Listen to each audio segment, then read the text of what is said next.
taking place, that somewhere a door has opened. Watching, everyone. We'll talk to you soon. See ya. This is ESPN's presentation of Capital One Bowl Week. Welcome to the Alamodome here in San Antonio. It's a homecoming for Texan Chase Daniel, playing his last game in his illustrious career as a Missouri Tiger. The purple pride of the Northwestern Wildcat faithful will rise and fall with sensational tailback Tyrell Sutton. It will be a night to remember in the Alamo City.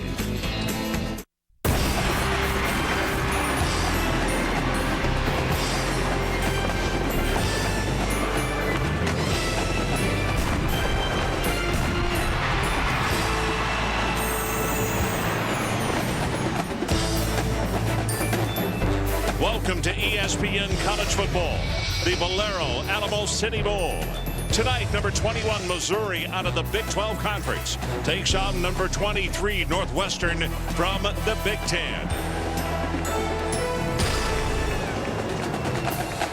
And out of the South Tunnel, here come the North champions of the Big 12 Conference, the Missouri Tigers.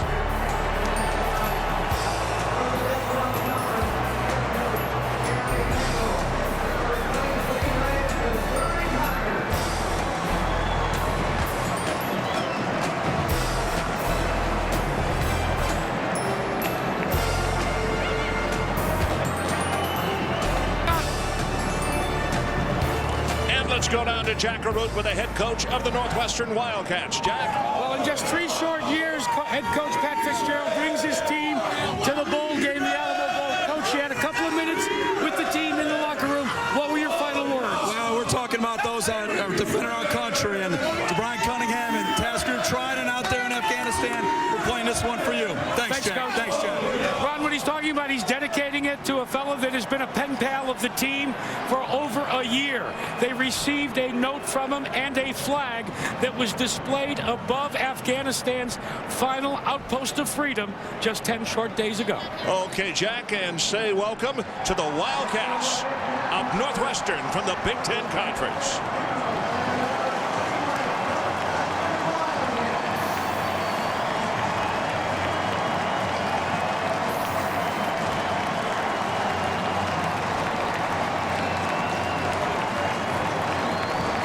Everybody, Ron Franklin along with Ed Cunningham, and welcome to the Alamo City. 2 ball clubs that have a lot in common and yet are very different. Both clubs with 9 wins. But Jack, in visiting with the players, with the coaches, it's almost 180 degrees difference as far as approach and what they feel about this game tonight. Yeah, for Northwestern, it was easy. Getting to a bowl game was a very big deal. Last year, they weren't invited, even though they were eligible. But for Gary Pinkel and his staff in Missouri, they've had to get everybody focused back on and talk about respect, the respect that they've built over the last several years. Tonight means a lot about that respect. And it all starts, of course, as it always does, with Chase Daniel. The fine quarterback. He had a little tail off there in the middle of the season, threw some picks that he normally doesn't throw, but he was so focused and ready for this game yesterday when we met with him. And of course, having Jeremy Macklin and Chase Kaufman are such a big help for your quarterbacks. But it was interesting in talking to Mike Hankwitz, the defensive coordinator for Northwestern. He said everybody overlooks Derek Washington. This young man averaged over 6 yards per carry, and that is the guy, believe it or not, that Mike Hankwitz is most concerned about containing. As far as Northwestern offensively, Tyrell Sutton, capable of being an all Big 10 running back, but he broke a wrist, had to have surgery on it. As of a week and a half ago, I was hearing no way he's going to play. Now, am I in for a surprise? He's been working out and looking 100%. Unbelievable. Just a few days ago, we found out that Tyrell Sutton was going to be able to play in this ball game. They thought his season was over when he broke that wrist against Indiana. He's got that cast. He's very good out of the backfield. They move him around. It'll be interesting to see. Probably won't be able to carry the ball much in that, but in warm-ups, looked pretty good and able to catch the ball. So each team will be looking for their 10th win here in the River City tonight. Missouri and Northwestern, a real catfight. We'll be right back with the opening kickoff from San Antonio.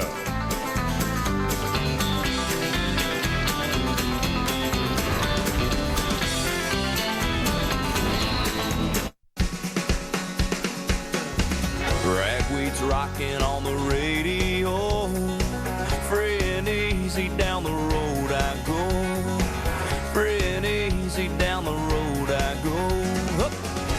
America is all about freedom, including freedom to drive wherever you want to go. And with quality gasoline in over 4,400 locations coast to coast, no one makes your ride smoother than Valero. We're the all-American gasoline all across America. Valero. Jack Link's Beef Jerky presents Messin' with Sasquatch. 5 feet from the hole, right here.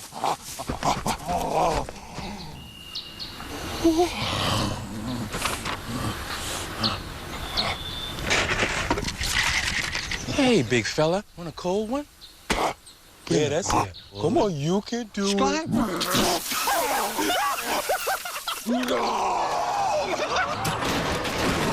Jack Link's Jerky. Feed your wild side.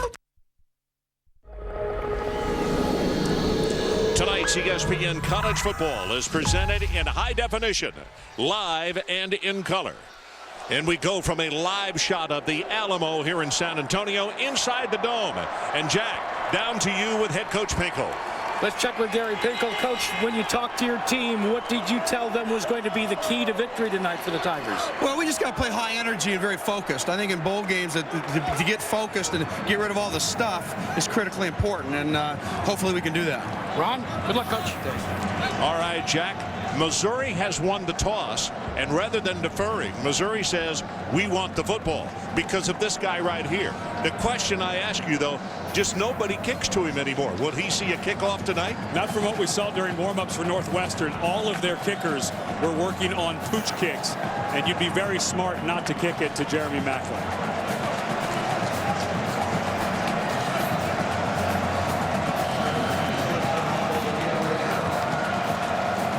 Villarreal prepares to kick it off for Northwestern. The Big Ten against the Big 12, and here it is, a high pooch kick coming down at the 25-yard line. And a return of only 2 yards. Jimmy Jackson, one of the upbacks, made the reception on the kick.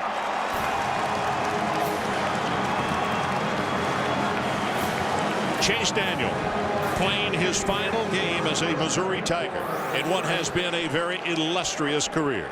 Interesting, he followed Brad Smith, who had such a great career and helped put Missouri back on the map. Chase Daniel has helped raise it another notch. 2 years in a row, Big 12 North champions. From the customary shotgun with an empty backfield, the Tigers to throw on first down. Too high. Complete at the 32-yard line. Derek Washington out of the backfield. Number 24, the intended receiver. And Washington, a guy, beginning of the year, Tony Temple, of course, who had that huge game in last year's Cotton Bowl. People wondering what he would add, and this is a new wrinkle where they're able to walk him out to a wide receiver position. Which means Spoor to the top of your screen. That's him that comes back toward the line in motion. And now hand it off to him, and he'll go for a couple of yards, and then that's it. And this Northwestern crowd loving the fact right now that Missouri will be scrimmaging with a third down and long as Corey Wooten, first team all Big Ten defensive end, is there to make the stop. And Wooten, one of the record number of underclassmen who checked in on his NFL draft status, came back a little lower than he wanted to, needs another year in the weight room, but Wooten has been dominant this year, and this is the type of down where he can really put his hand on the ground and come after it. Third down in the line to make. He's out at the 38. Chase Daniel. Good protection. Got a man, throws it to guess who? Kaufman is tight end. He's going to have the first down according to where the official has marked it across the way. By about a half a yard, he will have the first. Kaufman is such a huge, wonderful target. I mean, it is almost without saying who you're going to go to. You go to him. And I don't know that there's a player in the country with a better set of hands. I was talking to Dave Christensen, the offensive coordinator for Missouri, who, of course, after this ball game will take off to be the head coach at Wyoming. And he said, Ed, I've never seen him drop a pass, forget in games, but even in practice. And I think this young man's going to go to an NFL team and become a really productive NFL tight end. He's a solid blocker, not a great blocker. But that set of hands and how well he moves in space for how big he is, he's going to have a long, long NFL career. Well, referee Jack Christensen says it is first down. And we have talked about him before. Prejudice, yes, he is a good friend. Jack Childress, I think, certainly the best in the ACC and one of the best officials in the country. I think he, along with Steve Shaw and a couple of other guys, are on a plateau all their own. First down from the 39. They fake the run, middle screen, and here's Macklin. First time tonight. And you can see the crowd just becomes electric when he touches the ball, because if you're a Missouri fan, you know that once he gets it, when he's in space, you got trouble if you don't have a good tackler on him in a hurry. Well, that's the one thing Dave Christensen and David Yost, who will take over as offensive coordinator in 2009, and all of the offensive staff at Missouri have done a great job finding different ways to get number 9 the ball. He leads the nation in all-purpose yardage. Second down. Daniel, far sideline, throws this one complete, and that's to Tommy Saunders. What they call the Z wide receiver, senior out of Kearney, Missouri. He is one of the team captains. And Sherrick McManus made the tackle for Northwestern. Now what we're seeing is a hurry up, and Missouri is capable of really hurrying up. This is the moderate flow. They go with the running play. Washington. Whoa, he gets smacked down on first down. Looked as though he had space, 2 yards, and he disappeared. That is Quatang, the linebacker. Prince Quatang, a senior out of Munster, Indiana.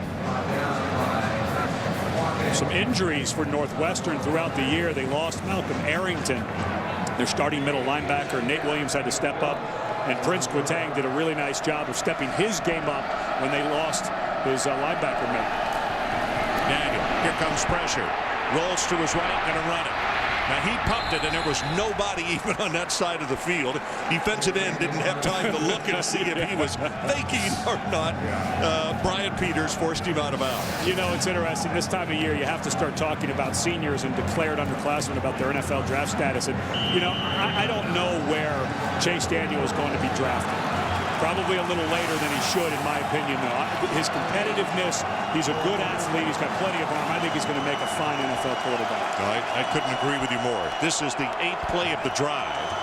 Have watched him in the state of Texas as a high school player, and then come to Missouri and emerge as a truly outstanding quarterback. Forget 6 feet tall. He's a winner. Throws the pass a little too high, and now intercepted. Picked off by Brian Peters, redshirt freshman out of Pickerington, Ohio. Looked like there was some confusion. 2 receivers right there together. Yeah, it looked like there was some confusion in the route. Daniel's going to throw it over to the right. Absolutely. Yeah, 2 receivers standing right there. You've got Jared Perry and Macklin. Hard to tell which one made the mistake, but certainly they're not supposed to be running around right to the same spot. They fight for the ball, and unfortunately it's a turnover for Daniel, but not his fault. C.J. Bechet comes in at quarterback, the senior out of Sacramento, and Tyrell Sutton is back, and here he goes on the first carry, and you see what a lightning bolt he can become. That is a quick 7 yards, as quick as you'll see, and the linebackers are out of play at that point right there if he's not stumbling. Remember last year we did that Ohio State Northwestern game, and Tyrell Sutton, who missed 5 games last year, 4 this year with the wrist injury. And when he wasn't able to play, you could just see the wind come out of the sails of Northwestern. He is a difference maker for them on offense. Peterman in motion. Pass goes to the other side. And boy, what a wallop, but it's a first down as the ball is thrown at the 48-yard line to Rashid Ward, a senior out of Chicago, played at Harper High School in the Windy City. Well, it's good to see. If you're a Northwestern fan, Bechet zips this one in there. A little helmet-to-helmet contact by Weatherspoon. Weatherspoon, a junior, one of the youngsters we'll talk about who could be looking at the NFL draft. Bechet, quick look in, got it again, and undoubtedly they like that underbelly, and they're finding it open. They're going to be short of the first. It'll be a 3rd down at about 2.5. Again, Ward, the receiver. And here goes Northwestern in their hurry-up.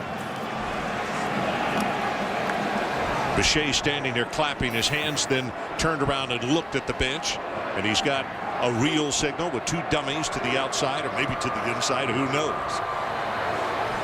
Dummy signals, that is. Dummy signals is what you know what I was referring to. Straight ahead, Sutton, and I don't think Sutton has it. It's going to be very close, but it will be a decision for the young head coach, Pat Fitzgerald. You're inside the 40-yard line, the first possession of the night, and nobody from special teams is moving right now. So I would assume third down, I beg your pardon, third down at about 1.5 yards. And don't be surprised with a play action here and a possible throw of a fade to the outside, because I think you'd go for it on fourth down at this point of the field. Under center this time for Boucher. Woodson comes in at fullback. Sutton with the block of Woodson takes it straight ahead for the Northwestern first down at the 35-yard line. Brock Christopher, middle linebacker out of Kearney, Missouri, a senior, 6'2", 240, made the tackle. Sutton has awfully fresh legs. He missed those 4 games. He was able to continue to work out. It was a wrist injury, so he could still run. He looks incredibly quick. He looks like the quickest guy on the field right now. I would not want to be in space with a one-on-one situation with him. Going to go long, deep over the middle. Got a man open at the 10, at the 5. Eric Peterman, end zone, touchdown Northwestern.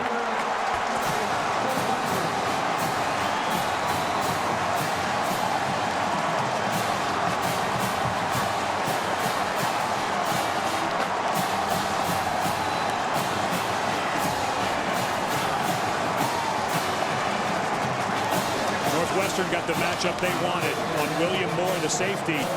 Good move at the line of scrimmage. And he stumbled. It looked as though just a little, which also helped the Northwestern cause.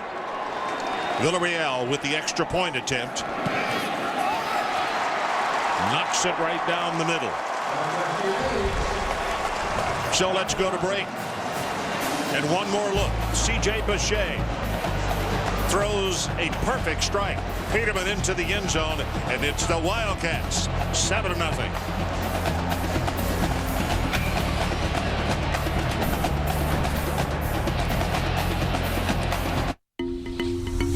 Capital One presents Flashback Images.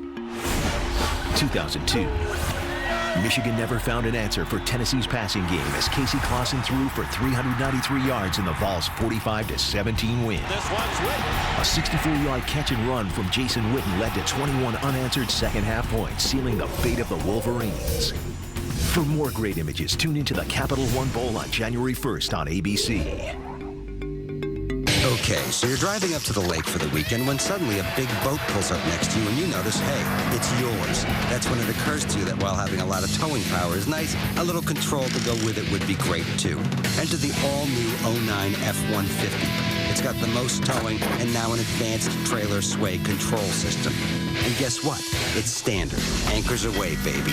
It's not just a new truck. It's a new F-150.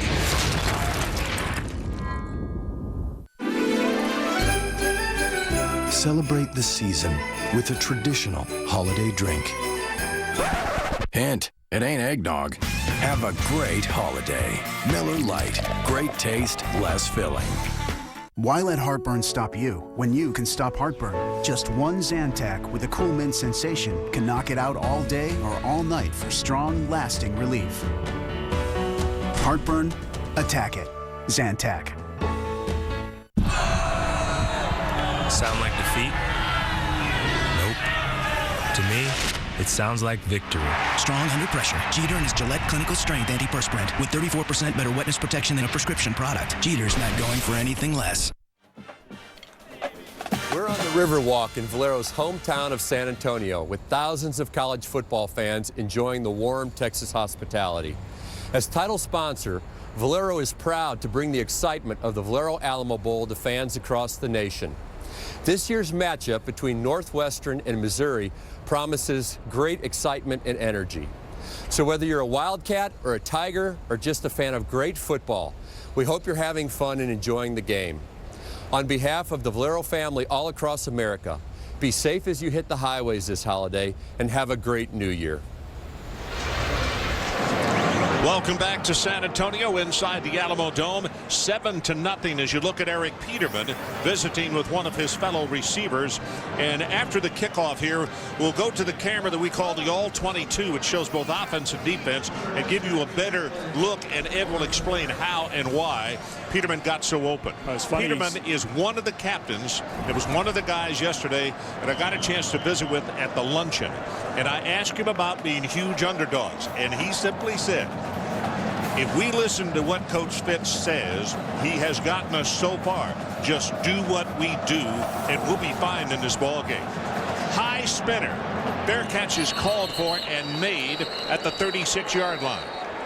Well, and you just saw Peterman showing him he used his hands. He went like he was breaking outside, and then he clubbed back across the face of Moore with his hands. It's almost like a pass rush technique where you slap and you swim, and as Moore went to turn, he completely fell. There's no safety over the top. Good read by Bechet, but it was a great start to the route by Peterman that got it going. So Chase Daniel and company come back on the field, this time trailing 7-0. And he'll hand it off to Washington. Washington stumbles, then gets helped to the turf. It'll be a gain of about 1.5 yards as Hahn tripped him up. Well, it's been a whirlwind month for Dave Christensen, the offensive coordinator. They're going to go fast again. Washington has 5 and then gets whacked down at the 41. Go ahead. It's hard to talk about these guys when they go this fast, but it's been a whirlwind month. Dave Christensen was named the head coach at Wyoming, the first staff change at Missouri in 8 years. I've known Dave since he was a graduate assistant at Washington.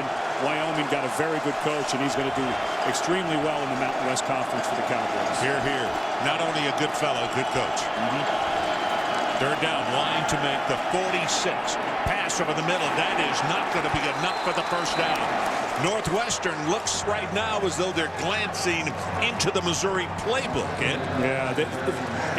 Remember, this is first-year defense coordinator Mike Hankwit's defense. That was a change that Pat Fitzgerald decided to make, and Mike Hankwit's a veteran guy. He's been a defense coordinator since 1982. Well, he also has been in this conference, and it's not his first rodeo as far as seeing some of these other teams and their offenses as well. And you get, the extra practices. You have almost a month to get ready. With a veteran coach like Hankwitz, it does look like Northwestern's in the right place almost every play so far. Fourth down. Jake Harry prepares to kick it in the left footer. Well, this is a driving spiral, driving Smith all the way back to the 10-yard line, and Brendan Wisely calls for a fair catch.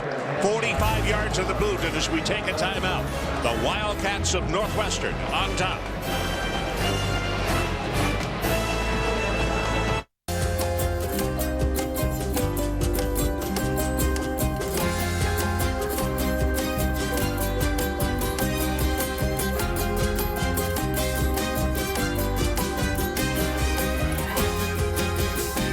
Visit San Antonio and be moved. Deep in the heart.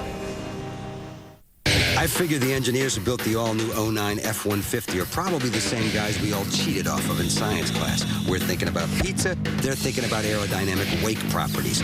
Crazy smart. Take fuel economy, for example. They gave it 21 miles per gallon. You can't get a truck with better mileage. And they didn't give up an ounce of power to get it. In fact, they actually increased the horsepower.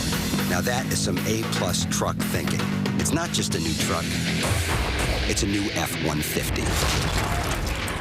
Come on, we're late. Move, people. Boss, we're 2 continents behind schedule. Oh, hold your eggnog. I'm building my own Capital One credit card. I'll go with cash back and a jolly good rate. But, sir, the reindeer are getting antsy. Now I'm gonna upload a photo from my beach house. Mrs. Claus is a lucky woman, sir. Yes, she is. Personalize your card at Capital One Card Lab. Choose your rewards, interest rate, even upload your own image at CapitalOne.com. What's in your wallet? Let's roll. Nobody gives you more power than Interstate Batteries. And we have a national warranty program with over 200,000 dealers to back it up. How do we make them so powerful?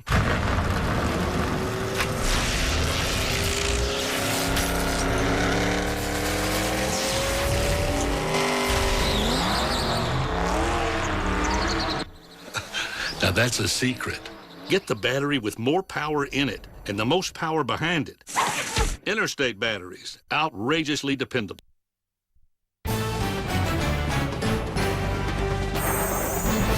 ESPN College Football, the Valero Alamo Bowl, is brought to you by Valero, the all-American gasoline, all across America. By the all-new 09 F-150. It's not just a new truck, it's a new F-150. And by Capital One Card Lab at CapitalOne.com. What's in your wallet? Back in the Northwestern football offices, since the beginning of the season, there has been a sign that has been posted. It's the goals for the Northwestern Wildcat team. Consistently prepare for victory. But the most important one, do you see it there? Number 2, win a bowl game. They have not won a bowl game in over 60 years. I believe, Ron Franklin, you were about 6 years old the last time they did. Oh, I was not even born, Jack. We won't go there anymore. Running play, and it's Sutton, and this time, boy, he gets whacked down hard. That ball, did it come loose at the 11-yard line? Well, he took quite a hit from Brock Christopher and also Jacquez Smith. It'll be second down, sorry. And Sutton's going to have a hard time. He's going to have to carry it, I think, in his right arm, just to be careful. Even though he's got his grip back and he can move that wrist, I don't think he's going to be able to carry in that left arm, or it is going to get knocked out and he's going to fumble something. Second down and 9. Here comes pressure. Pass knocked away on a nice defensive stop, and that's Sean Weatherspoon. They're not booing. That is for Spoon. And Missouri needed some type of defensive stand here. A little bit of momentum was going Northwestern's way. And this defense has really struggled against the pass. 285 yards per game, 117th in the country. That's a 245-pound linebacker. He can move. And you see why the NFL is interested in him coming out early. Third down, line to make is the 20. Sutton resets, and they throw to him out of the backfield. Great play. 20, 25, 30. He's loose. William Moore makes the stop as the ball came loose. 44 yards in the play, and let's see. First down, Missouri. Well, it wasn't much of a hit by William Moore. He ran into him, actually. Sutton did. Moore had the angle. Watch right at the end. Moore has the angle. Sutton goes to make a move. And you wonder if it's the rust. Didn't play the last 4 ball games, Sutton. It's out, though. Yeah. This is definitely a good call. The ball is already out. And you see number 38, that's Shulock. Striker Shulock, a senior out of Rockdale, Texas.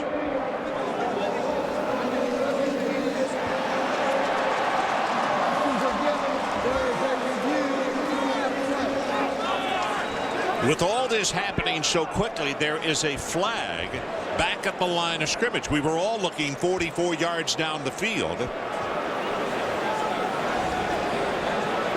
The play is also under review. But from what we could see on the replay, it appeared that what they called on the field was right on. The ball was out before he was down. A huge, huge break for Northwestern. I believe they got Missouri for offsides.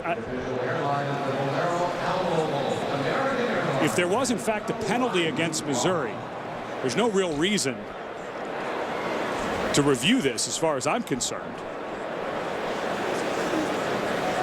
Well, there would be, because they could decline the penalty and get 44 yards. Yeah. So there is a reason, but well, wait a minute. No. But then they would lose the ball.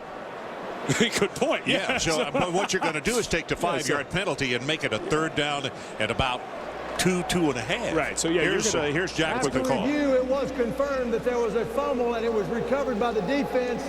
However, there is offside by the defense. That penalty will be accepted. See, that's 5 yards. You got to lose about 39 yards, but who cares? You got the football. Yeah, that's a good point. Yeah, at the end of the play, if they decline that, the ball goes to Missouri. So they take the penalty to be able to keep the ball.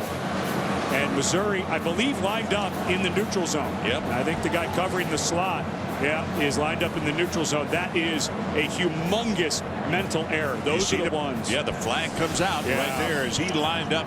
He wasn't even close. So Gary Pinkel looks on and says, wow, we're going to blow an opportunity here. But it is third down, and actually it's going to be closer to 4 yards for the first. Yeah, and it's William Moore who was lined up in the neutral zone. So he goes down and makes a great play, but cost his team with a mental error pre-snap. Simmons in the ball game at tailback, and he has joined the quarterback behind the line of scrimmage. Flag as Peterman gets the pass, and he will have the first down.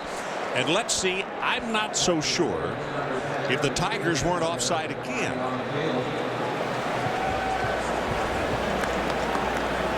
Yep.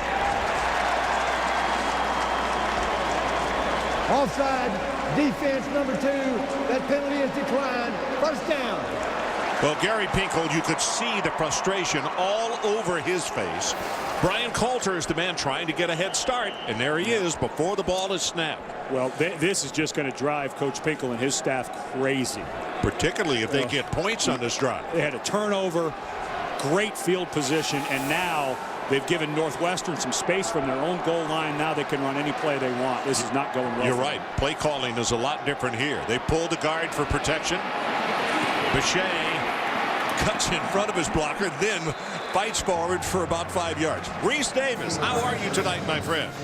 I'm doing great, Ron. Good to talk to you. Sports Center right now. 3 NFL teams making coaching changes. Browns, Lions, Jets all fire their guys. Despite Federico Mangini had 2 winning seasons in 3 campaigns as the head coach of the Jets. And Andre Smith, the Outland Trophy winner and All-America left tackle for Alabama, suspended for the Sugar Bowl, will not play against Utah. Sports Center after the game. Stay current, ESPN News. Okay, Reese, thanks so much. Look forward to visiting with you over the course of the night. Blitz up the middle. They throw a corner screen, and Tyrell Sutton puts a hand down, maintains his balance, and all that effort, he'll wind up with a gain of about 1.5 yards. Carl Geddes is the man who got a piece of him, and it was Weatherspoon who was coming, and he was untouched on the blitz. And you see why Sutton is such a big deal. And even with that cast on the left wrist, we were asking them about being able to catch the ball, and they said, guys, he's been able to move his wrist just enough. It's not quite a full hard brace. It does move some, and you saw there on the screen not only catch it, but then able to put the hand down to keep his balance. It is third down. If they want to keep it going, they have to take it to the 34-yard line. Wildcats lead it 7-0. Boucher has a man, and what a catch at the 38-yard line. And that is Russ Lane, a senior out of Fort Myers, Florida, who caught 55 balls over the year. And Boucher looks as comfortable as I've seen him in a long time. And it was interesting talking to Mike McCall. Like Hankwitz, the defense coordinator, in his first season, he said being able to play in those last 2 games, remember he missed 2 games with a hamstring injury, really settled him down. He seemed to really focus in at the end of the season for us. Sutton rode him into the line and then handed it off. It'll be a gain of a couple. And let's check into the sideline and Jackaroo. Fellas, I've been watching and studying Tyrell Sutton, and Ed, you were talking about maybe a little concerns. We've got a timeout for an injury as to whether he would feel comfortable carrying the ball in that left hand with that soft cast.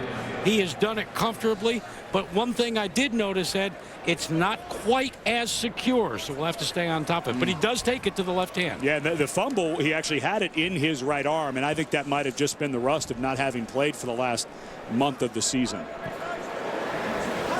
So we're going to take a timeout as they attend to starting right tackle Desmond Taylor. 7-0. Wildcats on top. Bowl week continues with the Capital One Bowl, New Year's Day at 1 Eastern on ABC. I love my kids, and I want to give them a great future. That's why I'm proud to be a part of Valero, giving America the energy it needs. We believe in excellence, in safety and caring for the environment, as well as making cleaner burning fuels. And we're expanding our refinery in St. Charles, Louisiana, to provide even more fuel for future generations.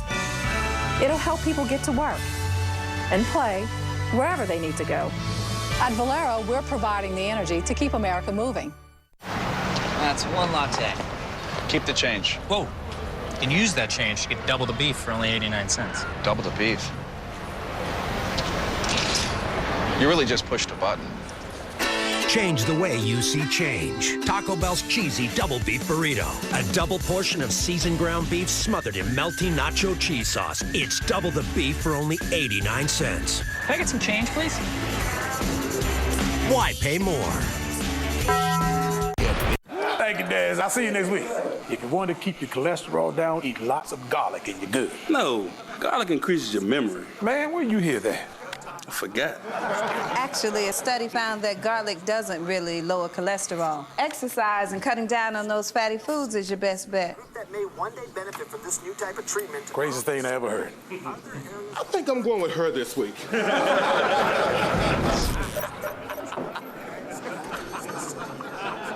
Very important to have upper body strength to shed a 300-plus pound lineman. I've trained my body and I've built my body up through working out every day after practice. I've benched, I've squatted, I've dead cleaned. I've done just about every exercise you could imagine, really about putting together the entire package. Michael Strahan's strength comes from hours of working on his body and 15 seconds of working on his skin. New Vaseline Men, for stronger, more resilient skin. To see more footage of Michael Strahan, go to strongerskin.com. Desmond Taylor, the injured right tackle, has come to the bench, and Kurt Mattis will come in, number 78, a junior out of Larksville, Pennsylvania. He had 2 starts this year, then had a knee injury. Taylor took over, so it's not as though he does not have experience. Average yards per play, Missouri 3.1. Northwestern 6.6. And this offensive line for Northwestern has been a huge surprise. One of the reasons they were picked in the back half of the Big Ten, they were returning no starters on their offensive line. These were all first-year starters with 3 freshmen. And you can see early on why they've had so much success. Keep an eye to the bottom of your screen. Number 25, Stephen Simmons, a reserve tailback. He is at the very bottom of your screen. And Missouri needs to keep an eye because of the 5 wide receivers. He's going to get single attention. They throw it back into the middle, trying to throw that bubble screen, and nothing doing as Peterman caught the ball, and he got belted by Sean Weatherspoon. Weatherspoon so far tonight not only has been the big hitter, he is totally impressive physically. Boy, can he run. First team All Big 12. He's roommates with Jeremy Macklin. Both of them have put their name into the NFL to see where they may be drafted. So he's on the fence as well to decide after tonight's game and through next week whether he'll declare by the January 15th deadline. 9th play of the drive. Bechet intercepted at the 45-yard line by Brock Christopher. Couldn't hold on. I beg your pardon. Got there, dropped it. So now it's punting time, and at least Missouri can breathe a little easier on the fumble they didn't get. Yeah, and I think that Desmond Taylor's injury really helped Missouri. It slowed down the momentum they'd gotten after that fumble was overturned because of the penalty. And it seems like they lost a little of their momentum when they had to take that long break for Taylor to come out of the game. You go back and look at the replay. Peterman rounded off the route instead of keeping it straight, which also aided in the interception. Here's the left footer. Well, this is another really nice punt. Fair catch is called for back at the 15-yard line. That's 45 on the first one, 44 on this one. Capital One Bowl Week continues on ESPN tomorrow with 2 games at 4:30 Eastern. The Roadies Humanitarian Bowl, Maryland against Nevada. Then at 8 o'clock, the Pacific Life Holiday Bowl, number 13 Oklahoma State takes on number 17 Oregon. Capital One Bowl Week on ESPN tomorrow.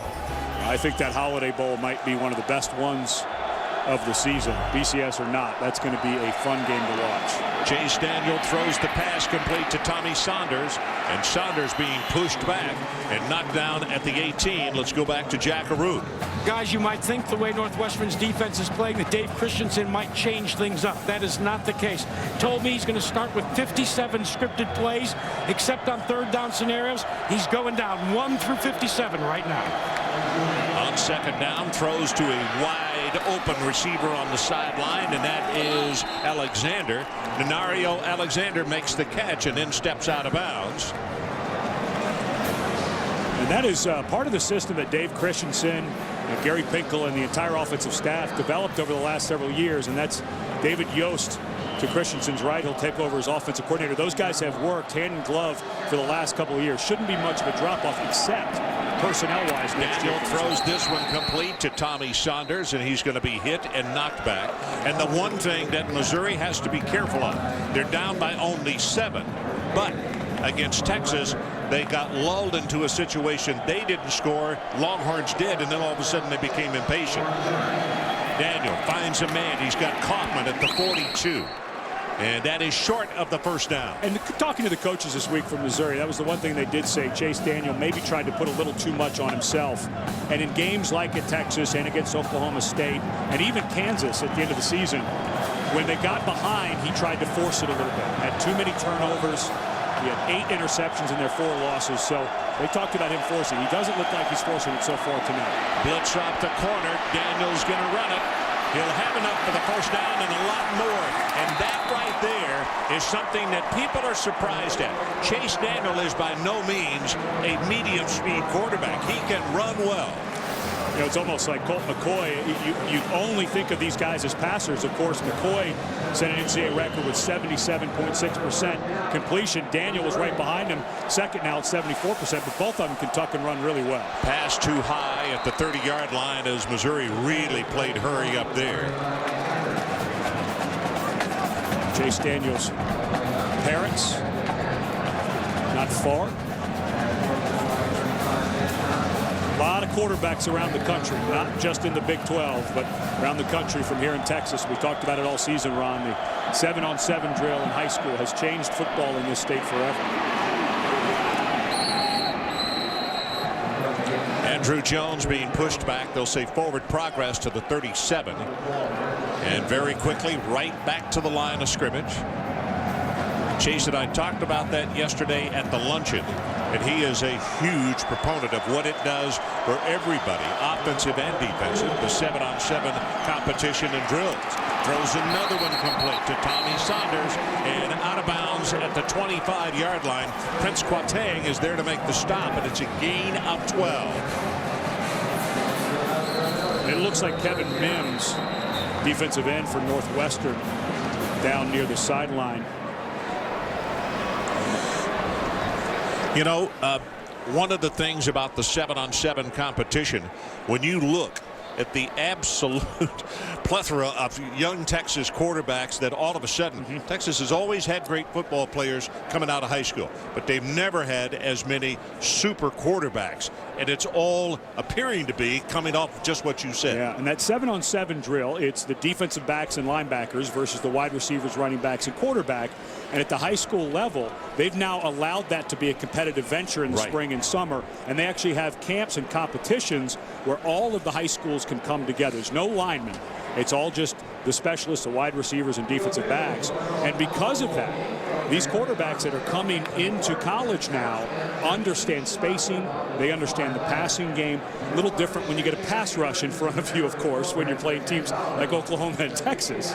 You know, though, but it's changed this game. Even the defensive coaches for Oklahoma said to us, hey, the defensive backs are gaining a world of information and improving, that they even have kids that come in and say, we did this in high school. We tweaked it and did it this way. They said, you know, some really good ideas from those high school coaches. And you never know when new offenses start to come around, like the spread that Missouri runs and Texas Tech.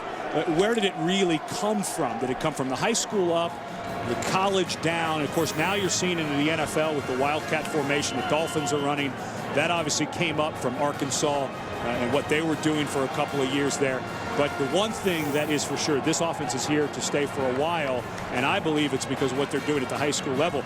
You don't need to retrain them. You bring a kid in, he's seen crossing routes, he's seen quick timing routes, the slant, all of those things that they need to see in the spread. So why try to reinvent what these young men are learning at that level? Quick out pass into the flat. There's Macklin. Gets by 1, gets by 2. Tackle going to be made very close to the first down. And that goes back to a very simple thing. You get him in space, and you better be close, or you better be a terrific one-on-one tackler. Otherwise, you won't get it. Yeah, and this is part of the inventiveness of this offense.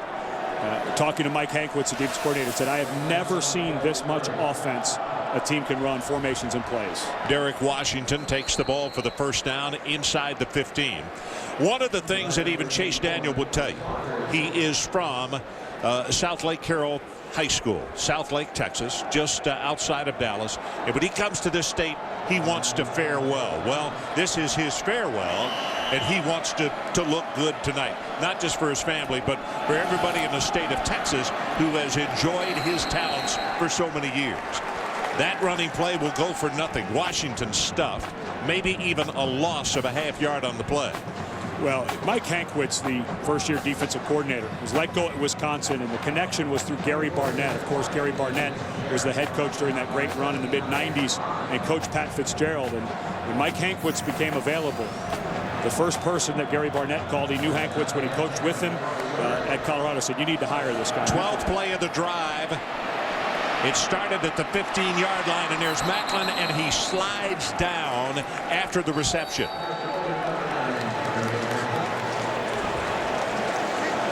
That is the end of the first quarter.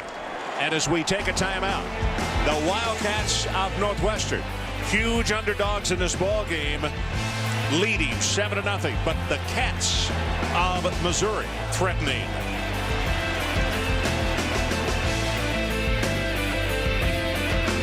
Red Bull, new year, no limits. 11 p.m. Eastern, live on ESPN. Okay, so the all-new 09 F-150 is the only truck with those new steps on the tailgate and the side of the box, making it easier to get to the cargo. And you're thinking, I don't need those. Oh, yeah? Let's do the math. How many times are you going to be in and out of the cargo box? Once? Twice? No. I'm thinking 50, maybe 60,000 times, especially since it's got the most payload. You see what I'm getting at? Hey, unless all you're carrying is yarn, it seems like a no-brainer to me, okay? It's not just a new truck. It's a new F-150. Does your broker answer questions with a blizzard of investment speak or a thinly disguised sales pitch? TD Ameritrade investment consultants know how to listen first and talk, not talk down. Whatever help you want, from a quick question to helping you craft a long-term plan, they're ready. In person, on the phone, online. Smart, simple guidance. That's what investors want. That's what TD Ameritrade delivers. You click web, and let's be honest, you're not sure what to expect. But this browser sure looks like, well, a browser. And everything seems so fast. Okay, but what are the chances it'll work like this where you want it to? Gotta like those odds. Only Verizon Wireless, America's largest 3G network, has the world's first touchscreen BlackBerry. Verizon Wireless.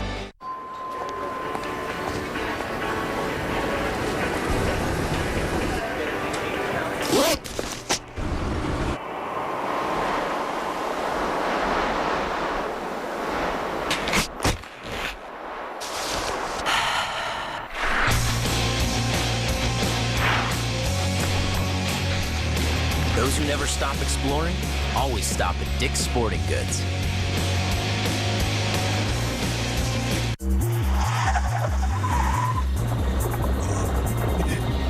There's no way to hide it.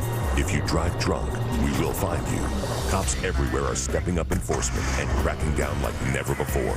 Sir, have you been drinking tonight? Sir, have you been drinking this evening? Sir, have you been drinking tonight? Make no mistake, you will get caught and you will be arrested. Over the limit, under arrest. Hi, it's pretty easy to see what draws me to Esurance.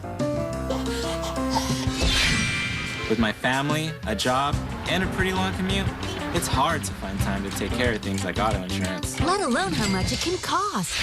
I chose Esurance because they save me money in no time. With quote-by-print convenience, you can start saving in minutes. And with hassle-free automatic payments, that's one less bill that piles up. Get your fast-free quote today. And get animated about your auto insurance with Esurance. So we are back at the Valero Alamo Bowl at a rapid first quarter. And very close as far as time of possession. Jimmy Jackson has come into the backfield, a senior, 5'9", 200 out of Caruthersville, Missouri. He wears number 1. Look at Daniel on this drive. 8 of 9, 56 yards. 13th play of the drive coming up right here. Daniel steps up. Gets it away deep in the end zone, overthrows it. Alexander was the closest. So it'll be 4th down. And I don't mind that throw by Daniel as one of the most, if not the most accurate kicker in the history of college football comes out. Wolford. And I didn't mind that choice. There was nobody back to the middle of the field for Northwestern, so you can throw that ball back across the middle, and he put it in a really good spot. Only his guy could get a hand on it. Didn't mind that throw at all. 31 yards will be the attempt.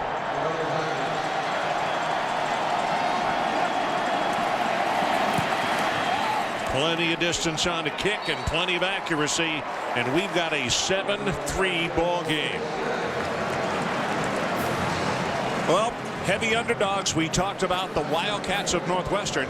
Let's take you back 10 years ago tonight here in this dome. Breeze lofts it for the end zone. Got him there. Touchdown, Isaac Joe.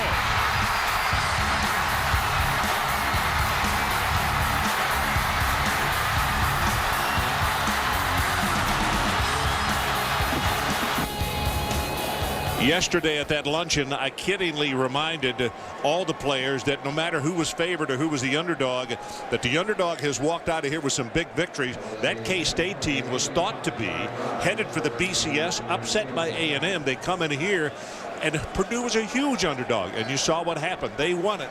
And it's so funny when you hear everyone talk about Chase Daniel being 6 feet tall. The guy who threw that pass for the touchdown, yeah, that's a great point. He's 6 foot and about a quarter of an inch. Drew Brees has gone on to a pretty good NFL career.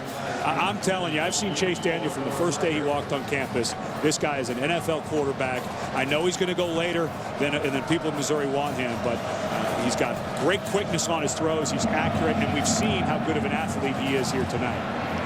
Here's Wolford's kickoff end, going to come down to the 3, and Simmons on the return. Wow. That was on the ankle tackle. And Reese Davis, let's check in with you. Ron, over on ESPN2 right now, a great opening Big East game between Georgetown and UConn. And Georgetown on the road jumped to an 18-3 lead out of the gate and now lead at 66-51. Huskies are going to have to get busy in the final 5 minutes of the game if they want to avoid their first loss of the season. Okay, Reese, 7-3 our score. Opening moments of the second quarter. Tyrell Sutton back in the ball game at tailback, and he'll get the handoff. Right side, has 5, and is going to be tripped up after a gain of about 6 on the play. And he also brings a spark to this football team. Nothing against the other running backs, Simmons and Schmidt. But he's been there, and the coaches say he is an all-conference running back. And as hard as he worked to get himself back, he had the last 2 seasons were cut short by injury. Last year, he missed 5 games with an ankle and leg injury. This year, the last 4 ball games with that wrist. He was a really a hard worker in the training room as well. Well, back to his freshman year, over 1,400 yards. And a young man that just burst on the scene as a true freshman. He was a Big Ten freshman of the year. The next year, he had a shoulder injury as a sophomore, still went for 1,000 yards. And he was on his way to breaking every record at Northwestern. Still could break Damian Anderson's all-time all-purpose yardage here tonight with a good game. But imagine the numbers he would have put up if he hadn't battled those injuries the last 2 years. Straight ahead right here for the first down. And when you look at a year-by-year graphic, and I go back to one of those pictures we just looked at, as you look at what he has done, like in 2008, he still averaged, if you look at the number of games he lost, he still would have been over 100 yards per outing. Didn't you think he looked a lot more svelte in those now than he did in those earlier pictures? Yeah, he's in incredible shape and worked so hard. Again, with that wrist injury, he's still able to run, get on the bike, do all of those things. So he's in good shape. Well, Bechet got a high pass from center. I think that was supposed to be a handoff, but he did the wise thing and took it forward. Jackaroo. You know, we see a lot of toughness in Terrell Sutton, and Tyrell's dad said, hey, he was tough right from the beginning. When he played Pee Wee ball, he had to play with 9-year-olds when he was only 6. First time out, he was laid out. His dad was worried. He said, son, you okay? He said, I'm all right, Dad. Went the next week, the next game, he laid out the guy that laid him out, and he was 13. This pass thrown complete, and stepping out of bounds, it is Andrew Brewer, a junior out of Jenks High School in Tulsa, Oklahoma. Well, and I think that Sutton is also going to make a fine pro. We're talking about a lot of these guys as seniors, and the reason is Sutton not only can run between the tackles, but he's so good out of the backfield. Once that wrist is completely healed, he's a very good receiver. And you see those utility type of backs, Brian Westbrook with the Philadelphia Eagles. There's a lot of positions, a lot of teams in the NFL that could use a young man like Sutton. It is a 3rd down. They need 2 yards to pick up the first. Wildcats lead it 7-3. Pressure, ball thrown complete, broken tackle. 15, 20, and now 25 yards beyond the broken tackle. You can put an asterisk by the effort and the reception by Ross Lane, because he turned something golden into something that was going to be about a 2-yarder. Well, you've got 4 senior wide receivers, a senior quarterback, and they're playing at a very high level right now. That's Geddes who comes up and misses the tackle. You just have to break down. A lot of little mental errors, and I know Missouri said they were ready for this game, but a couple of mental errors are starting to make me think not everybody was on board with Coach Pinkel's message. Wound up as a 30-yard game. Going to be a double. Peterman wants to throw, and he is going to be sacked at the 33. What a great defensive effort by Brian Coulter. It was Weatherspoon who stopped the reverse, and Coulter stayed there. Watch Weatherspoon. Coulter keeps his position very well. But it's Weatherspoon and Coulter that come up to make that play. Because Coulter was there for contain. That play would not have gone anywhere, even if they were not going to throw, would it? Yeah, and it was Coulter, remember, with the mental error when he jumped off sides. That time made up for it. Boy, now it is 2nd down and huge. You got to take it all the way to the 12-yard line. Bechet, screen, left side. Sutton inside the 15. He's all the way down to the 12-yard line. Forget how far they had to pick up. They just picked it up, I believe. Excellent call by Mike McCall, the offensive coordinator, first year out of Bowling Green. They knew they had a lot of yardage to make up just to even start thinking about a field goal. So he calls a screen, and Missouri just was not ready for that screen at all. And Sutton is playing at an awfully high level. He's the fastest guy on the field that I've seen so far tonight. Well, they check a fullback into the game again as they go under center. That's Woodson. Keeps the ball, and the ball thrown a little too high, but that may be defensive holding. Josh Rooks, the tight end, the intended receiver. Yeah, they're going to get Kenji Jackson, the freshman safety. A little too much contact. And this has been the Achilles heel for Missouri all year. They had such high hopes. Remember, they got as high as number 3 in the country after that Nebraska Pass win. interference, number 13 of the defense. That's a spot foul and an automatic 1st down. And then Oklahoma State exposed it. Texas exposed it. Kansas exposed it. Oklahoma exposed it. Their secondary has just not been very good this year. They've had a couple of injuries. William Moore, their fine safety, has missed some games with an ankle. He had the rib injury. He missed the Big 12, most of the Big 12 championship game. But Gary Pinkel's squad not very good on the back end this year. So it is a 1st down. The new line of scrimmage is the 4-yard line of Missouri. 9th play of the drive. It started back at the 25. Bechet holds on to the football, and he was knifed under by Sean Weatherspoon. Sean, we believe, we'll check it officially, we've got him for 6 tackles already. He is a junior out of Jasper, Texas, 6'2", 245 pounds. Jasper over in East Texas, just below Lake Sam Rayburn. And you can see already in his ball game how well he runs. Even if he were not 245, he moves well. The rest of the defense needs to come up to his level. He's ready to play. He's here at this bowl game. He's let everything go that happened during the season that was disappointing. Everyone else needs to step up. Second down, Boucher. Here comes pressure. Throws it for the corner in the end zone and just threw it away. Sean Weatherspoon with the pressure. And Justin Garrett, a senior out of Baton Rouge, played at Estruma High School, had very good coverage over in the corner for what could have been a fade route, but he just threw that one away. Weatherspoon doing an excellent job. And our cameraman was in good position, apparently.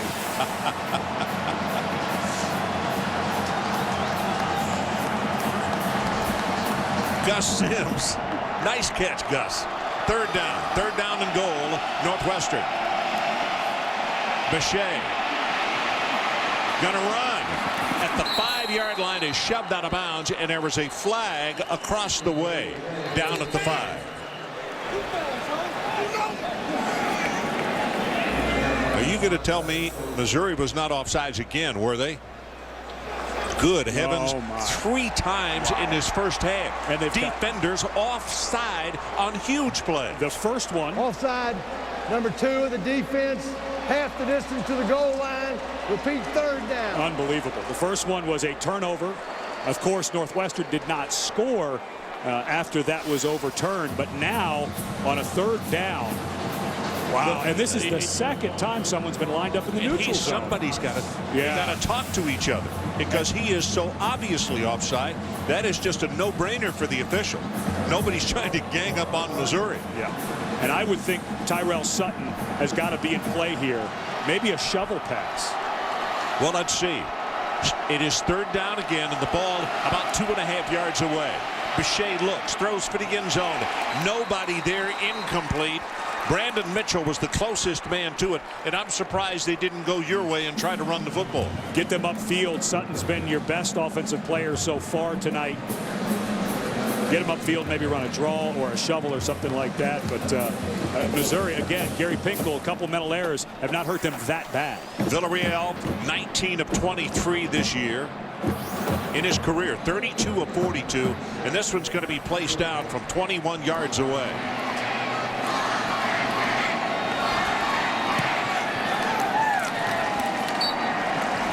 And he rips it through, and we again have a 7-point ball game. Northwestern now on top, 10-3 with 9:11 left until halftime.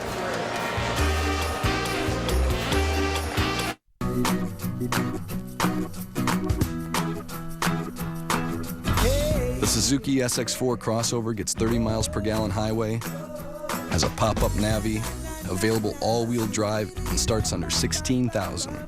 So just because there's a gas crisis doesn't mean there has to be a fun crisis. The Suzuki SX4. Live large, drive small. Suzuki. Valkyrie is in effect. This is a very cool story, one that very few people really know. We have to kill Hitler. It's about taking down the greatest evil ever known from the inside. Valkyrie, rated PG-13, now playing only in theaters. Of course I had better offers, but I chose you people. We're glad to have you. Thank you. Say, what time does chef come in? We don't have a chef. Of course you do. In my final interview, there was a man cooking rotini with zesty marinara sauce. Smelled amazing. No chef. Of course you have a chef. He was cooking pasta. There's no chef. That's him right there. That's Murray from Systems. Well, why did you lie to me about having a chef? Made fresh from your desk. Cook it, strain it, mix it, love it. New Healthy Choice Fresh Mixers. Find it in the soup or pasta aisle. At DirecTV, we like to make things easy, and that's the whole idea behind the all-new DirecTV.com. For instance, when you visit our website, you'll find you can update your programming instantly. Want to watch Stars right now? No problem. Can't miss seeing your favorite hockey or basketball team? It's easy to add a sports package in seconds, all with no phone calls and no waiting. Just go online, and with a few quick clicks at our industry-leading website, you're all set. Compliments of DirecTV. A forbidden world has just been opened to a lucky chosen one. The panda? That's the panda. He's a little too big and too clumsy. But Poe is about to prove he's just what they needed. Work hard, Panda. Maybe someday you will have ears like mine.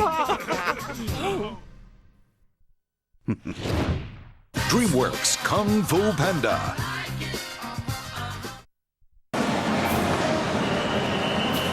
So our score, 10-3, the Wildcats of Northwestern leading. And a reminder, every player can smell the roses. Every team wants its place in history. And every eye is on Pasadena, the granddaddy of them all.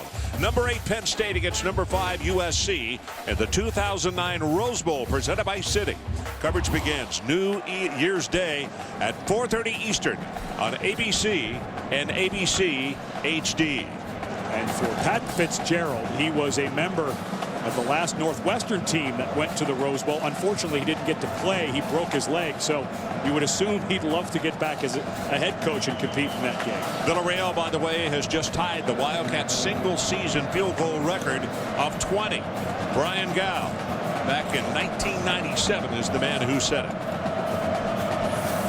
Here comes the kick, and it's a high poocher, high and a quick spinner.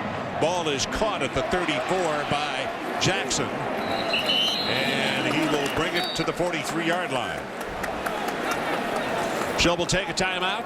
9:06 left in this opening half, and the Wildcats up by 7.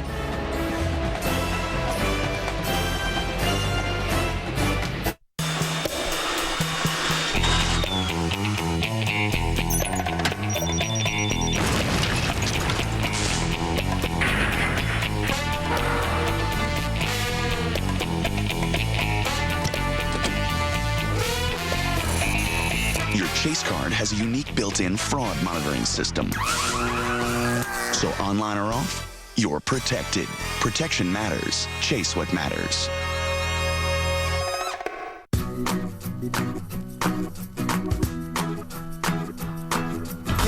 The Suzuki SX4 crossover gets 30 miles per gallon highway, has a pop-up Navi, available all-wheel drive, and starts under $16,000.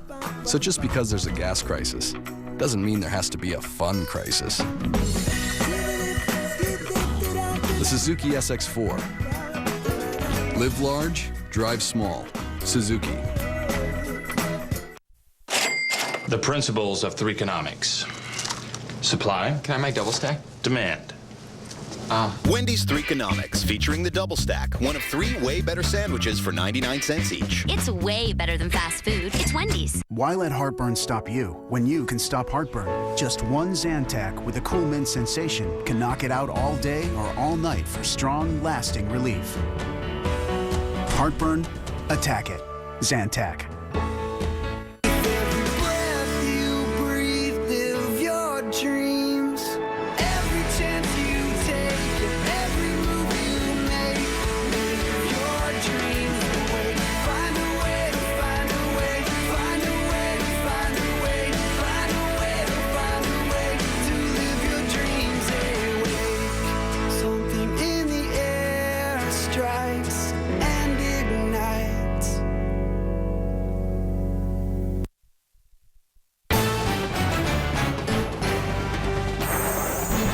ESPN College Football, the Valero Alamo Bowl, is brought to you by Chase Freedom, introducing rewards points you can use like cash. Visit chase.com/freedom. By Suzuki Automotive, live large, drive small. And by Wendy's, it's way better than fast food. It's Wendy's. Great looking aerial shot of downtown San Antonio and the Needle. This city does a marvelous job in putting on this Alamo Bowl, the Valero Alamo Bowl again this year. San Antonio really proves that they are a great can-do city. And of course the world famous Riverwalk is always a fun place to be, whether you're down to get food, to dance, or to maybe have your favorite beverage. 1st and 10 for the Missouri Tigers as they go from their own 43-yard line. I believe this is their best starting position of the night. Daniel, they double the reverse, and here comes Macklin, and finally going to be smacked down, but it's after a gain of 10. It's Brendan Smith who made the tackle. Well, they've been setting this play up quite a bit, bringing Washington in motion, and this time they come around. Good block downfield by Chase Kaufman right there. If he doesn't finish that block working one-on-one against the safety Arnold, it's probably only a 3 or 4 yard pickup, but that was a nice job by the tight end helping out his teammate. Chase Daniel with the first down, and this time across midfield. Pressure off the corner on the blitz, has to throw it away, and it's intercepted at the 49-yard line by Wooten. Second turnover, and boy, look at the Northwestern bench. And the man who caused it with the pressure was David Arnold, the redshirt freshman out of Copley, Ohio. Well, one of the things that Mike Hankwitz, the defensive coordinator, brought was the zone blitz, which means you play zone behind the blitz. And what happens is, freeze it right there, you can see Wooten running into coverage. And Daniel, I don't think, knew that the defensive end had dropped into coverage, thought he was safe to throw it away. This play is under review. And it's under review to see if Wooten did, in fact, catch it. But that was something that Mike Hankwitz brought in. Pat Fitzgerald, that looks like he got his arm under it to me. That looks like a catch. Well, the replay officials have benefit of that same angle that we're looking at right there. So Jack Christensen, or Childress, I should say, goes over to put on the headsets. But I have a feeling that Mr. Childress will get the same reaction from the people upstairs that you just had. It looks to me the key is that right arm. Does it get up underneath the ball? Boy, that's... Yeah, I don't see it hit the ground. I don't think so either, but it's very hard to tell because of the darkness of the jersey and the football. And the rule is, if you don't have indisputable video evidence, you cannot overturn it. Now, the verbiage will be interesting. If he says it confirms the call, it means the video showed that he did catch it. If he says the play on the field stands is called, it means they weren't quite sure in the video. That's what the different language is that we'll hear from Jack Childress. Or the third thing it'd say is play's been reviewed and overturned. 8 minutes and 39 seconds left until halftime. We have had very few slowdowns in this one. And here comes the call. After review, the call on the field stands. Interception, first down. So let's go back a couple of plays on the reverse. And so Chase Daniel goes to hand this ball off, and who does he block? Wooten, the defensive end. Wooten was keeping contained there, and so Wooten got him back, said, all right, you want to play that game? I'll drop into coverage. If you want to play fullback, I'll play outside linebacker. I'll see your fullback and raise you an outside linebacker and an interception. Sutton spinning and wound up with a couple of yards. Most people would have been stopped for a loss. Brian Coulter defensively, along with Jacques Smith, the freshman out of South Oak Cliff, Texas. Very quickly back to the line of scrimmage. C.J. Boucher, quick pass behind the line of scrimmage. Peterman makes the catch and takes it to the 41. Sean Weatherspoon on the tackle again. You cannot say enough about what Mike Hankwitz has done for this Northwestern team. Forget the defense, but just the team.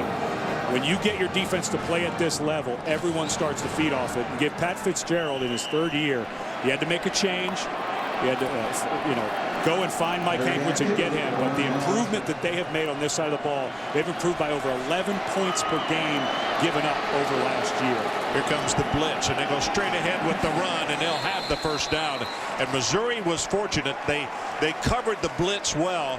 One more just piece of somebody, and he's in the end zone. And now let's take a look at tonight's Future Pros, brought to you by Yellow Book. Well, Chase Kaufman, a guy who I've said it time and time again tonight, and I will all night. Just one of the best sets of hands in the country. And I also think Tyrell Sutton, he may not be drafted high. There's going to be questions about his durability, but I also think he's going to have a long-time career as well. Boucher right over the middle has it complete. There's Sutton again out of the backfield this time. And you know what his head coach said yesterday before that luncheon? I'm going to play him until he gets tired, bring him out for a couple of plays, and then put him right back in. He was right on. He was truthful, wasn't he? That pass goes incomplete. Rashid Ward, the intended receiver, and Carl Geddes got a little upset with the collision. With the official standing right there, just told them to maintain cooler heads. Third down now. Third down, they need about a yard and a half. Northwestern Opened the ball game with a stop on defense and then took it right down the field and scored and led 7-0. And then a very, very long drive in the second quarter. The Missouri Tigers came up with a field goal. 6 of 8 on third down conversions for Northwestern. Boucher rolls the pocket, throws the pass a little high, and because of that, the hit caused Jeremy Ebert to turn loose of the football. If he had thrown it lower, I think the defender would have had a tougher time knocking it away. Yeah, Boucher and just didn't quite get his shoulders turned, and it looks to me like they're going to go for the long field goal. Real comes out, and this is in his range, about the 32-yard line of scrimmage. So let's see, well within his range. His longest this year, 46 against Ohio University. This one is going to be about a half yard longer than that, but they may say officially 46 on this one as well. Waits for the pass, gets a good one. He's got tons of distance, and it is wide left and no good. A lot of distance, but not a lot of accuracy on that one. So we'll stop with the clock. 7:13 remaining halftime. 10-3 Northwestern. Bowl week continues with the Capital One Bowl, New Year's Day at 1 Eastern on ABC.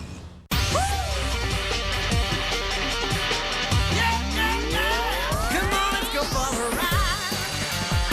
We're gonna have a good time. America is all about freedom, including freedom to drive wherever you want to go. And with quality gasoline and pay-at-the-pump convenience coast to coast, no one makes your ride smoother than Valero. We're the all-American gasoline all across America. Valero. Come on, let's go for a ride. What do you do when you're away at school and you can't watch your favorite teams on TV? Billy Mays here for ESPN360.com. It's the live sports you want wherever you are. When term papers get boring, see who's scoring. Free on campuses everywhere. Great for dorm rooms, libraries, blowing off that interview, and streaking. Unbelievable. I'm not that strong a reader. Log on to ESPN360.com today. With the phone company, you can get voicemail. Hope you didn't leave yet. It's a left on Bank Street, not a right. With Vonage, you can get voicemail as email, wherever you are. Vonage works by connecting your high-speed internet with your phone. Get Vonage and get visual voicemail. Also get unlimited calls, just $24.99 a month. Call 877-4VONAGE and get your first month free. He was a superhero no one believed in until one man. I do public relations. Do I look like I care what people think? Changed his life. You're a superhero, for God's sakes. People should love you. Oh my God. Not okay. I ain't wearing that. What? It's a little tight. Will Smith is wow. Hancock now on pay-per-view.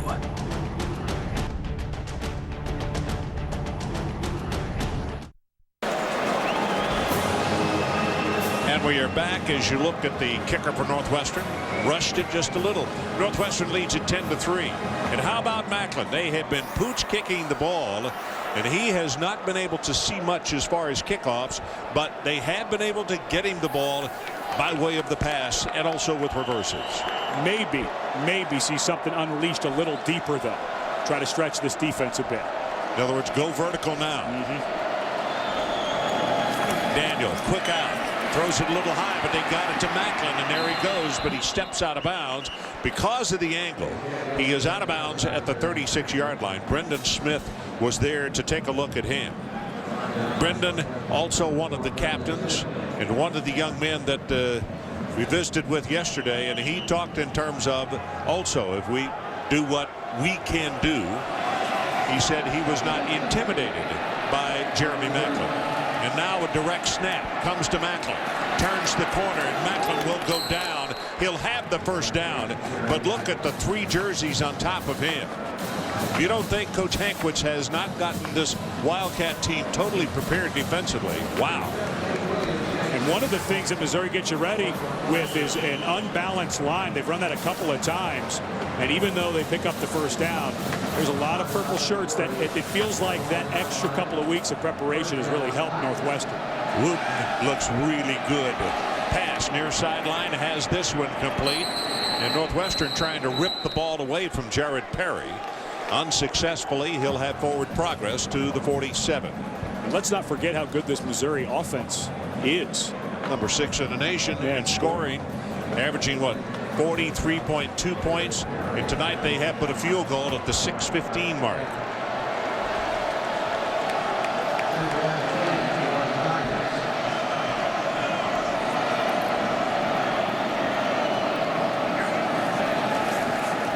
Wooden with pressure. Pass to the near sideline is caught, and then stepping out of bounds with the first down is Tommy Saunders. And there is a flag down. Yeah, I'm not so sure if they didn't get Tommy Saunders for catching the ball. He was out of bounds.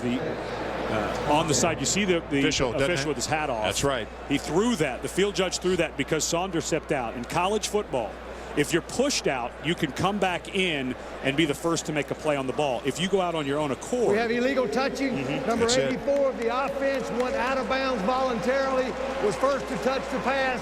The penalty is a loss of down at the previous spot, 3rd down. Yeah, big penalty because that was a first down.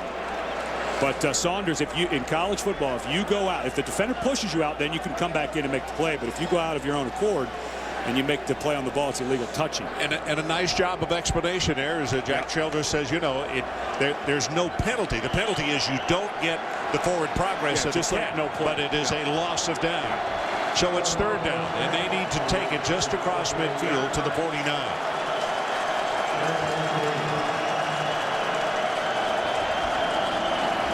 Chase Daniel looks back to the bench, gets the play signaled in.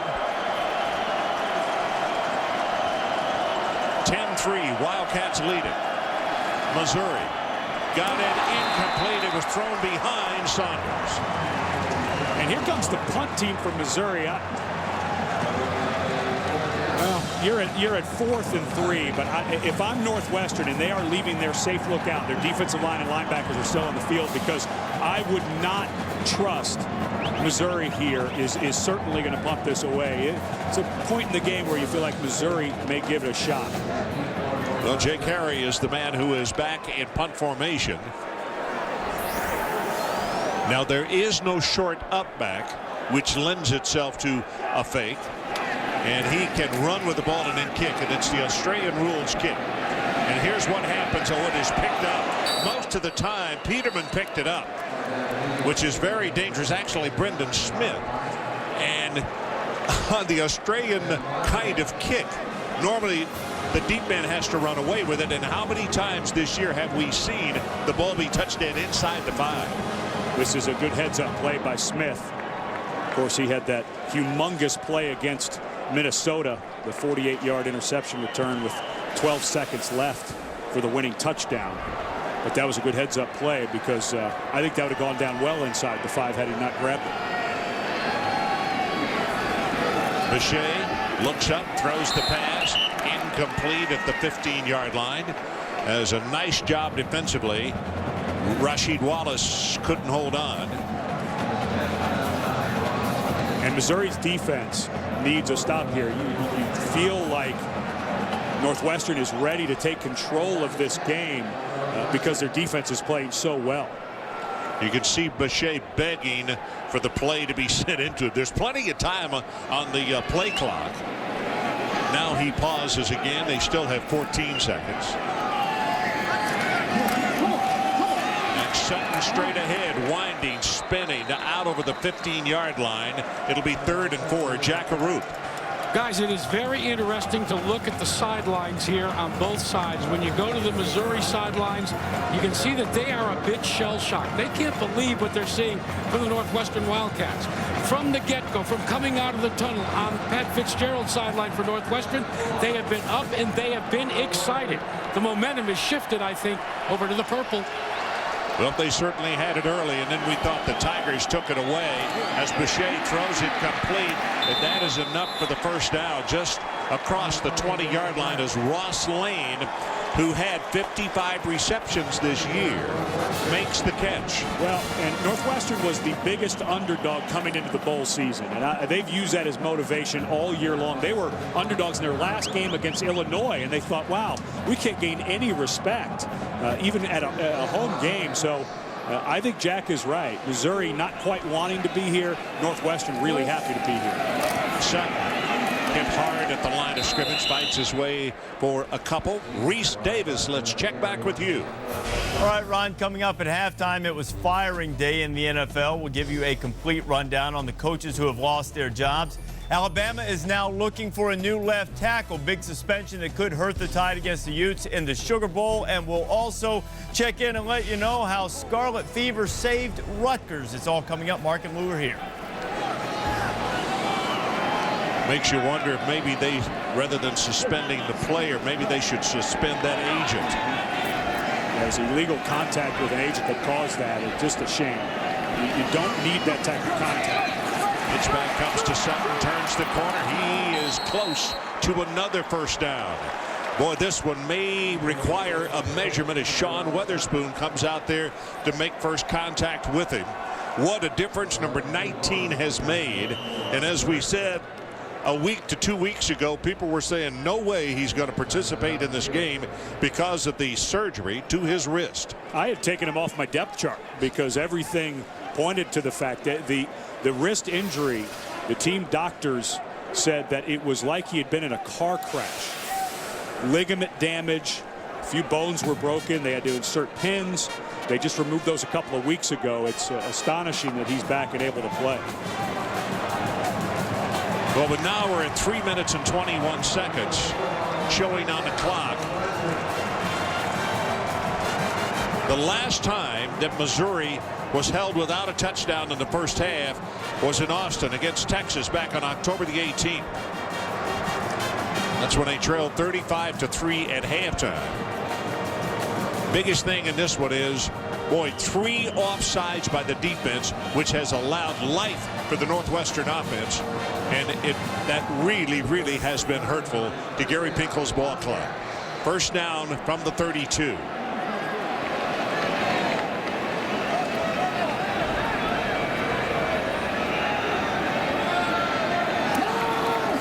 Well, he puts it in the stomach of Sutton, and one of the coaches mentioned that as good a model as they had as far as attacking Missouri was the same thing that Texas did, and that was keep the offense off the field of the Tigers. Yeah, that was the recipe that really worked for Oklahoma State. If you watch that Oklahoma State game against Missouri, they'd let this play clock go all the way down to 4 and 5 seconds almost every time. Boy, Sutton running hard. He got banged equally as hard at the 39-yard line, and it'll be a third down. Brock Christopher this time. And I always think this is a place, if you're Missouri, think about a timeout. You've got 3 of them. You've got a third down. Get your defensive breath and also start to save a little time for your offense. Can you believe Northwestern has already had in one half of football 10 third down situations? They're 7 of 10. 70% is a pretty good clip. You're happy if you're at 50. Well, again, they're doing just what you said. There, we're watching the play clock. They still have 7 seconds right now. Bechet has the ball caught, complete, first down at the 45. Rashid Ward. Tackle by Trey Hobson. And now if you're Northwestern, you want to stay in a rhythm, and it's the catch-22 because they are an up-tempo offense, but I still think you want to milk this thing down 10, 12 seconds on that 40-second clock. Bechet going to go long, far sideline.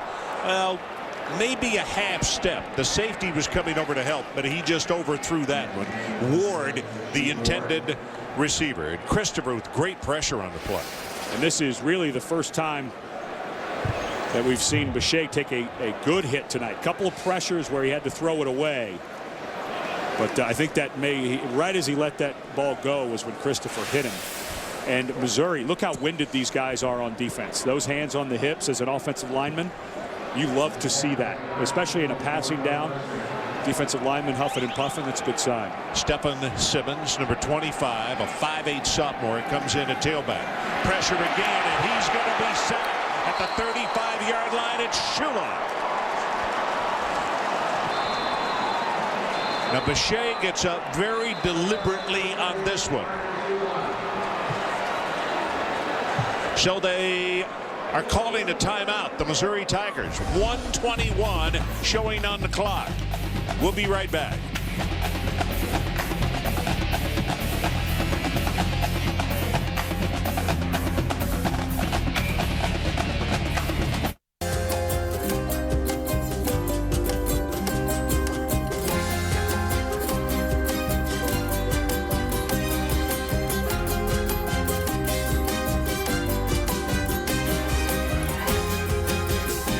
Visit San Antonio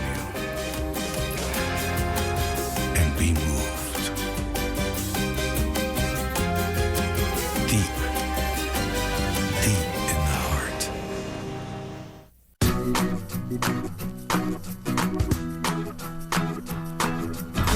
The Suzuki SX4 crossover gets 30 miles per gallon highway, has a pop-up Navi, available all-wheel drive, and starts under $16,000. So just because there's a gas crisis doesn't mean there has to be a fun crisis. The Suzuki SX4. Live large, drive small. Suzuki. How did we do this year? Divide the results of the interactive poll by 2850. This quotient is the first component. Poll the coaches and divide that number by 1575. Throw out the high and low numbers of the 6 computer rankings, add the remaining 4, and divide by 100 to get the final component. Add these numbers together and divide by 3. That's how we did.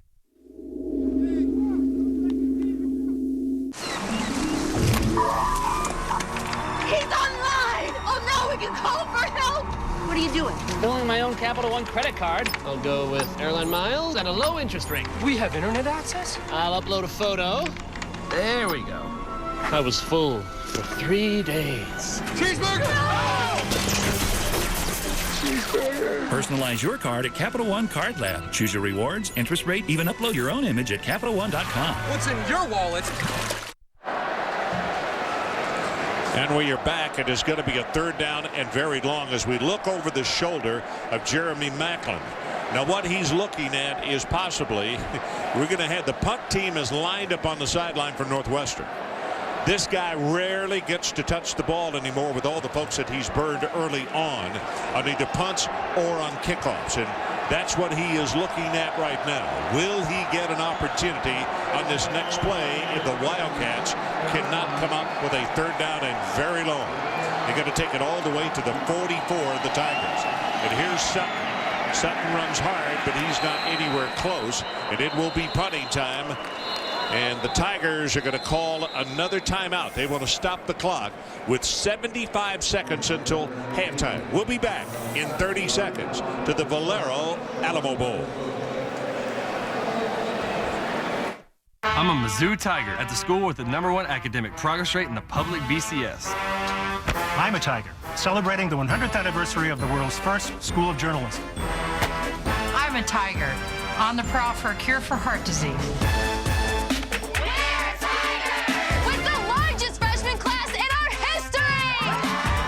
University of Missouri, everyone's a Tiger.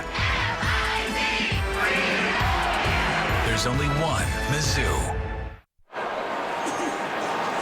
So we are back at his 4th down, and you look at Macklin. You see only 19 returns this year, but folks, in his career, 2 touchdowns by punt return, 2 touchdowns by kickoff return. And we'll see right here if the Wildcats, if they kick it to him, if they try to go with the Australian sidewinder kick or what.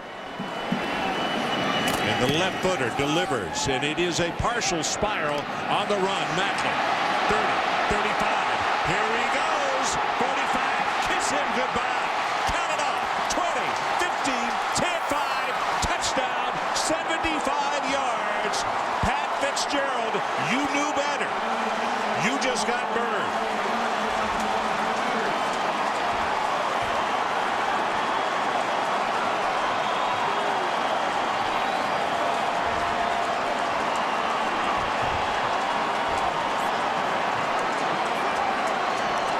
that has revived the Tiger side of the field and also their fans who were looking at a situation they'd never go without scoring a touchdown in a half of football.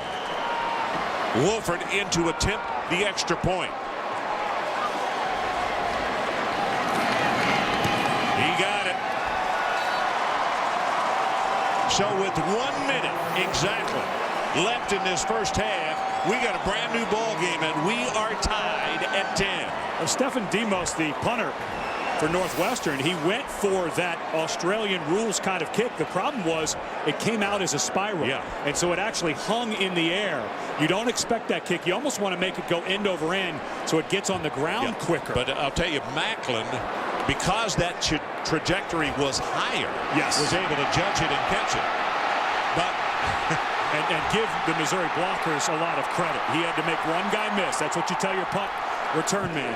It makes the first guy miss, let us block the rest, and that's exactly what they did. And then poor Demos, who let that ball hang a little bit, just completely out of position trying to tackle a guy who, if he decides to come out. And I was talking to Joe Shad, our reporter, who's doing ESPN radio today, spoke to some people that are very close to Jeremy Macklin, said it is likely he will declare for the NFL draft. He's projected as a top 10 pick. Hard to tell a young man not to if you are going to go that high. But you know what, Ed? This is a smart group of people from Northwestern, and I'll make you a wager. Jeremy Macklin never sees the ball on any kind of kick return tonight. Well, I think it was bad execution. I think Demos was trying. I don't disagree. Was trying to get that thing on the ground, and it caught a little spiral and hung. With about a minute to play and a half, kick it out of bounds. Who cares? Yeah, that's a good point. Well, this return from 2 yards deep, got to be by Simmons, and Simmons cut back into the traffic rather than staying outside, and is going to be down at the 22. Here's a look, real speed at that kick return. And watch how this ball, it just hangs a little too high. Boy, he gained so much ground with each step. He's what is called a two-stepper, meaning that every 2 steps is 5 or more yards when he starts to get to full speed. That's what the NFL scouts look at. When a guy's running full tilt, how much yardage is he picking up with each step? Northwestern, they'll keep it on the ground, and Sutton will go for very short yardage. Coulter comes over to make the tackle. Tied at 10. And the game clock runs at now 40 seconds until halftime. And I think that Northwestern sidelines, I figured with 3 timeouts, they'd come out and try to get something going. Boucher played extremely well in that first quarter, was accurate on time, but I think there's a little shell shock going on with Northwestern. They felt like they had so much momentum, and now happy to get out, but I thought they'd be more aggressive. That's a new record, 75 yards on the punt return by Jeremy Macklin. Simmons hit behind the line, breaks out of it. Still running. Boy, what a good second and third effort. And it is Tyrell Sutton. And that's going to be the final play of the first half. 2 seconds down to 1. Sutton tackled about 2 yards short. So we got a tie ball game. It did not appear it was going to be that way, but the momentum was grabbed away on that return. Jack, let's check with you. Coach, first of all, how big was that punt return? Well, we got some momentum back. You know, we're really struggling on offense. You know, we've had 2 interceptions. You know, one was a poor route. He got hit when he threw the other one. And we're not executing very well. So we've had a couple penalties. You know, we got to settle down, but at least we're back in it. How do you change when your people aren't executing? What do you tell them in the sidelines to try and calm them down? Well, I think the thing you try to just try to tell them the things, fundamentally the things you need to do to get better. And you know, we got to get focus. I said that at the beginning. You get 3 guys lined up off sides. That's focus. Thanks, Coach. Thanks. Thanks, Jack. Our halftime score, Northwestern 10 and Missouri 10. Now let's send you to Reese Davis in the studio with the Flomax halftime report. Reese. All right, Ron, Northwestern controlled that thing for about 29 minutes in the first half. Lou Holtz, Mark May alongside. You say it every time. Last 5 minutes. Last 5 minutes of the first half will turn the game around quicker than anything else. And usually, when the favorites played very poorly the first half, the last 5 minutes, they can save themselves. And I don't want to face a hostile coach at halftime. That's true. It mediates some of that a little bit. So 10-10 at the half, Missouri and Northwestern. Nick Saban's got an issue that he's got to deal with Alabama. Outland Trophy winning left tackle Andre Smith has been suspended. According to ESPN.com's Chris Lowe, improper contact with an agent is the reason why. Smith has been sent home from New Orleans. The official reason, violating team rules. And as the Crimson Tide gets ready to play Utah, offensive line has been a strong point for the Tide. The main reason is because of number 71. Because he's the most dominant offensive lineman in college football. He's the best by far in the game, and they're definitely going to miss him in this game. These are the reasons why, not just because he's the best, because usually if you're the offensive left tackle, you're blocking the best defensive pass rusher on the defense because he's on the defensive right side. So they're definitely going to miss him in this game against this Utah defense. But I think the key is not only that, his leadership ability, and they count on him because he's their bell cow. When they need something to happen offensively, they run the ball behind him. Yeah, but if it is an agent, it will not bother the draft. I think he still has a great NFL career, and that won't affect him all.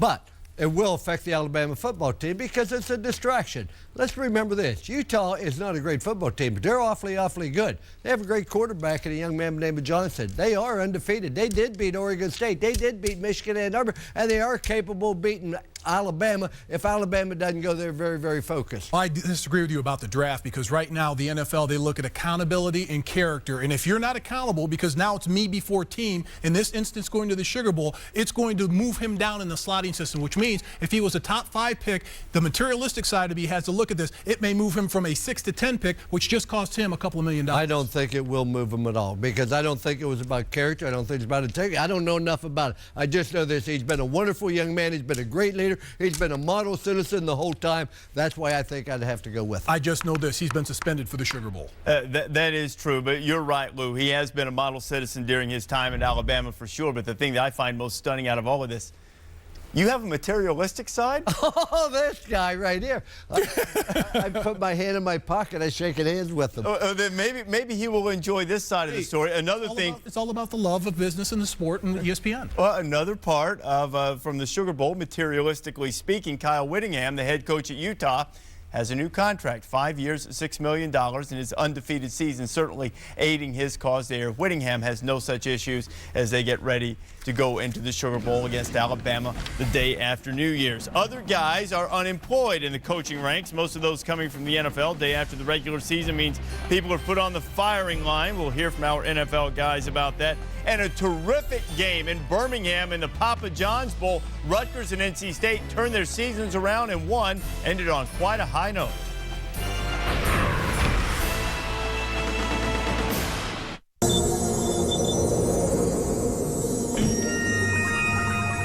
The distinctive taste of Bud Light can be described with just one word: drinkability. Bud Light. The difference is drinkability. Of course I had better offers, but I chose you people. We're glad to have you. Thank you. Say, what time's the chef come in? We don't have a chef. Of course you do. In my final interview, there was a man cooking rotini with zesty marinara sauce. Smelled amazing. No chef. Of course you have a chef. He was cooking pasta. There's no chef. That's him right there. That's Murray from Systems. Well, why did you lie to me about having a chef? Made fresh from your desk. Cook it, strain it, mix it, love it. New Healthy Choice fresh mixers. Find it in the super pasta aisle. Our plan is ambitious. 24 plants, 10 countries, 87 distribution centers, globally integrated, seamlessly connected, a new model of open collaboration. Mr. Chang asks, how do we do that?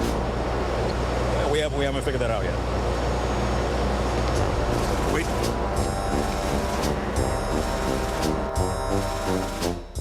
There's Johnson. Hey, guys. Johnson. What's your secret, Johnson? Secret? Yeah, it's tax season and you're Mr. Cool with all his hair. Yeah, why aren't you freaking out like the rest of us? Guys, I got people. People? Yeah, if something goes wrong, they fix it. The H&R Block Guarantee. Guaranteed accuracy, or we'll pay any penalties and interest and stand behind you if you get audited. Fantastic. Simply fantastic.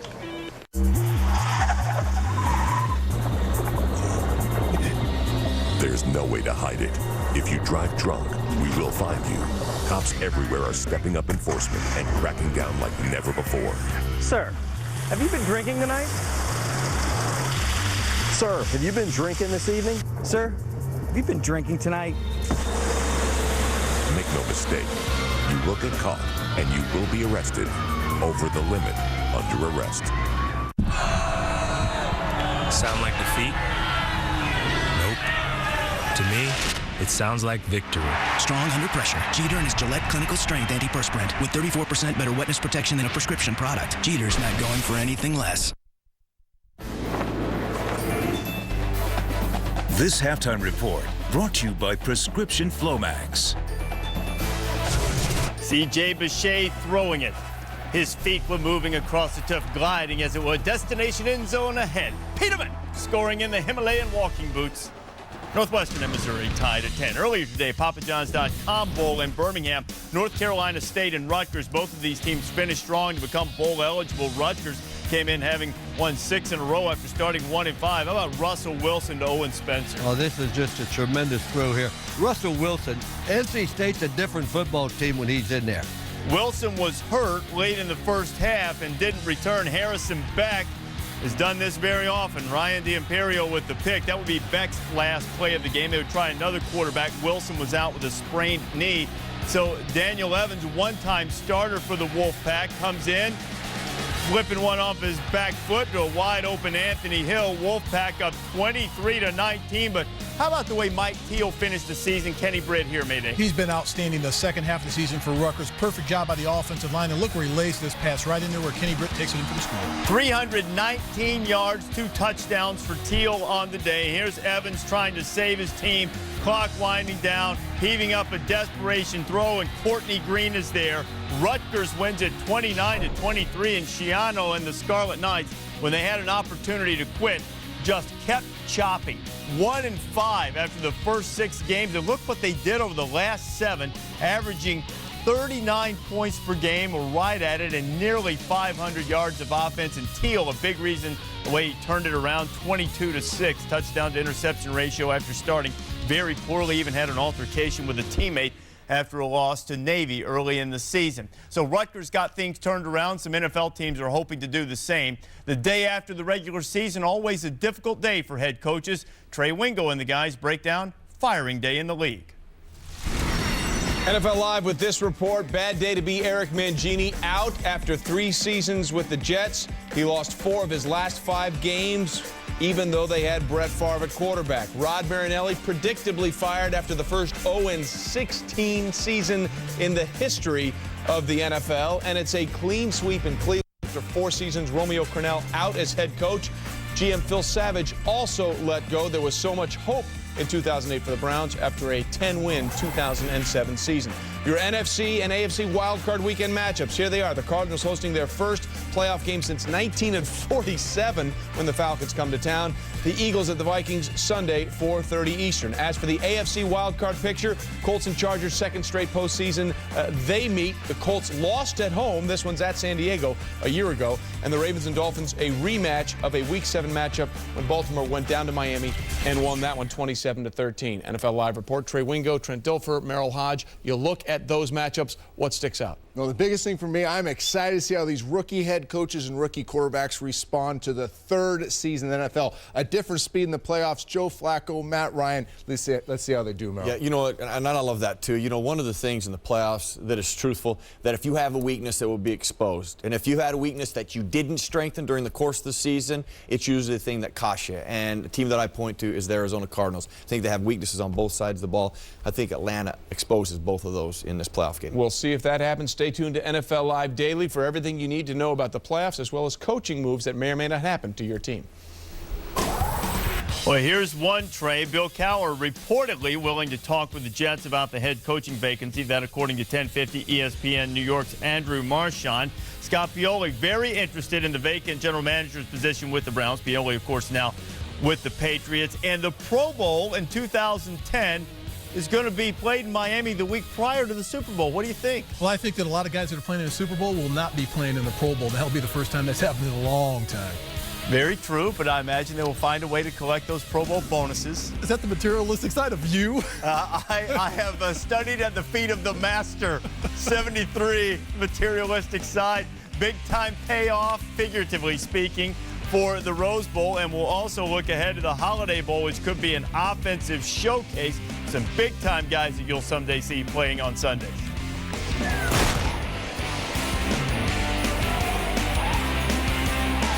Great moment, but Frank wasn't in the picture. He was in the men's room going again. Another moment, but Bob really needed to go. These male urinary symptoms could be due to BPH, also called an enlarged prostate. But for many guys, prescription Flomax reduces their urinary symptoms due to BPH in 1 week. Only your doctor can tell if you have BPH, not a more serious condition like prostate cancer. Avoid driving or hazardous tasks for 12 hours after your first dose or increase in dose, as a sudden drop in blood pressure may occur, rarely resulting in fainting. If considering cataract surgery, tell your eye surgeon you've taken Flomax. Common side effects are runny nose, dizziness, and decrease in semen. Get the picture? Ask your doctor if Flomax is right for you. For many men, Flomax can make a difference in 1 week.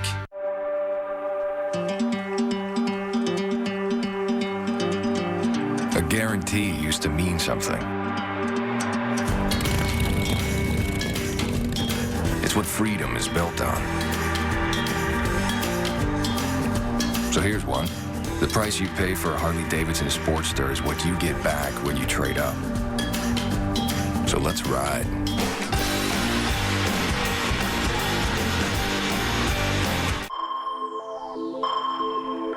Hey, it's me. This is awkward. It's not working. I just need to be alone. I'm no good for anyone right now. Yellow Book will always help you find what you're really looking for.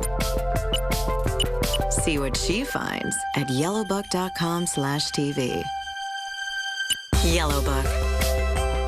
You don't believe in miracles? You pick up a check one day, then I'll believe in miracles. Robert De Niro, Al Pacino. Nothing wrong with a little shooting as long as the right people get shot. That is poetry.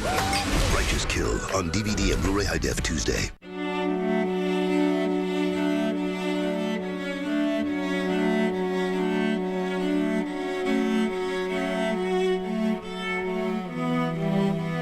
There are 380,000 NCAA student athletes. And most of us will go pro in something other than sports. In something other than sports.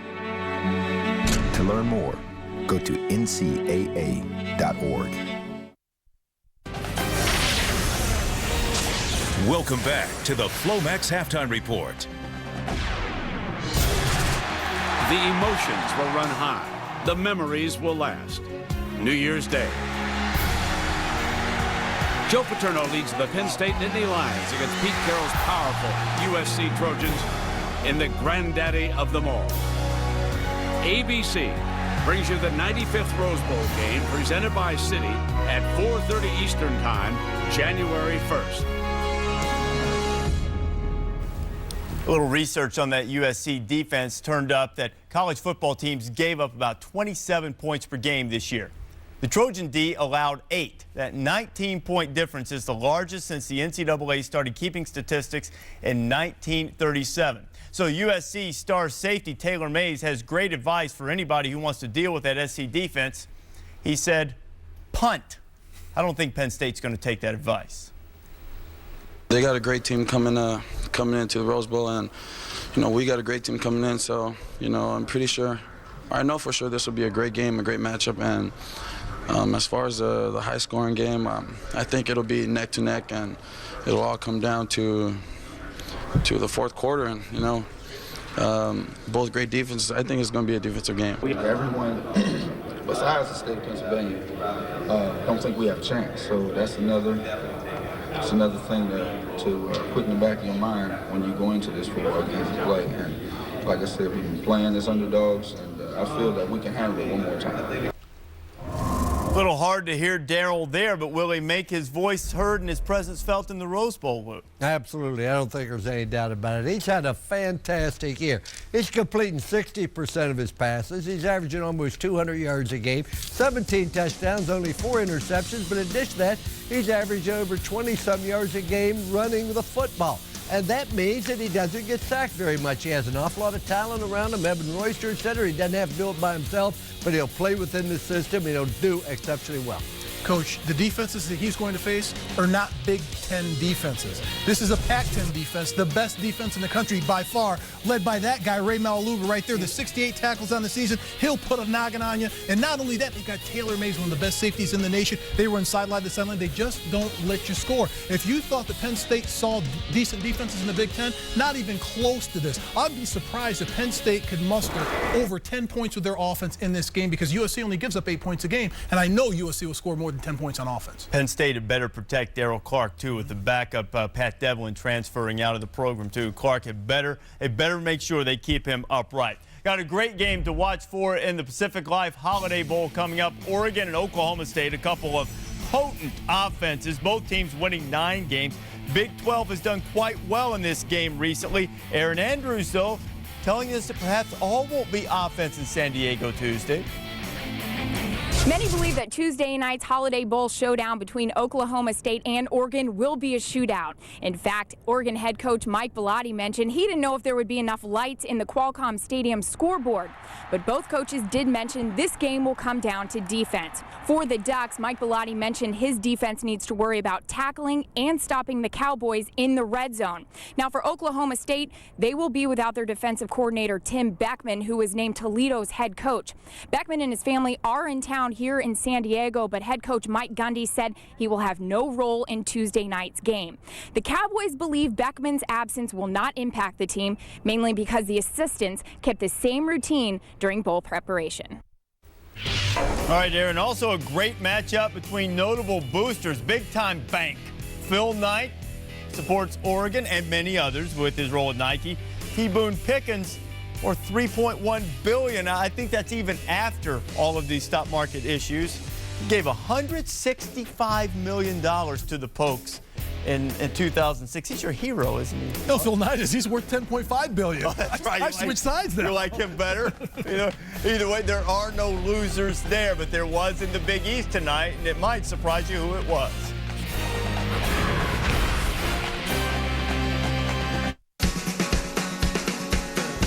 Ragweed's rocking on the radio.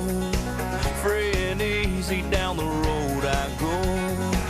Free and easy down the road I go. Up. America is all about freedom, including freedom to drive wherever you want to go. And with quality gasoline in over 4,400 locations coast to coast, no one makes your ride smoother than Valero. We're the all-American gasoline all across America. Valero. Nobody gives you more power than Interstate Batteries. And we have a national warranty program with over 200,000 dealers to back it up. How do we make them so powerful?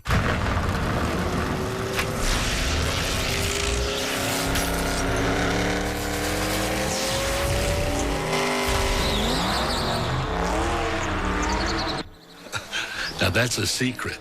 Get the battery with more power in it and the most power behind it. Interstate Batteries, outrageously dependable. This month on DirecTV pay-per-view. This city deserves a better class of criminal. So what are you proposing? Kill the Batman. I have returned to wage war. Wouldn't do that if I were you.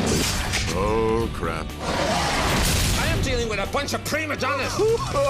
Sorry, can we cut? You want to make this movie right? This feels pretty real.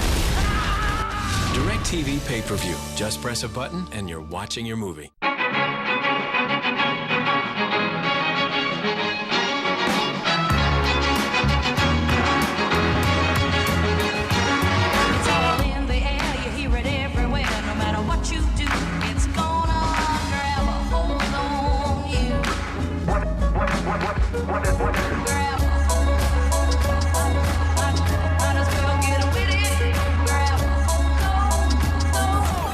Compliments of DirecTV. Great way to start the Big East season in basketball. Number 8 Georgetown on the road in the XL Center against UConn. The freshman Greg Monroe steps outside. Georgetown jumped to an 18-3 lead. And what about this little hook over the beat, Lou? Well, the thing about it is they dominated the boards, both offense and defense, just played very physical underneath. UConn at one point got to within 3, but then Monroe laid a great pass on Wright. Chris Wright had 16. Georgetown wins it on the road, 74-63. More football to watch for tomorrow afternoon. The Roadies Humanitarian Bowl, Maryland and Nevada, both teams 7-5. Wolfpack with Colin Kaepernick. He's been an outstanding guy all season long, one of the top running teams in all of the country. ACC against the WAC. That brings us to the Bowl Challenge Cup. This goes to the conference with the best winning percentage among those conferences with at least 3 bowl teams. Big East. Running away with it. Looking good. Running away with it. At least so far. The Pac-10 also unblemished. We've yet to see the SEC enter the competition.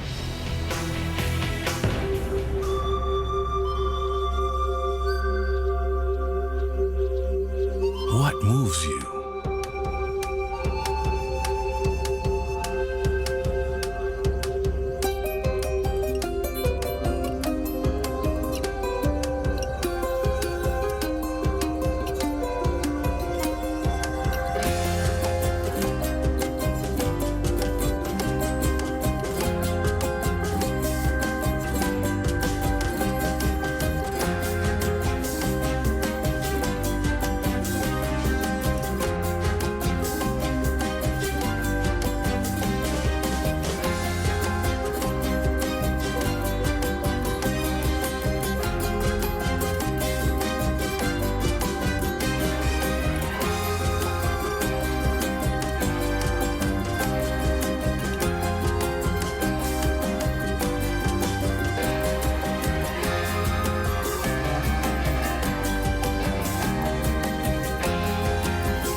Visit San Antonio and be moved.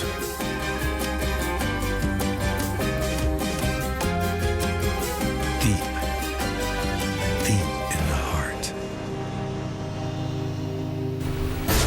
Some beautiful views in San Antonio, and if you are a Missouri Tiger, nothing on the Riverwalk can match up with the Alamodome run. There goes Jeremy Macklin. We're tied at 10, third quarter coming.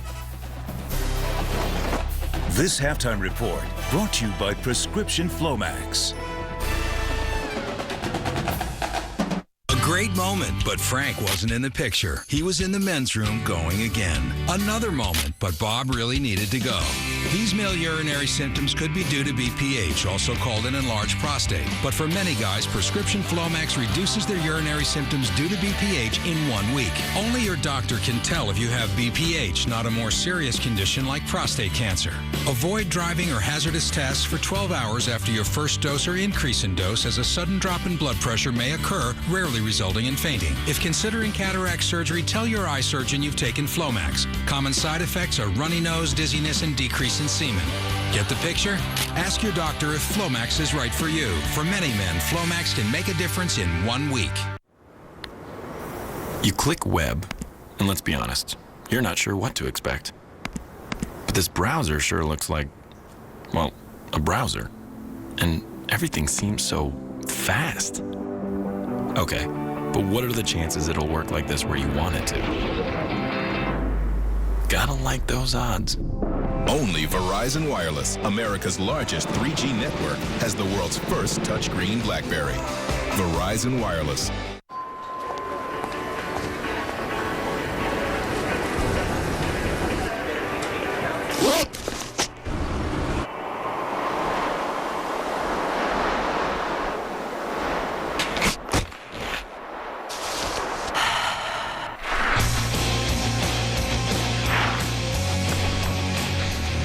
Those who never stop exploring always stop at Dick's Sporting Goods.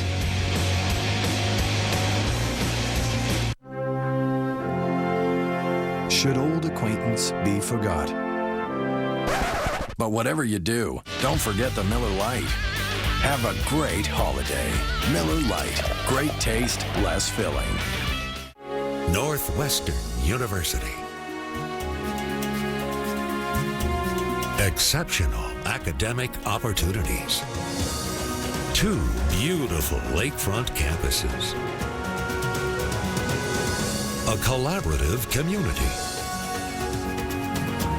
Lifelong friendships. Northwestern University.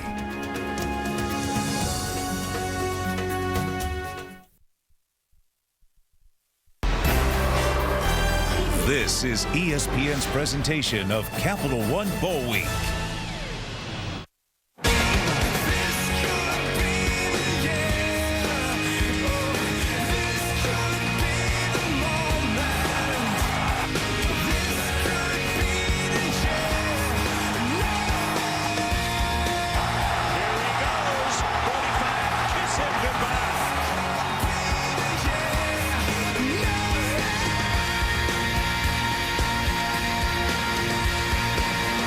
Welcome back to ESPN College Football, the Valero Alamo City Bowl. We're at halftime here in San Antonio, and we are all tied at 10 apiece.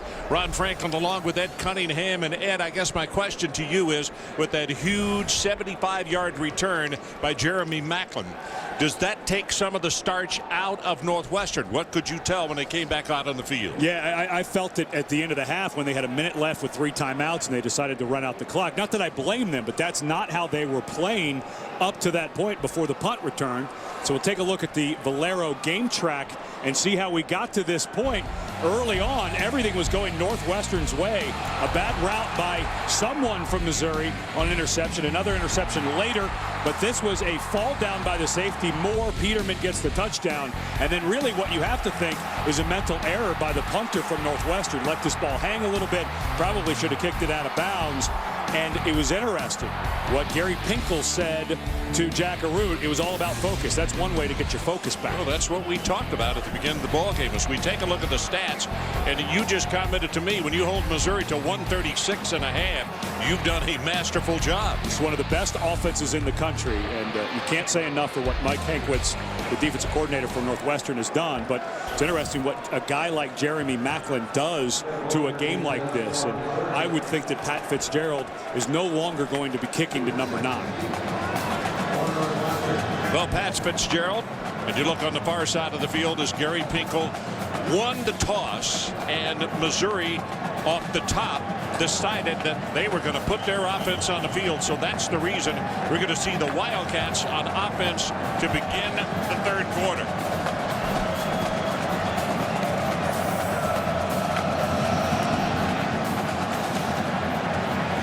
Deep kick coming down to the 3-yard line. This is Simmons, and Simmons will be stopped at the 20-yard line. So, Jack Arute, let's check in with you. Well, I did talk to Coach Spitz about that punt, and I tell you, he told me point blank. He says, look, we made a mistake. It was supposed to be kicked out of bounds. He said, but that was then, this is now.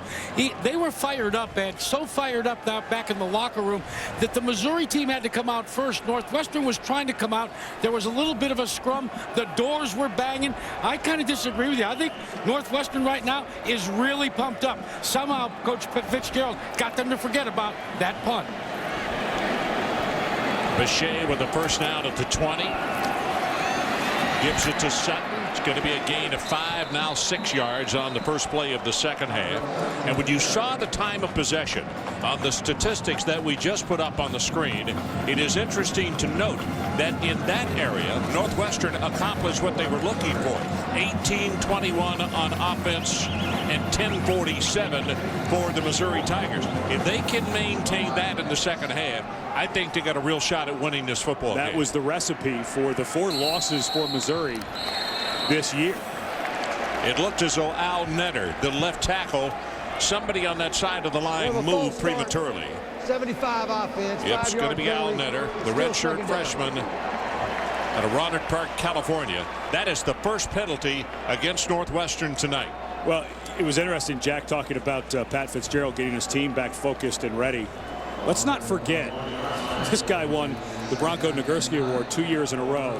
He is the youngest member of the College Football Hall of Fame because he was a great middle linebacker. It doesn't take much to get Pat Fitzgerald fired up, and that oozes out of his pores onto his players pretty frequently. And for people who have always observed from afar and thinking that maybe middle linebackers may not be very bright, you're wrong. Bechet throws it complete. That's good for the first down at the 30.5-yard line. Ross Lane. And Ross Lane, a senior out of Fort Myers, you'd have to call a possession type.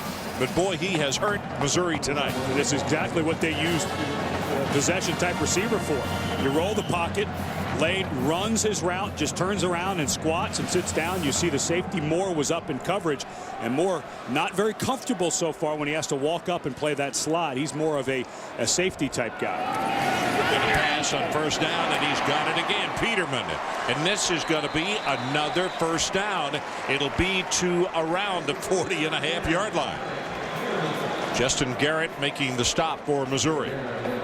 And it felt to me in that first half like Chase Daniel started to press at the middle to end part of that second quarter. And that is something that Missouri fans have seen time and time again. When things aren't going great, Chase Daniel tends to press a little bit. If there's been one problem with his game his senior year is that. He starts to rush it a little bit. And on the flip side, Boucher looks calm, looks good. It looks like in that first quarter, he looked really good. Let me say this. One of those interceptions, though, I felt like was a poorly run route by the Missouri Tiger. There is another pass, virtually the same, not quite the distance. Rashid Ward. Vaughn's on the tackle, but it's a gain of 9 on this one. But they're throwing underneath the backers and the corners, and it's working beautifully. And that's exactly the offense that Mike McCall brought with him from Bowling Green.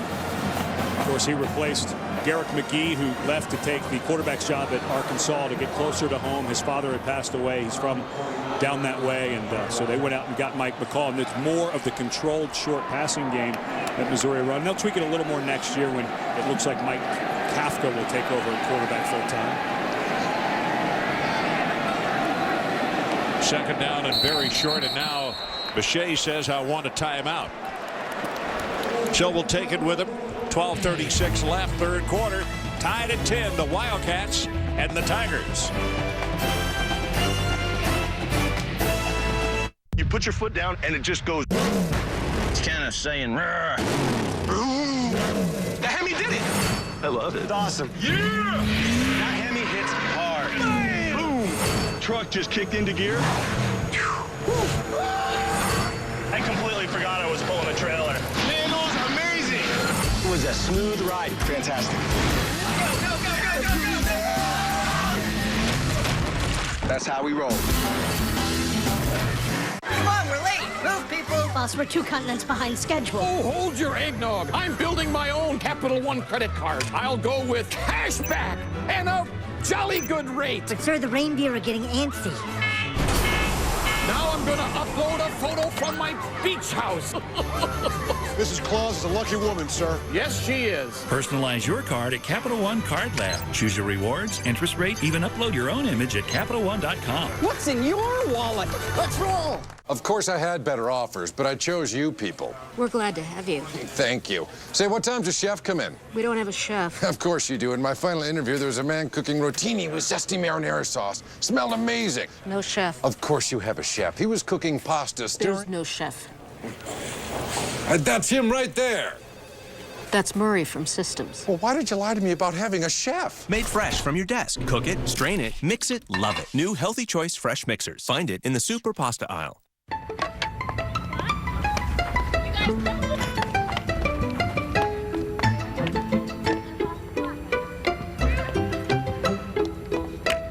let's go. Hill, come in. Looks like the med school scouts are out early today. There are over 380,000 NCAA student athletes, and just about all of them will be going pro in something other than sports. To learn more, go to ncaa.org.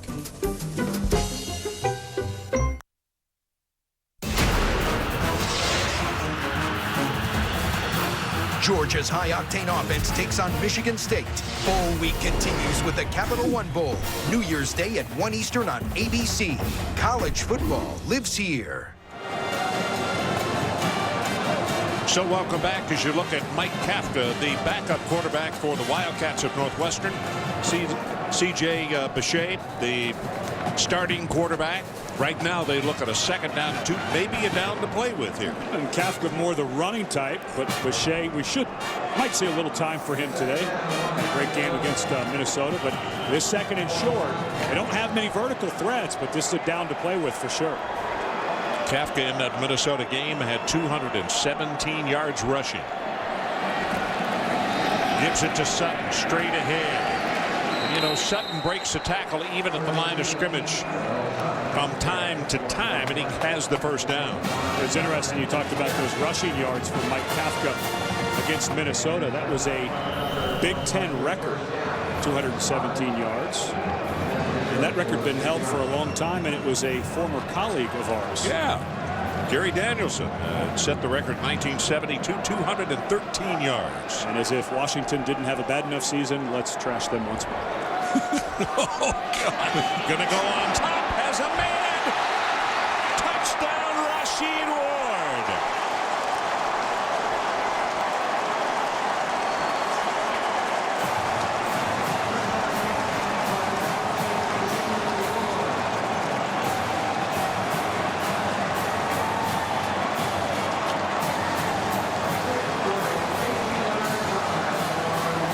Well, they've been dinking and dunking, and they finally break out Ward, another one of the seniors.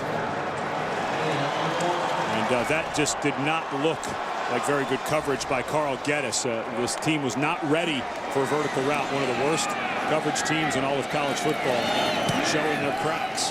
Villarreal, and he hit the upright. How big is that? Hit the upright to the right. And with 12:08 left to play in the third quarter, all of a sudden the glee over a 46-yard touchdown is diminished as he misses an extra point. One more look as we go to break. You can see Geddes being beaten here and beaten badly. Let's take a timeout.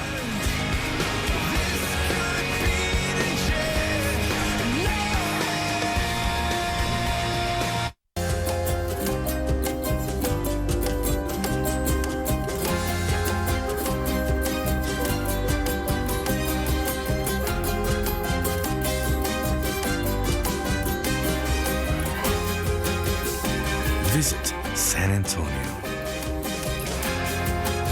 and be moved.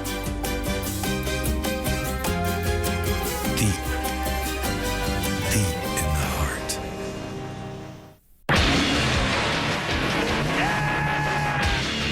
Oh, it's got like toolboxes. Ah! That's a Ram box. That's pretty freaking cool. You know, you need that space. Put some fishing poles in there, shovels and hammers and stuff. Go, go, go, go!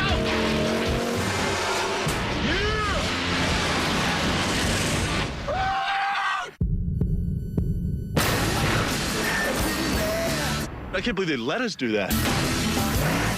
At their basic price, the phone company gives you unlimited calls locally. At $24.99, Vonage gives you unlimited calls nationally. All of Canada and Puerto Rico, plus free calls to 5 countries in Europe, and pennies a minute around the globe, including Mexico. Vonage works by connecting your high-speed internet with your phone. Get more of the world, just $24.99 a month. Call 877-4VONAGE and get your first month free.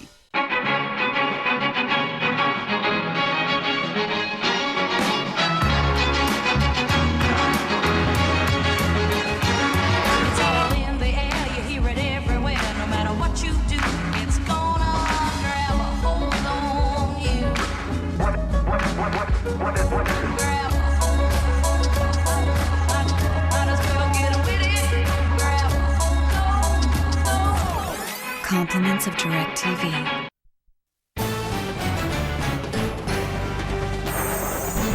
ESPN College Football, the Valero Alamo Bowl, is brought to you by TD Ameritrade, the independent spirit, and by FreeCreditReport.com.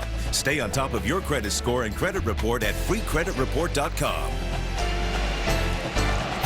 And we are back. You take a look at Pat Fitzgerald and his Northwestern Wildcats as they came out of the locker room to begin play in the second half, and you could see them walking arm in arm. Then they broke into a sprint. It's a big deal for them. You know, Jack did the report about a real simple goal at the beginning of the season: win a bowl game. Decades since 1949. That's right. Rose Bowl. It'll be 60 years ago on January 1st. The first and only bowl game that Northwestern has ever won was at Rose Bowl against Cal. So you think this team is focused? They look a lot more focused than Missouri. Here comes the high short spinner, and it's going to be caught at the 32-yard line by Jackson, and Jackson hardly moved out of his tracks. before he was tackled. But still, the Tigers with excellent field position just across the 35. Watch the safety start to creep up. That tells you it's man coverage. Keep this frozen, but watch the corner, Geddes. He'll squat and start to peek inside, which makes you think he's playing a type of zone. Again, another mental error by Missouri. The corner and the safety on the same side of the field. One appears to be playing zone, the other appears to be playing man. It's just mental error after mental error for Missouri. Chase Daniel hides it behind the back, and a go on top. Going long and overthrown for Jared Perry. Well, let's take a look at that touchdown from the Sky King. It's nice to see seniors, top of your screen, Ward. He just ran right by him. That had to be confusion. Geddes had to think that he had help over the top. Even so, if Geddes thought he had a safety over the top, you're still not supposed to let the receiver have an outside release. If you think the safety's inside, you've got to force him to where your help is. So it was bad all the way around. Well, the corner is a sophomore. The safety is a freshman. And here's Macklin on the end around. And Macklin's going to have the first down, I believe. Nope, he stepped out of bounds before he got to the marker, which is a yard short. Well, that 16-10 score.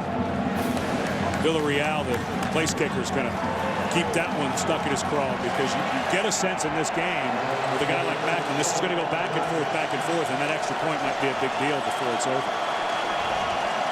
Third down, and they need about a yard. Three wide receivers right, one to the left. Lobs it right over the middle, has it complete, and that's good for the first down to Jeremy Macklin as they bring him into traffic. Peters on the tackle. Well, for the last 2 years, Jeremy Macklin has led the country in all-purpose yards, meaning rushing, receiving, and kick returns. They find so many different ways to get him the ball, and including when your punter decides not to kick it out of bounds. That's another way that Jeremy Macklin can get the ball. Devin Moore, number 26, a redshirt freshman out of St. Louis Hazelwood Central, into the backfield. Rolls to his right, throws back to the left, and has it complete. Finally gained control. That's Kaufman. You know, we didn't hear from Kaufman very much in the second quarter at all, Ed. In fact, in the second quarter, Missouri only had 30 total yards. They were saved by that Macklin return. It looks like Missouri's going to go fast here, but watch this catch over the top. I'm telling you, of all the tight ends that are rated, Jermaine Gresham, and all of the guys that are rated up there as potential first-round picks, none of them have the hands of Kaufman. Daniel trying to get that offense going again. Looking, got plenty of time now under pressure. Throws it complete at the 30, runs into his own man, and if you want to say technically, the tackle was made by Jared Perry of Missouri. 15 yards on the play. Nice job by Jarrell Jackson, and it all starts with the athleticism of Chase Daniel. Wooten made the mistake of trying to come underneath the tackle, so he lost his rush lane, he lost contain. Daniel was able to come out, and Jackson, the freshman, did a good job of mirroring his quarterback. Washington back at a tailback. He'll get the handoff at the 30, spins around, still fighting, and he'll be with about 4 yards on the play. Marshall Thomas defensively. Marshall, a junior out of Miami of Florida. Well, they are really, Northwestern's really holding Washington in check. Washington came into the game averaging over 6 yards per carry, and that was the biggest concern for Mike Hankwitz and his defensive staff. And he's right at about 2 yards per carry so far in this game. Yep. So battle being won up front by the purple guys. Play action, pumped it once. Now looking for the left side, throws it, and there's Kaufman. Kaufman, one of the safety valves, but he just kept dragging across the middle, and he's such a big, strong target. You're safe with that. But on the far sideline, the route had been stopped. And the coverage has been very good. What's happening is getting a little bit of protection, and Daniel's doing a nice job of moving his feet. Third down. They got to take it to the 14-yard line.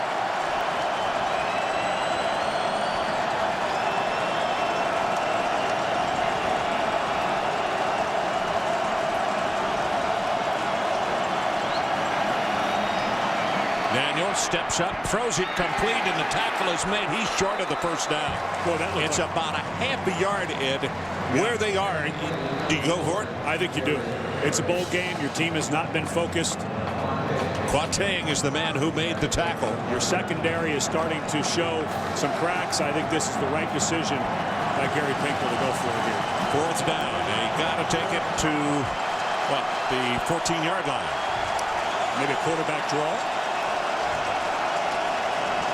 There's nobody in the middle, in that middle linebacker spot.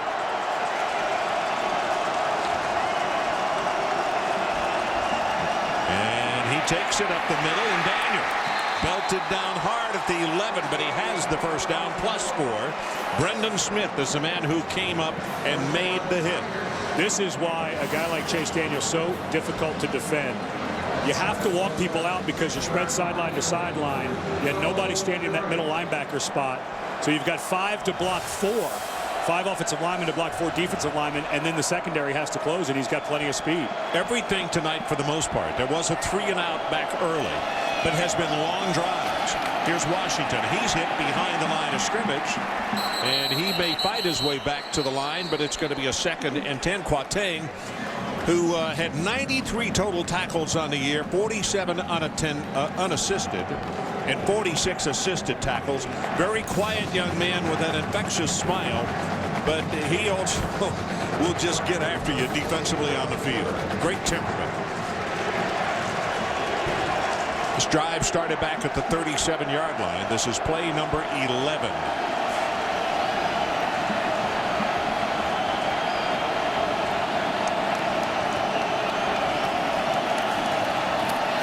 For the end zone, has a man there. He caught it out of bounds.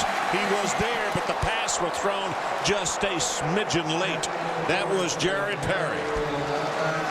Sherrick McManus with the cover on. Perry got spun around the wrong way and then had to body catch this ball, and that left foot clearly out of bounds. But if Perry didn't, if he got turned around faster and was able to extend his hands, I think he may have been able to catch that in bounds. Watch as he goes to cradle this. Steps out of bounds right as he gets possession. Now this is, watch Kaufman down at the bottom of your screen.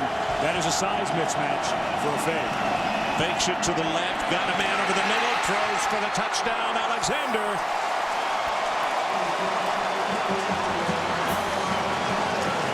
Now understand one thing, if we're playing percentages here, Missouri should take the lead because Jeff Wolford out of Overland Park, Kansas is 182 out of 182 on extra points. So as I said, if we're playing percentages, for all intent and purposes, the Tigers should take the lead right here by 1. And Wolford, unless he misses if he missed everything tonight, it still would not matter. He will become the NCAA's all-time accuracy leader, surpassing John Lee of UCLA. He just got it, and they take the lead by 1. That, by the way, the 100th touchdown pass by Chase Daniel in his career. Let's take a timeout. Tigers go on top, 17-16.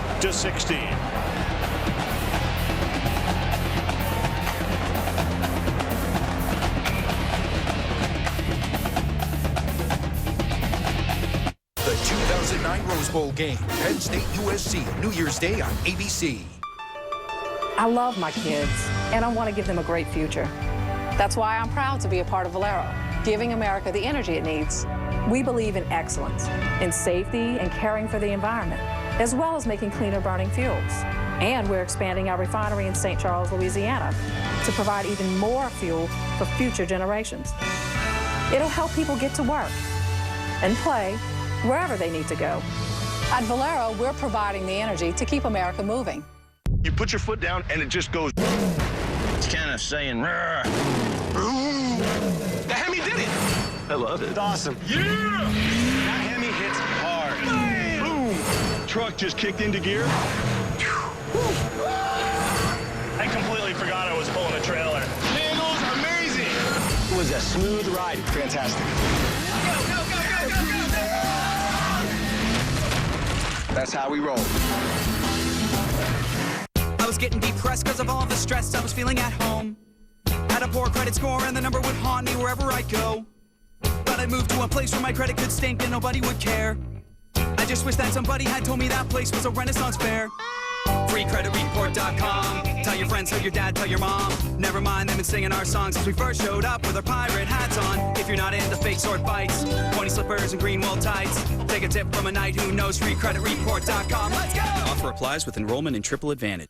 Taco Bell's new Bacon Cheddar Gordita Crunch. With crisp bacon on top of melted cheddar cheese added to the crunchy, chewy, cheesy Gordita Crunch. Bacon and cheddar make it better. Think outside the bun. Next on SportsCenter, 3 NFL head coaches fired. Chris Mortensen on where Bill Cowher could wind up. The fallout in Dallas, why Wade Phillips will be staying and going. Plus Georgetown and UConn, who draws first blood in the always rugged Big East. Next. 17-16 Missouri.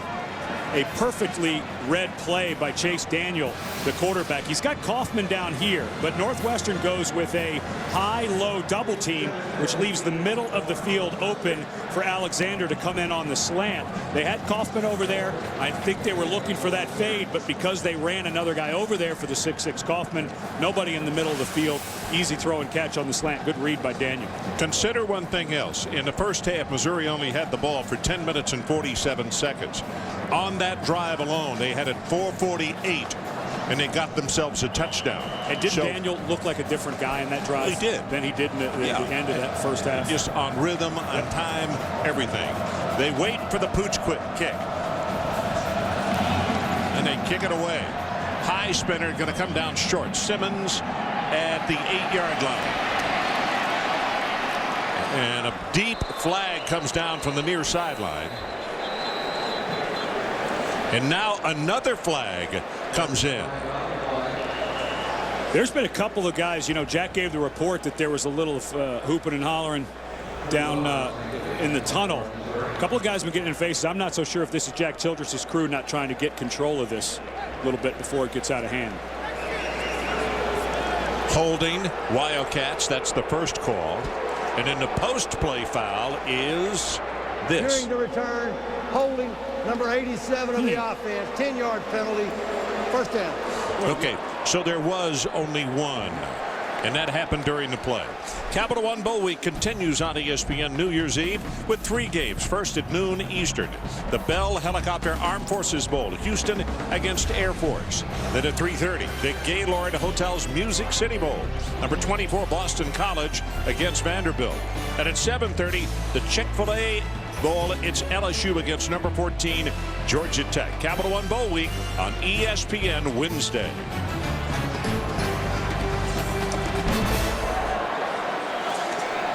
Ron Franklin, Ed Cunningham, and Jack Arute coming to you from the Valero Alamo Bowl. Pitch back, and it's Sutton on the option play, and he gets bowled out of bounds by Sean Weatherspoon. Who? And it's going to be a gain of maybe 2 yards. Weatherspoon had an outstanding first half, and he's picking up exactly where he left off then. The one thing I think Missouri is struggling with, and it was Gary Pinkel alluded to it when he was talking to Jack Arute, some guys are not focused. This guy, Weatherspoon's not one of them. He's dialed in during this ball game. He's more than focused. This guy is a player. Quick out pass, got a blocker in front, and the ball is dropped by Brewer. Andrew Brewer, boy, that's big because the ball thrown behind the line of scrimmage. He had 2 blockers out in front and a chance to do something big with it, and he made the play end right there. So now it is third down and long. And for the first time, I think, since the Macklin return, and that was the only time we see the Missouri fans start to get into it a little bit.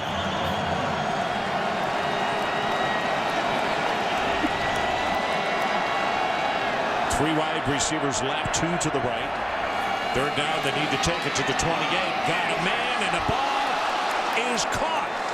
He juggled it, and then Rashid Ward came down with the football, and after he juggled it, and I think he picked up 5 more yards. That's a good for 21. Good job by Bechet, the senior quarterback. This is zone coverage. You can see the corner allow Ward to go, throws it right over his head.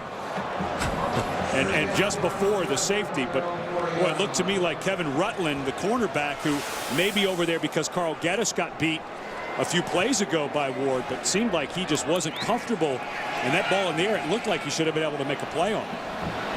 First down from the 40, option play. They pitch it back to Sutton.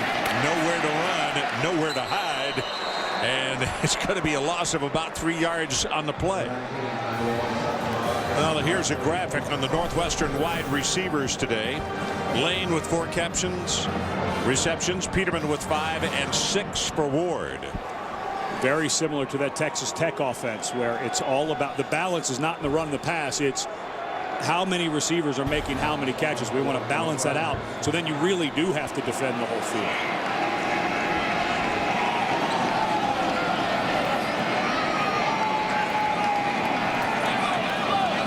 Second down and 12. If you just joined us, 17-16, the Missouri Tigers.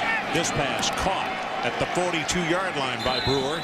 He is shoved out of bounds immediately at the 43. And it'll be a third down and long. Jackaroo.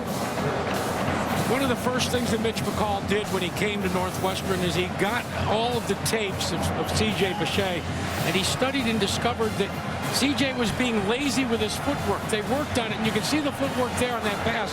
He didn't throw off his back foot.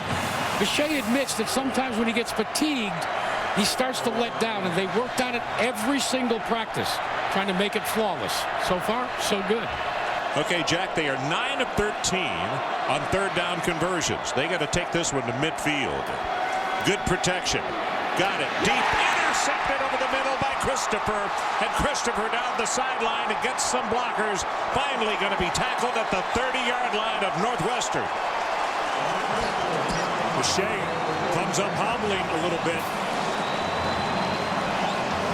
First turnover against them. They had their first penalty in the second half. Now their first turnover in the second half. Quarterbacks will tell you all the time the hardest guy to see is those linebackers coming from the weak side. Christopher, an outside linebacker, comes.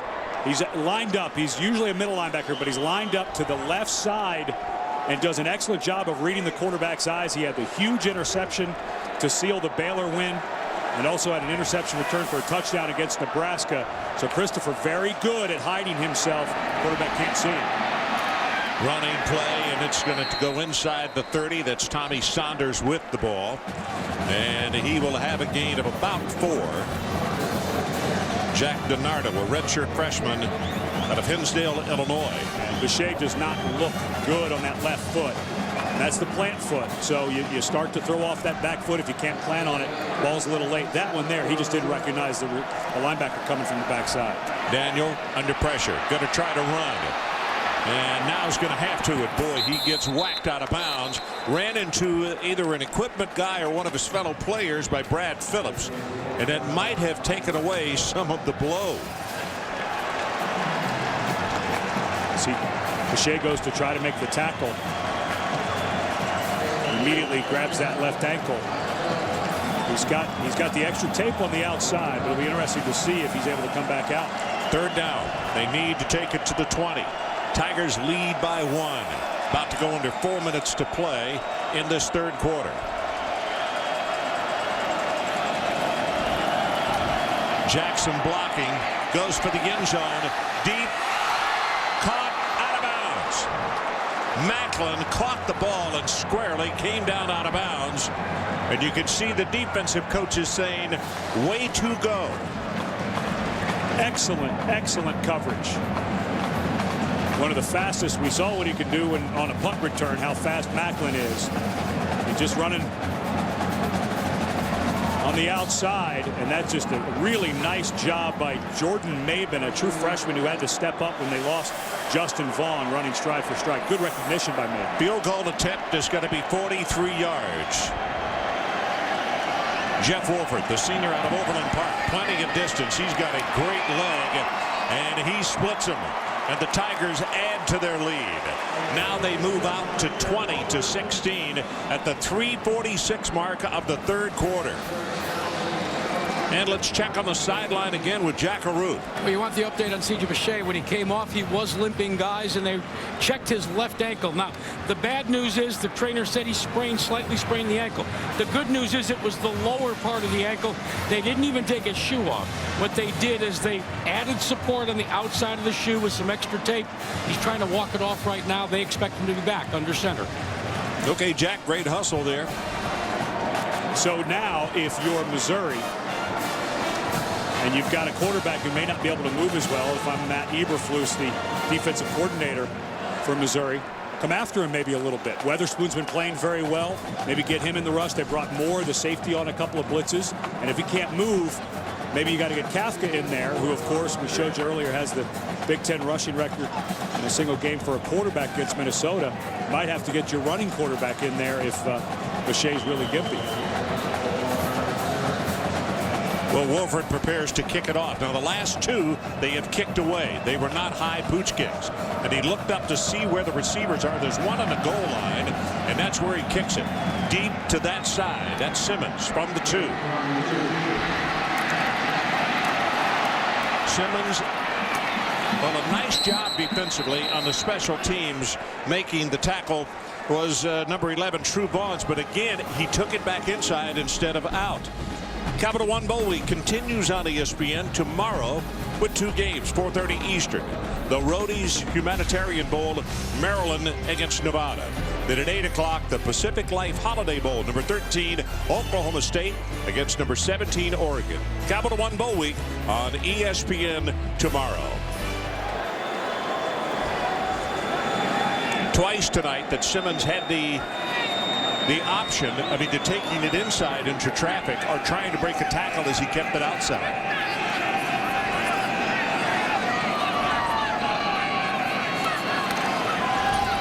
Bechet going to go on top, and he overthrows. This time the safety came over pell-mell. Rashid Ward had a lot of company that time. And there was Garrett and Bonds were right there. 2 men brought. Christopher and Weatherspoon came on that blitz. Matt Eberflus is going to test the mobility of Bechet. Yeah, he jumped through that one. He's not comfortable, I don't think, right now on that left ankle. It should get better. He overthrew it by quite a margin. Second down and 10. Can't leave your feet like that. Gives it to Sutton. Has a little bit of an opening in the middle, and the Tigers stop him after a gain of about 2.5. Weatherspoon again with the tackle. And now, what Northwestern's playing with here in the second half is not the 3rd and shorts that they had in the first half. They're playing with the 3rd and longs, and that's like leaving yourself 15-foot putts for pars. You wind up paying the price with that. And you go back to that punt that they wanted to kick out of bounds. That changed, I think, the focus of Missouri. One player did that, Jeremy Macklin. On 3rd down, needs to go to the 40. Here comes pressure. Bechet is knocked down and sacked at the 27 by Ziggy Hood. Ziggy Hood, a first-team All-Big 12, a captain of this defensive unit for the Missouri Tigers. Right up the field, they're running a stunt. And a lot of times when you run that stunt, the guy who is the first to go up on the inside, the tackle for the end to come around, is usually the one who's going to get the pressure. Now here comes a flag. We have illegal substitution, 12 men in the formation on the offense. 5-yard penalty and still 4th down. So where do you think that Northwestern is going to kick this one out of bounds? Well, about the 45. You know what? It doesn't really matter. Yeah. Right now, if we go back to the point that we made at the beginning of the ballgame, 3 defensive offsides, Missouri. Head coach said lack of focus. That's 2 penalties, the first 2 of the ballgame of Northwestern. Some lack of focus being shown on the part of the Wildcats. Here's the boot, and he kicked it to him again. From the 40-yard line, gets a block. Now here comes the flag in, and he is down at the 42. I think this one's going to go back a distance, though. Either a clip or a block in the back. 37 yards on the kick and 3 on the return. I cannot believe that they kicked that ball with very little hang time right back to number 9. And there was some blocking set up. illegal block in the back, 31 of the offense. That's a 10-yard penalty, spot of the foul, first down. Well, every player can smell the roses. In fact, every team wants its place in history. Every eye is on Pasadena, the granddaddy of them all. Number 8 Penn State against number 5 USC in the 2009 Rose Bowl presented by Citi. Coverage begins New Year's Day at 4:30 Eastern on ABC and ABC HD. Washington in the ballgame at tailback to join Chase Daniel.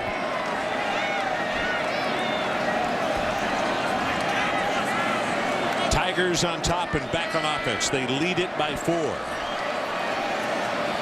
That's Macklin, and they hand it off to him on the end around. Turns it up at the 30, 35, at the 40. Flag comes from deep downfield, and I think we're going to have a hold against Missouri.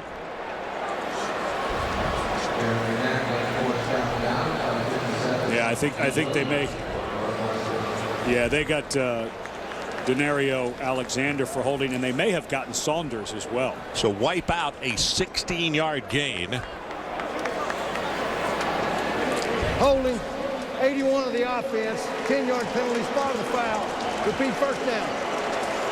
Well, at least this is a competitive foul. You know, Gary Pinkel had to deal with non-competitive fouls, people lining up in the neutral zone, things like that. At least this is happening during the flow of the game where things are going to happen. There's Alexander clearly holding on Brad Phillips. But as a coach, you don't want them, but at least it's during a play from scrimmage, not before the snap. Northwestern showing blitz off the corner.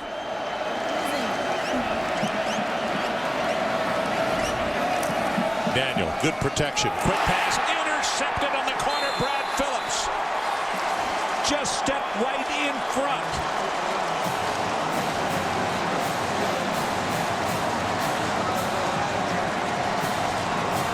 Well, I'm not quite sure what Chase Daniel saw, because Brad Phillips is sitting the whole time and read his eyes the whole way, and Chase Daniel locked in on that side, and the junior safety Phillips just saw him the whole way. And Daniel has to know you cannot leave your eyes to that side of the field the whole time if you're going to throw it there. I actually thought he had looked away and then looked back and threw, but that was not the case. You're right, he locked in on him and stayed on him. First down, Northwestern. They have the ball inside the 25, and a screen thrown to Sutton, and what a defensive play. I'm going to give you 10 tries, and on the 11th, I'll tell you if you're correct. Yeah, it's Weatherspoon. Good heavens. Yeah, he's just playing. You know, and the funny part is he and Jeremy Macklin are roommates. It's like they decided just amongst their own room, we're going to come out and play lights out, and the rest of the team's got to come with them, including the quarterback. I'll tell you right now, it's a split for MVP of this ball game between the roommates, as far as I'm concerned. Cut it right in half. Both have had just a huge impact on their side of the ball. Pass thrown complete. That's Sutton. He'll only have 1 yard on the play. Well, those interceptions have really what have plagued Chase Daniel this year. Just bad decisions. He locked in on that side. He knew he was going there. That's 3 turnovers for the Tigers. Yeah. One of those interceptions, there was a bad route run. Don't want to fault him on that. But one, he did not see the defensive end bail out on his own blitz. Thought he had a free place to throw it away. Did not. And that one, he just locked eyes on who he was going to. And the safety Phillips just read him the whole way. Empty backfield. C.J. Boucher with a 3rd down. They got to take it all the way to the 14.5. Goes for the end zone, and the ball is caught. Was he in bounds? Yes. Touchdown, Northwestern. Ross Lane.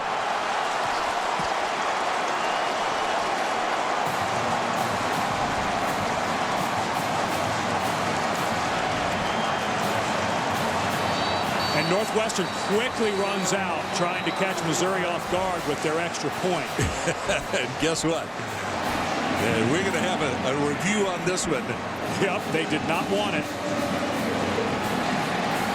2 things that Pat Fitzgerald did that was very smart right there as we take a look. 1, try to kick it before they get to review this. And 2, don't go for 2 yet. It's way too early in the game to go for 2. That is a touchdown. Yep, he controlled it when he hit the ground.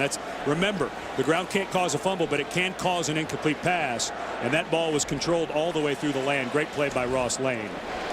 I'm going to go back to my point. A lot of times you see down 2, you miss that extra point earlier, and with a full quarter to play and 3 or 4 or 5 offensive possessions left in the game, guys go for 2 in this situation. I always think it's way too early. So I think this is the right move by Fitzgerald not to go for 2 here, because then you're chasing it. He even got that second foot down. Yep. Then, by the way, 3rd touchdown for him this year and the 13th touchdown of his career. Well, he is a senior. He knows if he goes to try out for the NFL scouts, they want to know if he can get 2 in instead of 1. So the situation, it is not a challenge. It's just under review. 31 seconds showing in the 3rd quarter. I'm not quite sure what would take so long. I mean, that first view to me, it clearly was foot down, possession of the ball even through the landing. The ball does not move when Lane lands. Watch the ball. Foot was down. Second foot was down. Ball's possessed. I'm not sure why this would take so long.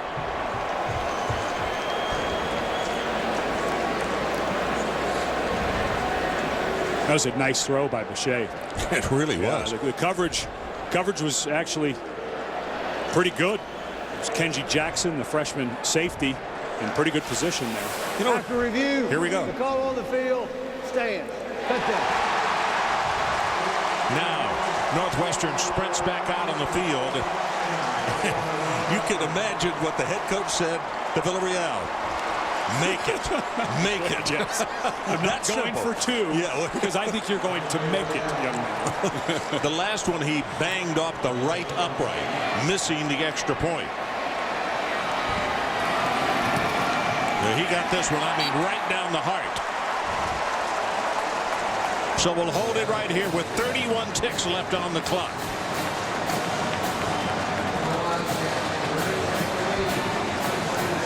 So as far as Northwestern is concerned, let's look back at a timeline. Denny Green, in 23 years of revolving doors, head coaches 23 straight losing seasons.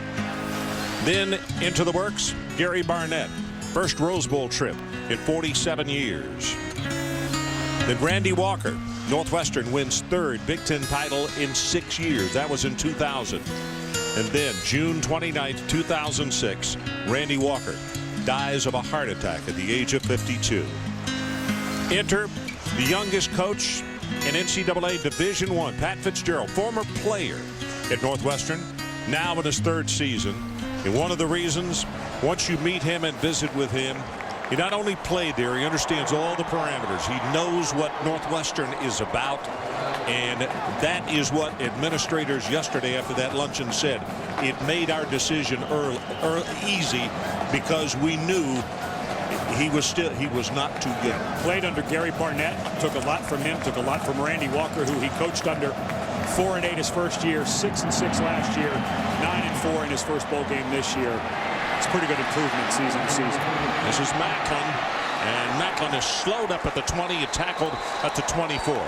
By the way, Boucher, 3 touchdowns that ties the Alamo Bowl record, shared by 5 others. One of the people in Pat Fitzgerald's life that he talks to all the time, almost daily, is Gary Barnett. Those mid-90s teams that Pat Fitzgerald was such a great linebacker on, went to the Rose Bowl in a 2-year stretch, his junior and senior year, 15-1 in the Big Ten. And he still communicates on a regular basis with not only his mentor, but a very good friend, Gary Barnett.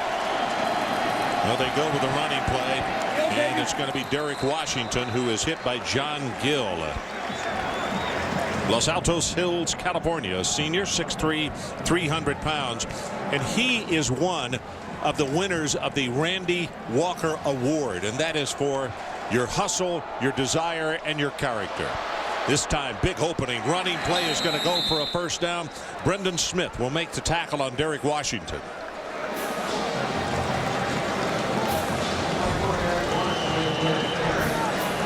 There go the 4 fingers up. That is the end of the 3rd quarter. So let's take a timeout as Northwestern sprints to the other end of the field as we go to the 4th and final 15 minutes. It's the Wildcats of Northwestern 23 and the Tigers of Missouri 20. Don't go away. In fact, call a neighbor. We'll be right back. Your teams, your leagues, your news. The new ESPN.com is coming. Do you guys want to try some of my natural pizza? Love multigrain. It has more of a flavor than normal pizza. The best pepperoni that I've ever had. They knew the pizza was natural. I'm all about the multigrain. But they didn't know. Hi guys, I didn't actually make this pizza. It was delivered by Pizza Hut. Get ready for a whole new way to eat pizza. A light multigrain crust, natural pepperoni, and all-natural sauce from vine-ripened tomatoes. The Natural, starting at $9.99. Choose real taste. Pizza Hut. Now you're eating.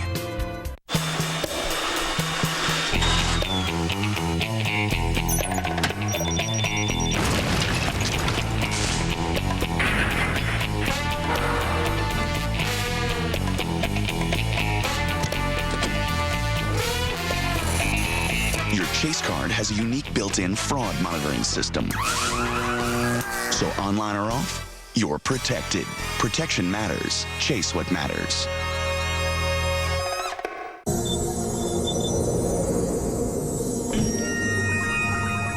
The not too heavy, not too light taste of the one beer that's always easy drinking. Bud Light. The difference is drinkability. Billy Mays here for ESPN360.com. It's the live sports you want wherever you are. College football and hoops, UEFA Champions League soccer, and NBA. Even my family loves it. Log on to ESPN360.com. Sirs, your comments on global warming.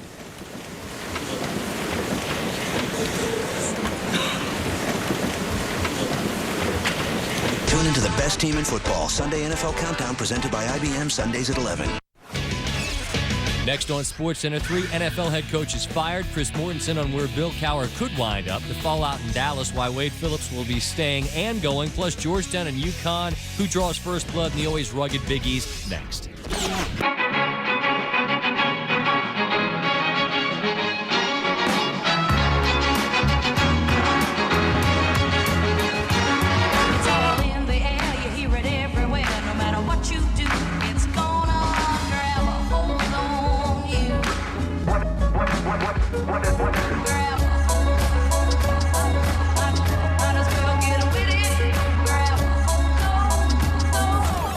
Compliments of DirecTV. From acclaimed producers Peter Berg, Ron Howard, and Brian Grazer comes a mini-series that New York Magazine calls ER Meets One Flew Over the Cuckoo's Nest. And it's too intense for network TV. This is who I am, okay?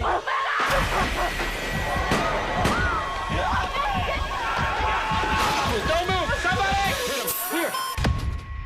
Welcome to the dark side. Wonderland premieres January 14th on Channel 101, compliments of DirecTV. So we are back 23-20 as we start the fourth quarter. And yesterday at the luncheon, a video came up and we got to talk about Charles Robert Brincat, chairman of this bowl game, the Valero Alamo Bowl, who lost an 18-month battle to lymphoma.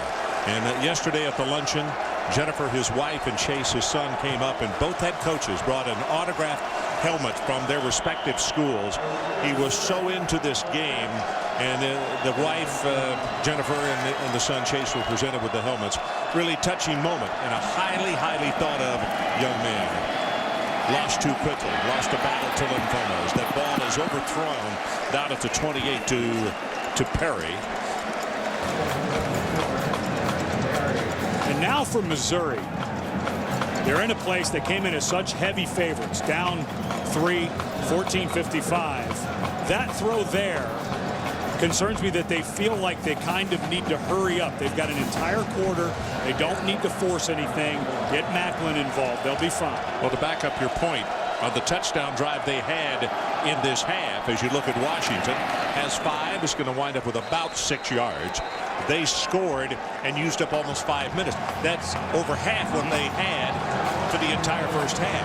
And correct me if I'm wrong, I believe that might be the longest run of the day for Washington so far. He's been bottled up. 30 down. And then they've got to take it to the 46-yard line. Jimmy Jackson into the game at tailback now. Daniel steps up. gets the ball away. He just throws it away, and it is going to be a 4th down and 6. He wanted to throw a safety valve to Jackson. Yep, and Jackson didn't see what he wanted. He was pushing him to run deep, and then nothing happened. They locked it up. Pat Fitzgerald's bunch, Mike Hankwitz's new defensive coordinator, I don't think that they could have expected to play quite this well against Missouri.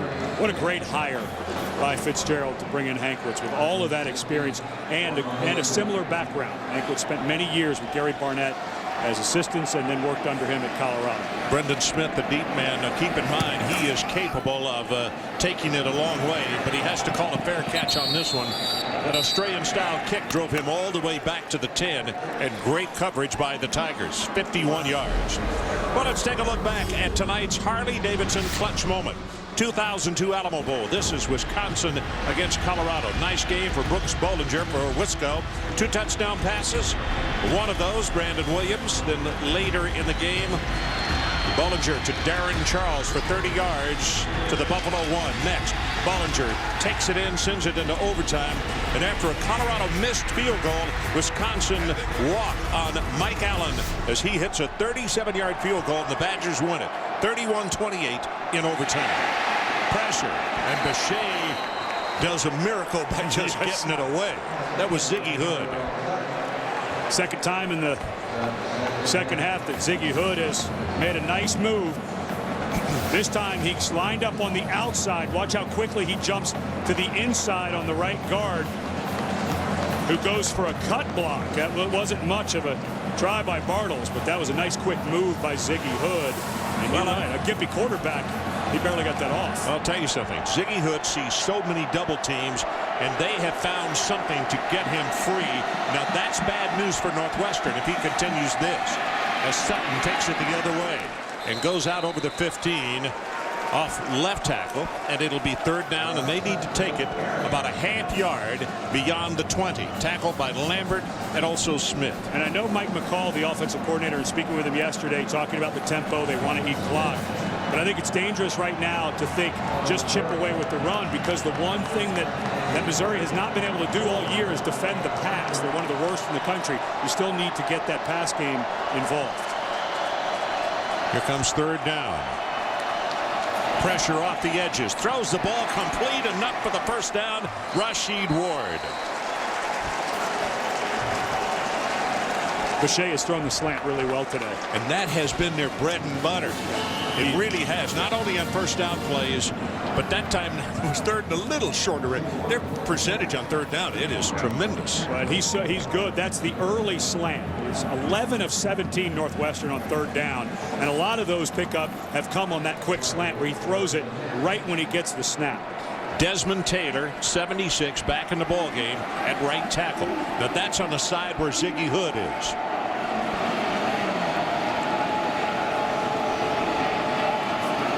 And they double on Hood. The handoff goes to Sutton, and he still was a part of slowing down the play. Ron Franklin, Ed Cunningham, Jack Arute. Great to have you along from the Alamo City. We are at the Valero Alamo Bowl. And our score is the Wildcats of Northwestern 23 and the Tigers of Missouri 20. Last time Northwestern won a bowl game, their only bowl win, the Rose Bowl in 1949 against Cal. 60 years this January. Bechet looks to the sideline. You can see Sutton offset actually behind him. Now he steps up even with his quarterback, and a timeout is called as the clock was about to run out. We have a timeout in Northwestern. That's their second timeout of the half. Second timeout of the half taken by the Wildcats. 3-point lead, Northwestern.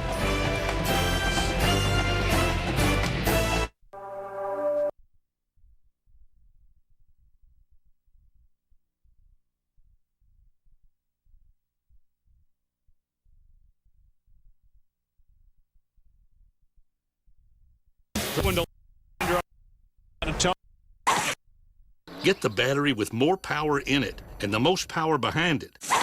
Interstate batteries, outrageously dependable. Welcome back to San Antonio, 23-20, and that last touchdown even gave the mascot from Columbia a little bit of a headache. Watch. Nice throw by Chase Daniel. Alexander on the slant, double coverage on the tight end to the right, and then watch as Bechet throws a great one to Lane. Watch the... Oh, man. I'm going to pull my ears out. Almost rips his ears off. Oh, my. Well, Tyrell Sutton in the ball game again at tailback.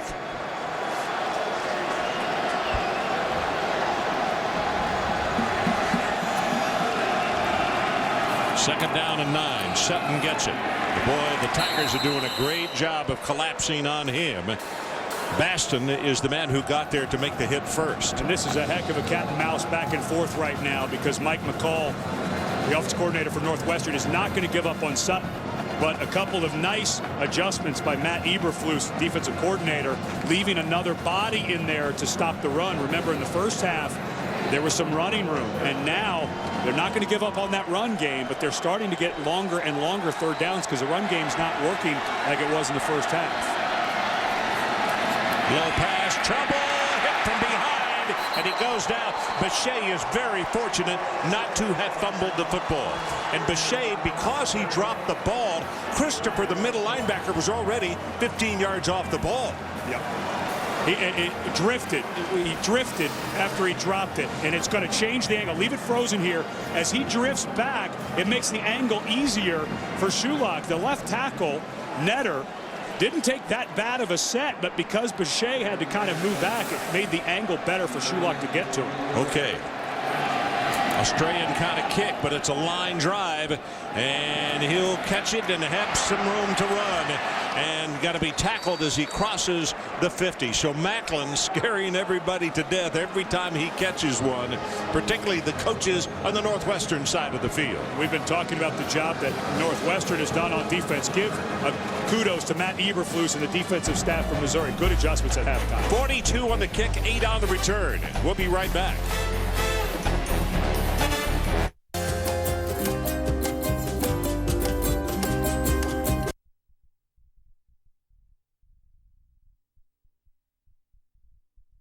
Credit card.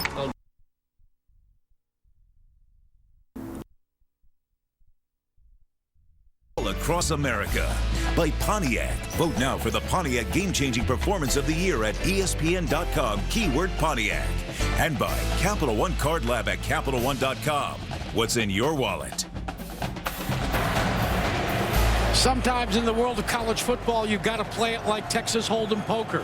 That's the case for linebacker coach Randy Bates. He gathered the defense around him and he said, look, Missouri is not going to have the patience or the focus to run the ball. He said, let's key off of that and let's plan on the majority of the rest of this game going for the pass, and let's go after it. Let's see if he's right.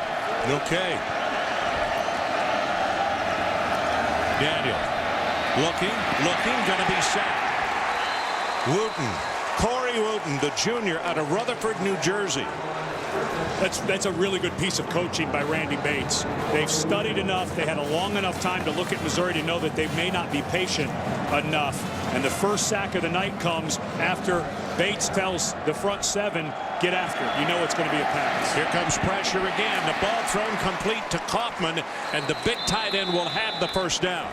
But before the ball was delivered, or actually as it was delivered, Wooten was back there again and decked Chase Daniel.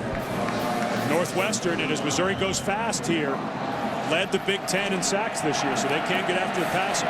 Blitz is on, hit at the ankles, and underthrows the ball, and very wisely so. That was Brendan Smith, the junior out of Andover, Mass. Played at Northampton Prep. Boy, he has been a solid player for them, and he's one of the team captains. 2 interception returns for touchdowns this year. The huge one against Minnesota to win that game. Hey, that was up for the game-changing performance that weekend. That happened with 12 seconds left in the ball game. Macklin behind center. He'll get the snap, and he'll pitch it back on a reverse to Perry. And Perry's got nowhere to run.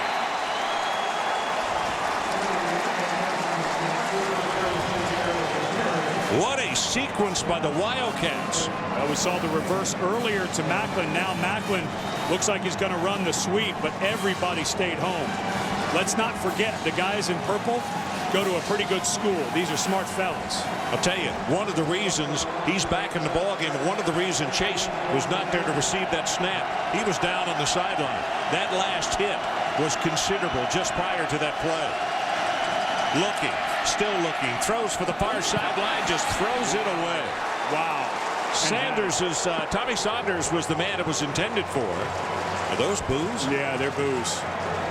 It's unfortunate, a senior who's had a great career, but Chase Daniel has just been pressing all season long, and they had the double move to the outside, and he threw it 8 yards out of bounds.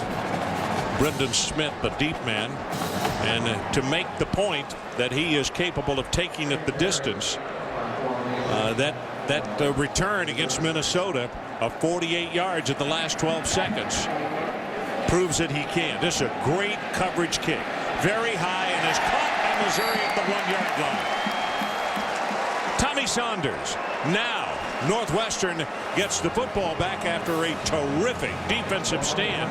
But I'll tell you, this is their worst field position of the night. 9:17 left. Wildcats 23-20. We'll be right back.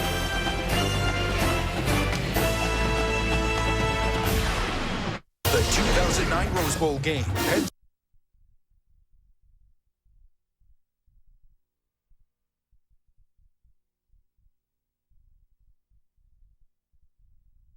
Watching your movie. Well, let's take one more look at this punt. And how big will this wind up being in this football game?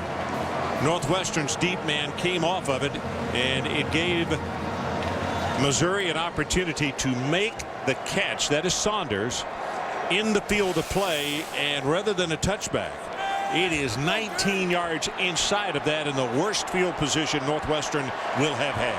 And if I'm Northwestern, they've been trying to pound away with Sutton. You've got to know that Missouri is going to stack the box. All three linebackers are in. They're not in a nickel situation here. If you want to win this game, I think at some point here you may want to try a play fake in the line of scrimmage to try to get someone free downfield. Well, they have a fullback in the ballgame. It's Sutton lined up behind him. Missouri crowds at the line of scrimmage, and flags are down everywhere. Yeah, it looked like there might have been some movement up front. Bechet is following the officials, saying that they moved first. Ball start, 89 offense, half the distance to the goal line. But not so, say the officials. So a few inches will be penalized here. There's not any room left to penalize them any further. Yeah, at some point you have to stop or it's a safety. And of course that can't happen with movement on the play. Yeah. And then remember, they're in the part of the field that is the Missouri fans. So First noise is a factor. Again, and they go straight ahead with the quarterback sneak. And he will inch out maybe a yard, and that's it. The good thing if you're Northwestern, this is eating up time. The bad news is ultimately you're going to wind up kicking away to the man you don't want to kick to. And Jeremy is sitting over on the far sideline just hoping they come to fourth down again. And if you don't get out to the 5 or 6 yard line, you're punting shorter than normal. So the rush can get there faster because your block point is now at 10 yards instead of about 13. But you're aided with the Australian kind of kick because you're on the move. Pass thrown complete. Peterman, first down. Boy, put an asterisk by that one. That could be as big a first down as they have recorded all night long. 13 yards. Well, the smart part of that call was doing that on second down. And he also rolled the pocket. Yeah, gave himself more time. Yeah, this is just a well-called game by Mike McCall, the first-year offensive coordinator. Talk about overcoming a lot this year. 2 new coordinators for Pat Fitzgerald. All the injuries they've had. They lost their best player, Sutton, for 4 games. Their quarterback for 2 games. Here's Sutton. Rides him into the line, and then he gets overhauled. First of all, Sean Weatherspoon on the attack. Jack Arute, what do you have? Well, let's face it, guys. All year long, you've heard about how big the Big 12 is, how important in the battle between them and the SEC. The Big 10 was an afterthought. So what did the team representing the Big 12 and the team that beat Missouri, their offensive coordinator, used to be at Northwestern? Kevin Wilson texted back to his friends at Northwestern on the coaching staff and to some of the players all week long, little messages telling them that they could play in the Big 12 and beat Missouri. Well, they got a chance tonight. Pass thrown. It is caught, and a flag comes down late. And, boy, that's thrown by the referee. And from that position, if it's not roughing the passer, it's holding. And that's what it's going to be. Offensive holding against the Wildcats. And that was an impossible throw and catch, and they connected on it. Weatherspoon was right there, almost made the interception.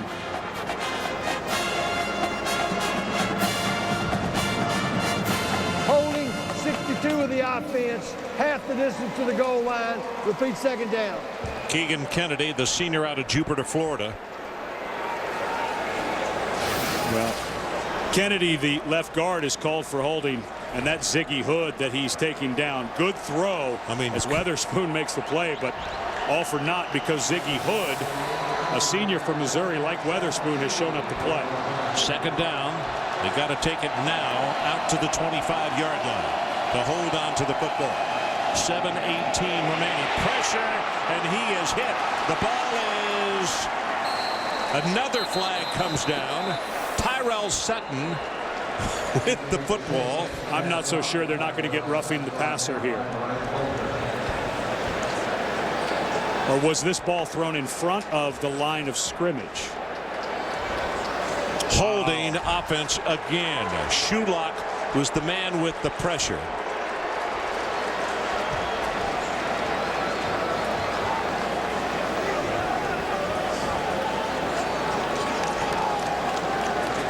You can see Pat Fitzgerald all the way out to the numbers on the field. 62 offense, half the distance to the goal. Repeat second down. Kennedy again, and he's trying to block on the guy that I talked about. Ziggy Hood always gets double teamed, but if they found a way to get him single, then mano-a-mano is not a good matchup. You got to go against Ziggy Hood. He is that good.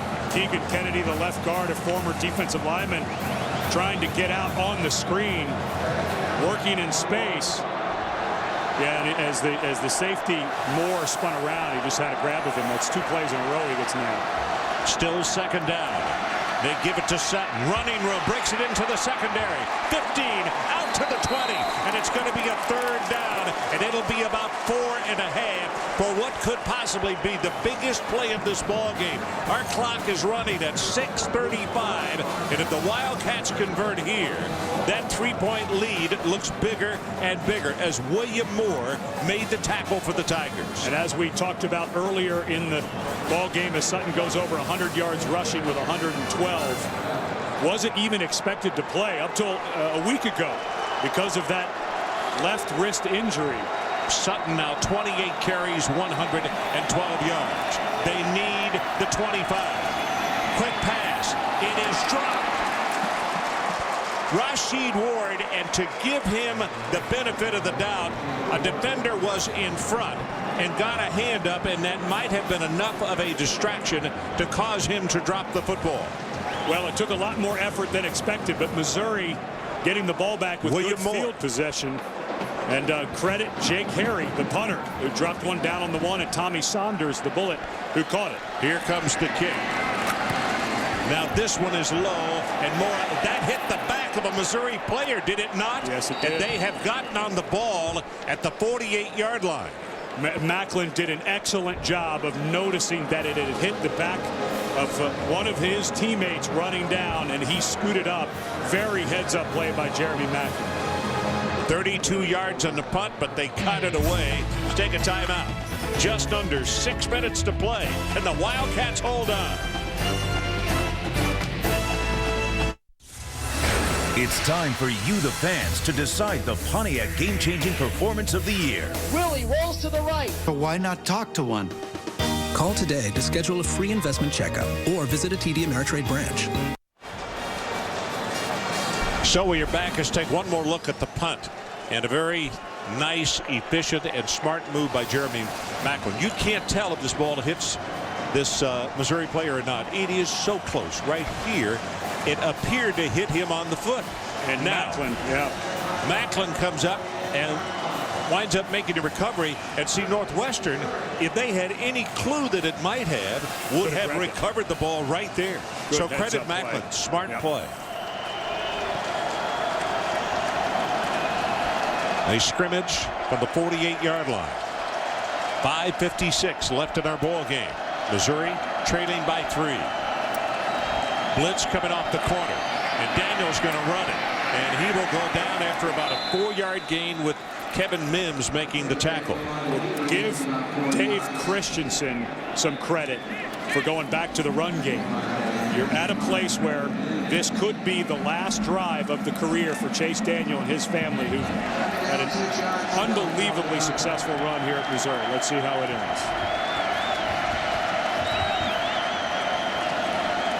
He gets his play signaled in, tells the offensive line exactly what they're going to be doing here.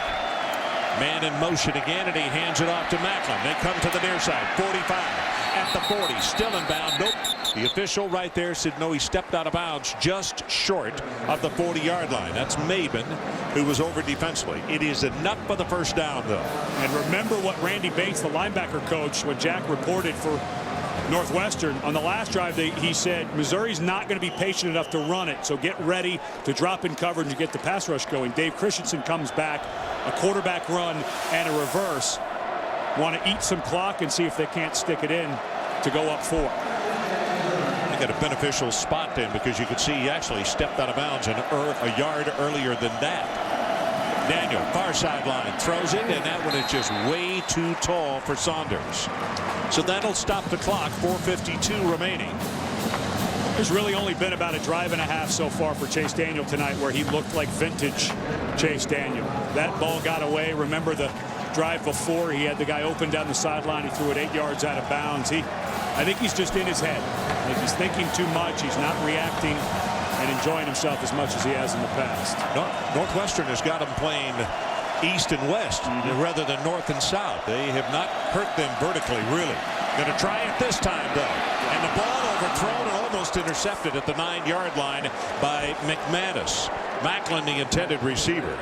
Your quarterback is, I just think he's in his head. I think he's out of this game right now. This is just not a good throw.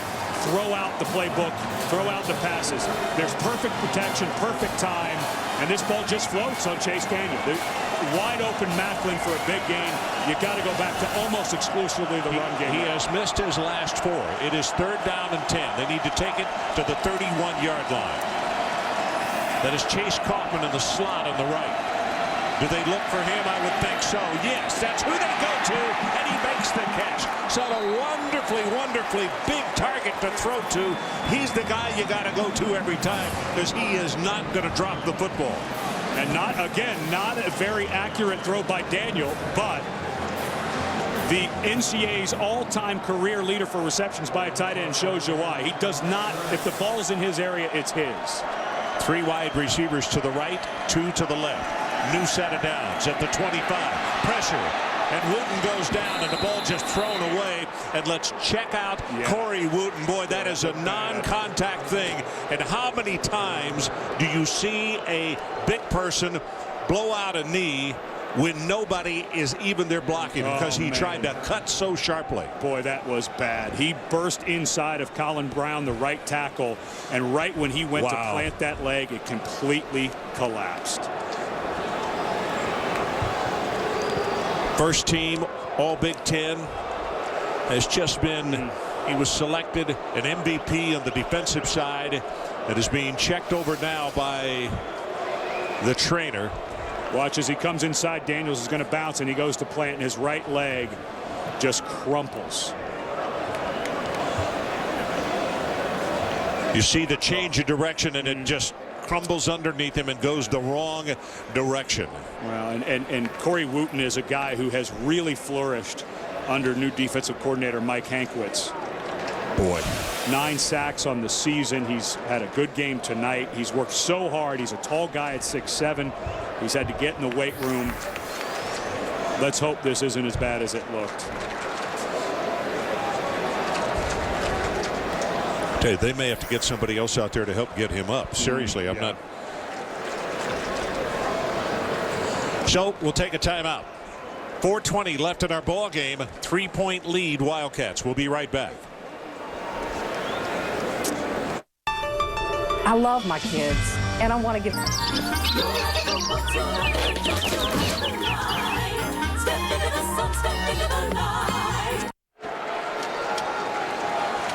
Corey Wooden being helped off the field. 2 tackles, 1 interception, a sack, and a tackle for a loss.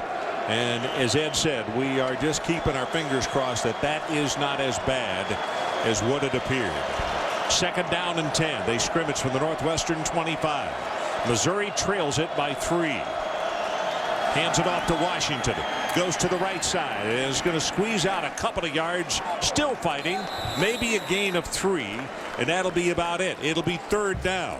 And now you're in a situation where you don't want to be risky.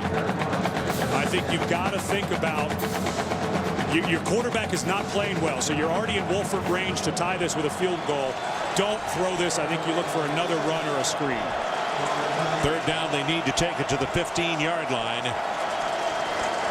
Boy, the defensive coaches screaming out instructions, and right now Northwestern changing their defense. The secondary moving around, and now the linebackers drop off a little bit more. And they hand it off to Washington. It takes it to the right side. Good heavens, did he take a hit at the 19-yard line. He held on to the football, but Nate Williams was there to make the tackle. Nate with a reputation as a hitter. His younger brother Quentin plays as a linebacker, and when he was a youngster, what their dad did when they played football, if they got up after a play had started and hit a second person on a block, he'd put $1 on the table in their plate when they came to the dinner the next night. 4th down. They need to take it to the 15, and they will go for the field goal. Wolford, this one will go down from 37 yards away. He's already made 1 from 31, 1 from 43. Good snap, plenty of distance, and he is good. We are tied with 2:49 left in the ball game. Now the key play of the ball game, in case you joined us late, let's go back to this. Northwestern scores and watch the extra point attempt. Amado Villarreal, who's been so consistent all year, a senior, misses. And now Missouri, Jeff Olfert, will go down as the most accurate kicker in the history of the NCAA when you combine both PAT and field goal, breaking the record of 93.3% by John Lee. Got themselves into field goal range. Good play calling. Don't get too risky. Now it's on to Northwestern. Let's not forget, Missouri, one of the worst pass defenses in the country. They give up 285 yards per game coming in. A little bit of Sutton, feed him some, but then I think you have to put the ball in Bechet's hand and see if he can't get you down for a field goal try.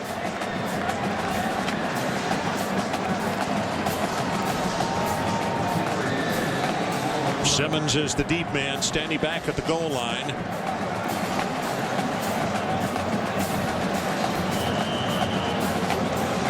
Wolford to kick it off. Looking and seeing where the deep men have aligned themselves.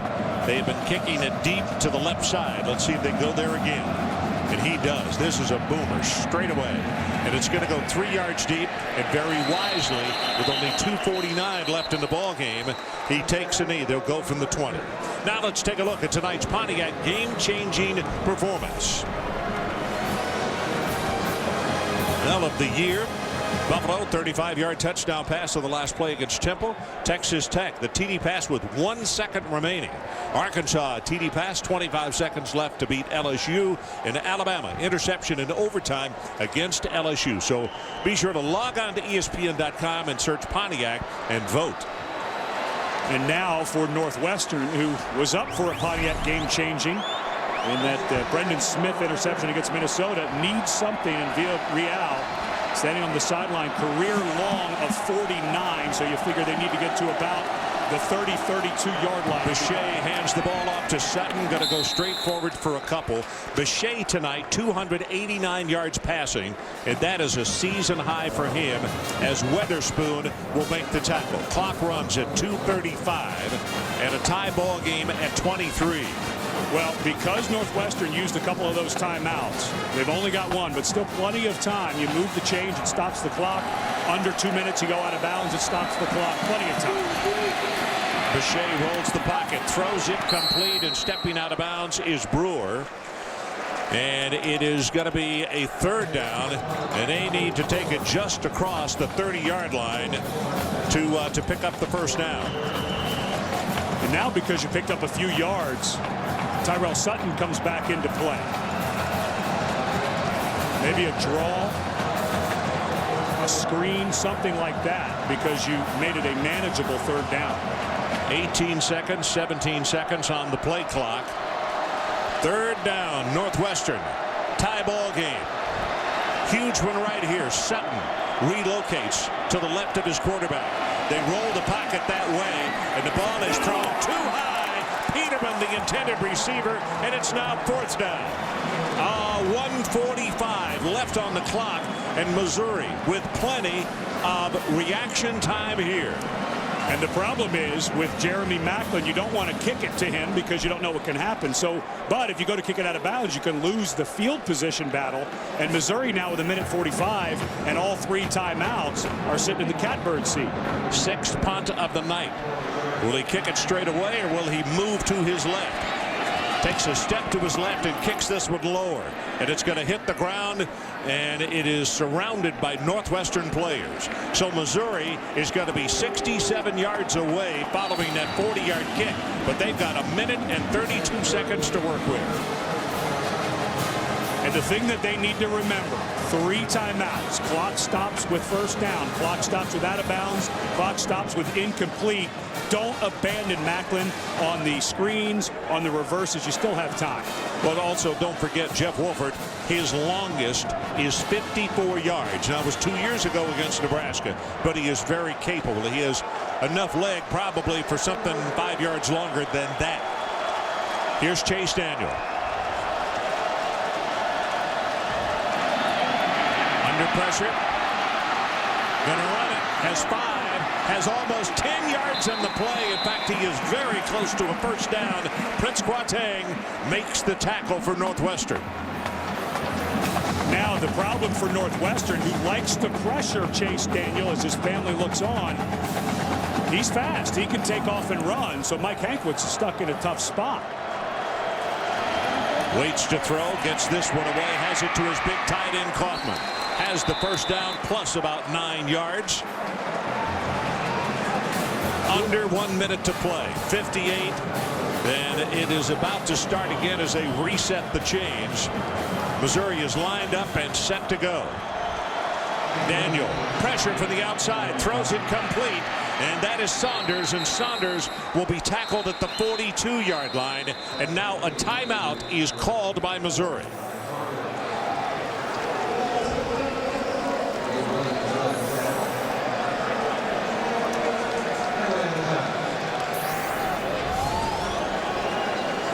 Well, coming up next, Sports Center, Scott Von Pelt and Neil Everett. And Scott and Neil will be talking about Big Bowl suspension. Of course, that one down in New Orleans at the Sugar Bowl. Mangini, Cower in, and Wade Phillips staying and going, which that's some of the things he'll talk about on Sports Center this evening. Our situation, tied at 23, 47 seconds remaining. And Missouri with a second down, and let's call it 5. A field goal kicker that probably is 50 plus in the low 50s without having to sweat. Yeah, I think 5 or 6 more yards, and you're in Wolford range. You'd like 10 or 12. Yeah, for the comfort zone. Yeah, but you get 5 or 6 more yards, and he can nail it. So here we go on a second down and 5. Daniel alone in the backfield. Good protection. Got the pass. Throws it complete. Good for the first down. And now here comes a flag. That could be a face mask. And if it is, that is the 15-yard. Has to be. There is no more incidental. Alexander was the receiver. And Chase Daniel on this drive finally got out of his head. It happens a lot when you go in that hurry-up mode. We saw him earlier in the game completely inaccurate. Personal foul, face mask on the defense. What a huge call. That's an automatic first down. They had no penalties in the first half. They have had 7 in the second half. And now don't even mess around. You have the most accurate kicker in the history of college football in Jeff Wolford. Get this ball to the middle of the field, run some clock, send him out to win the game. Do not get too risky. First down, the line of scrimmage now, the 23. Daniel looks back over to the signals coming in from the bench. Thing is, he does not have a running back there with it. And no one comes in motion, so he'll carry it. And Daniel is going to go down under pressure, losing a yard at the 24. But even from here, it will be a 41-yard attempt. And you want to kick it with at least a down left and some time in case you have a mishandled snap. Yeah, you don't want to do this on 4th down.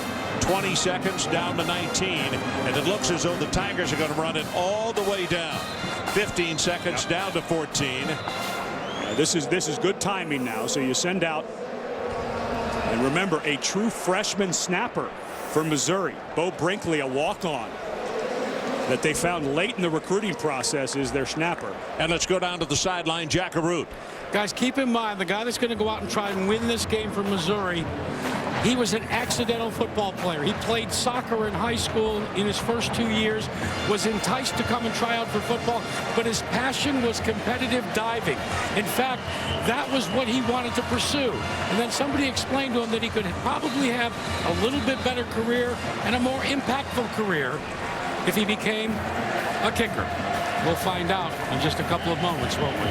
Yeah, we really will. And now, the interesting thing will be is Northwestern, where are the timeouts here? They've got one. They've got one, yeah. So they really can't waste one to icing, can they? Or can they? Yeah, I think you're at a point where the game might be over.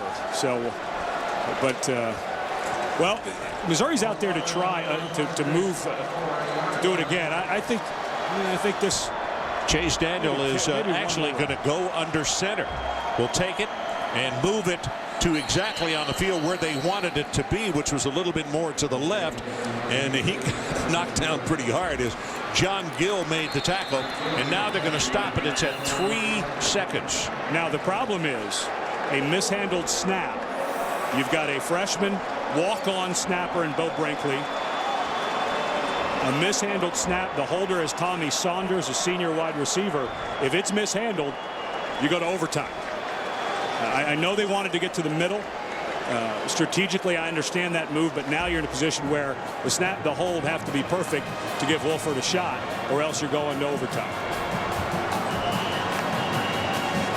So Northwestern does have one timeout left.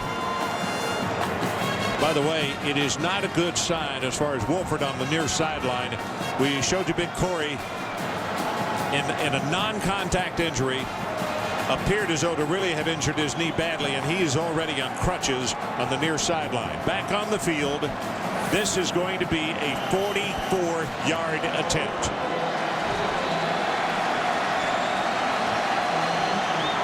Wolford. And they're going to call a timeout. So that's the last timeout by Northwestern. That's their third and final timeout of the half. 30-second team timeout. 30-second team timeout. And that's one rule I would like to see them tweak just a little bit, because it's not like basketball. You got to get 11 people in position in football. And I think that you should have to, within, it's got to be a little further than that you call a timeout. Exactly. And let's put into perspective the career of Chase Daniel and what he has meant to the Missouri program. Brad Smith was the quarterback that made Missouri relevant again. And Chase Daniel helped take this program to a new level. Granted, he struggled his senior year. He had the struggles tonight, but his family here barely able to watch. An amazing career coming to an end for a Missouri Tiger. Well, he's already made 3 tonight. Can Wolford ice it for Chase Daniel and all the seniors, and also win it for the Big 12 Conference? Gets a good pass. Plenty of distance. He is no good. Wide to the right and no good.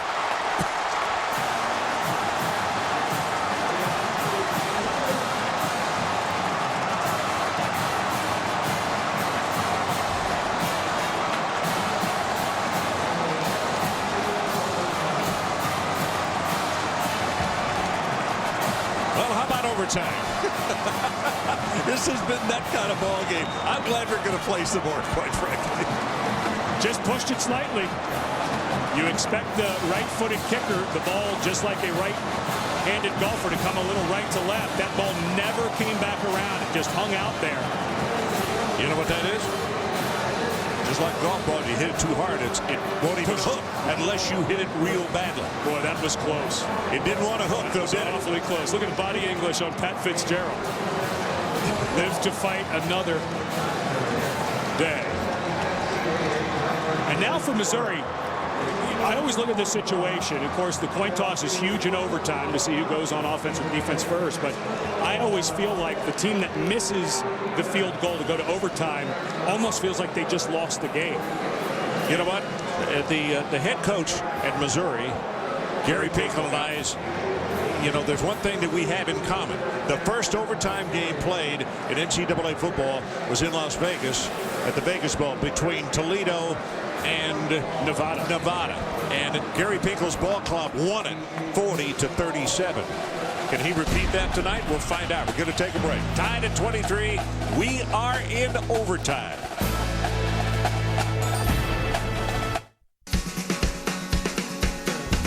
Ragweed's rocking on the radio. Free and easy down the road I go. Free and easy down the road I go. Hup. America is all about freedom, including freedom to drive wherever you want to go. And with quality gasoline in over 4,400 locations coast to coast, no one makes your ride smoother than Valero. We're the all-American gasoline all across America. Valero. Do you guys want to try some of my natural pizza? Love multigrain. It has more of a flavor than normal pizza. The best pepperoni that I've ever had. They knew the pizza was natural. I'm all about the multigrain. But they didn't know. Hi guys, I didn't actually make this pizza. It was delivered by Pizza Hut. Get ready for a whole new way to eat pizza. A light multigrain crust, natural pepperoni, and all-natural sauce from vine-ripened tomatoes. The natural, starting at $9.99. Choose real taste. Pizza Hut. Now you're eating. So when you're back, you take a look at the young man that, what a tough situation. Jeff Wolfert has just been totally outstanding in his career. Had an opportunity to win for his team. And by golly, he just pushed that thing just a little bit to the right. And that's all that Northwestern needed. They squeezed a foot in the door and they still have life. Well, you were telling the story about Gary Pinkel in that first overtime game in the Las Vegas Bowl. They had a couple of meetings with his coaches, and how do we do this? Once they got the rules, strategically how we do it, they decided, well, going on defense first is best, because then you know what you have to do on offense. So, of course, when they go to overtime, he sends his defense out there. He wins the toss. They go out on defense. He gets booed by his fans behind him. What are you doing? And, of course, Gary Pinkel's background is as an offensive coach. He was an offensive coordinator at the University of Washington. I had the pleasure of playing under him there. And so it was a little different than what he said. So what happens? Nevada gets the ball. They kick a field goal. Right, Toledo gets it, scores a touchdown, wins the game.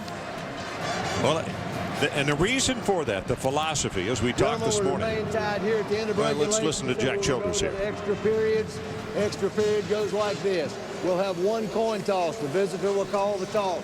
The winner of the toss, whoever wins the toss, chooses offense, defense, or the end of the field that we will play the first overtime period on.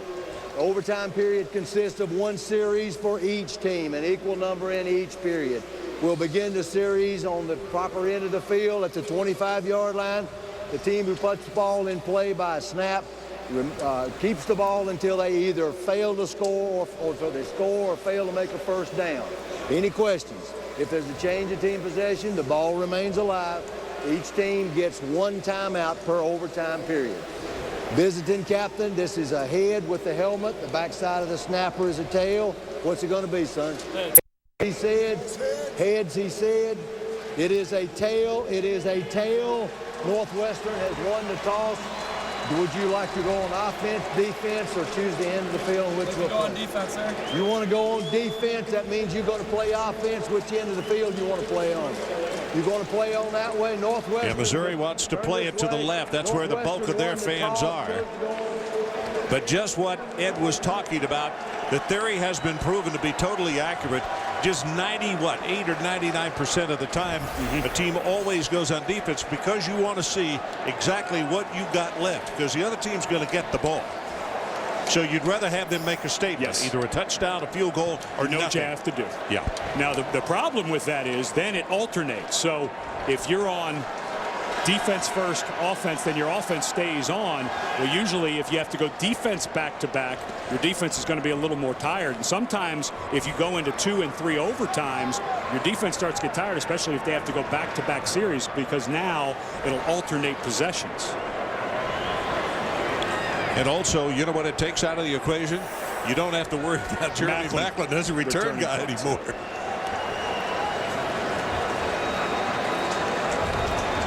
And remember, once you get to the third set in overtime, if you trade possessions twice in that third one, after a touchdown, you have to go for 2. That was a rule put in to try to shorten some of these 6 and 7 overtime period games.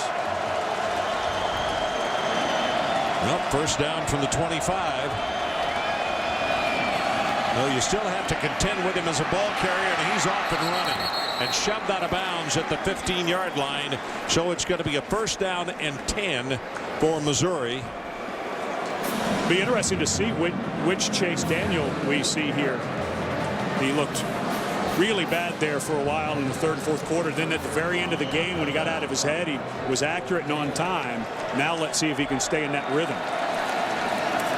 Chase will hand this one off to Washington. He gets banged hard, but he's going to take it for about 4.5. Vince Brown was there defensively. If you just joined us, we are in overtime. Washington again. Reverses, nothing to the right, goes back to the left again, and he's going to be tackled at around the 7-yard line. Now you're in third down.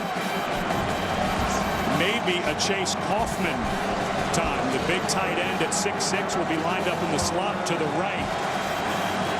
Quick slant possibly to number 45.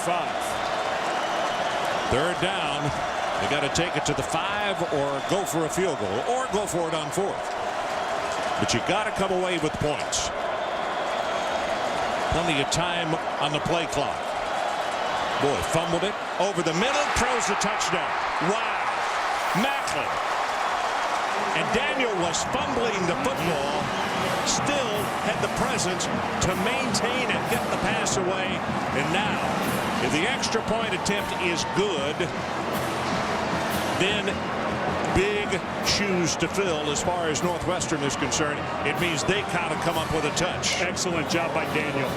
He knew he had that slant to the left. They ran a double slant with Kaufman and with Macklin. He knew he had it, but he lost the snap. Did a good job of finally finding the laces and getting it in there.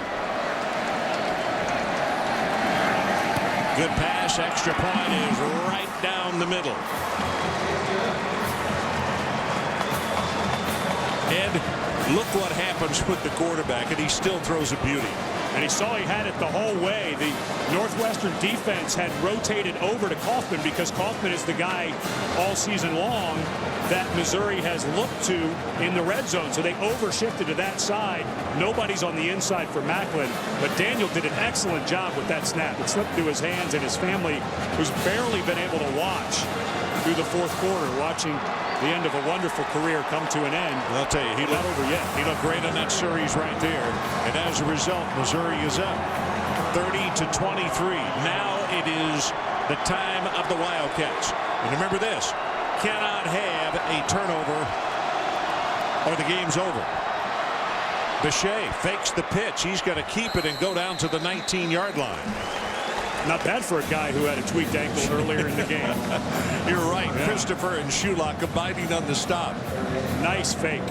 They've run that option a couple of times tonight. I believe that's the second time, but this time Bechet, who tweaked his left ankle, that time it was his right foot that he had to plant off of, made a nice cut. pick up 5. Pressure from the backside, throws it complete. Peterman, first and goal inside the 10, Northwestern. Shulock was the man with the pressure that time. Well, Peterman, the senior, has just been on a tear. Had a huge game against Illinois, their last game of the season. That ball thrown a little behind. He's working one-on-one against a linebacker, Weatherspoon, and hauls that in. Not a great throw, but a great catch. And do you just keep on throwing the ball if you're Northwestern? I think you have to. Stack receivers, 3 to the right, but they roll it the other way, and he throws the ball under throws because he had to get rid of it. And Bechet wound up on his backside as he had a couple of defensive players, Hood and also Weatherspoon, coming after him big time. Well, now you have to think of this. You have to go for it on 4th because you have to have a touchdown to stay in it. Right. So now you can start thinking about Terrell Sutton. You don't have to get 7 or 8 yards, 4 or 5, anything like that, but get Sutton maybe in space on a screen, maybe get him out of the backfield, a shovel pass or something. That is in play here because it's 4th down territory. Quarterback draw, and now it is going to be 3rd down and goal. He took it to around the 8-yard line. Weatherspoon and Hood combining for the tackle. And for Missouri, their defense has struggled all year. One of the worst pass defenses in the country. And here they come with 2 downs, and Chase Daniel has to stand on the sideline and hope the defense can come up.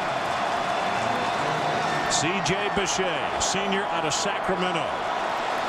That's a 3rd down, but he's still got 2 downs because they got to score a touchdown if they don't get one here.